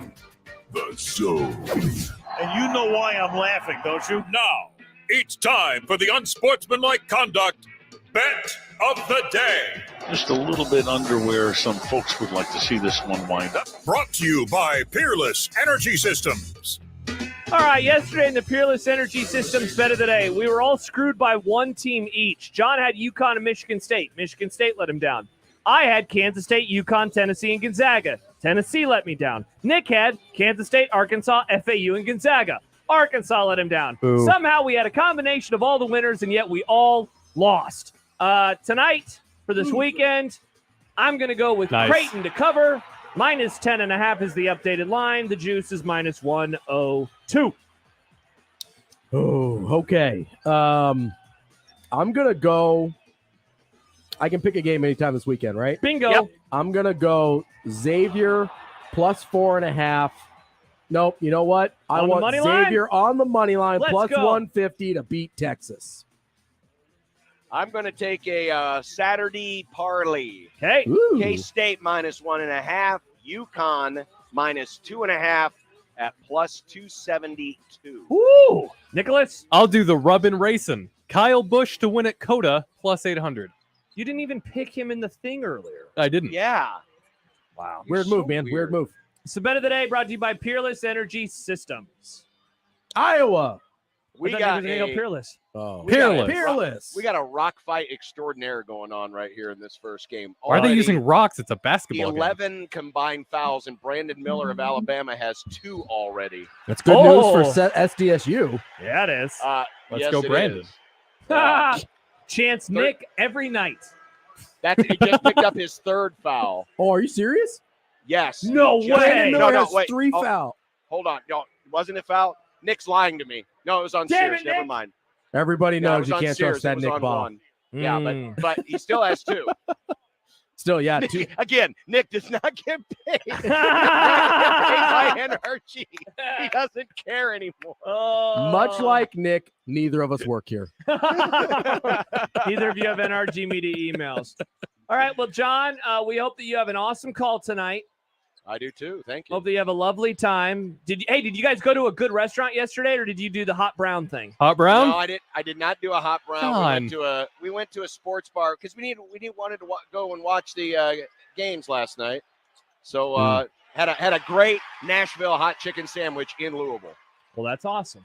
It's not a hot brown. It's not a hot brown. Also, But it's a not hot a Nashville. Nashville hot chicken sandwich, technically. Yeah. Technically. Well, enjoy the games, everybody. Robbie will have pregame coverage beginning in like 3 minutes. Right now. Yeah, so he'll be hanging out here Right there. until 7:30, and then we'll go to the arena where John and Nick await and look forward to their coverage, and then the game will start at or around 8 o'clock. Just depends on how long this one goes. So, Robbie, we appreciate you sitting in as always. Yeah, I enjoyed it as always. John, we appreciate you joining us for the last hour of the show. That was fun. Yeah.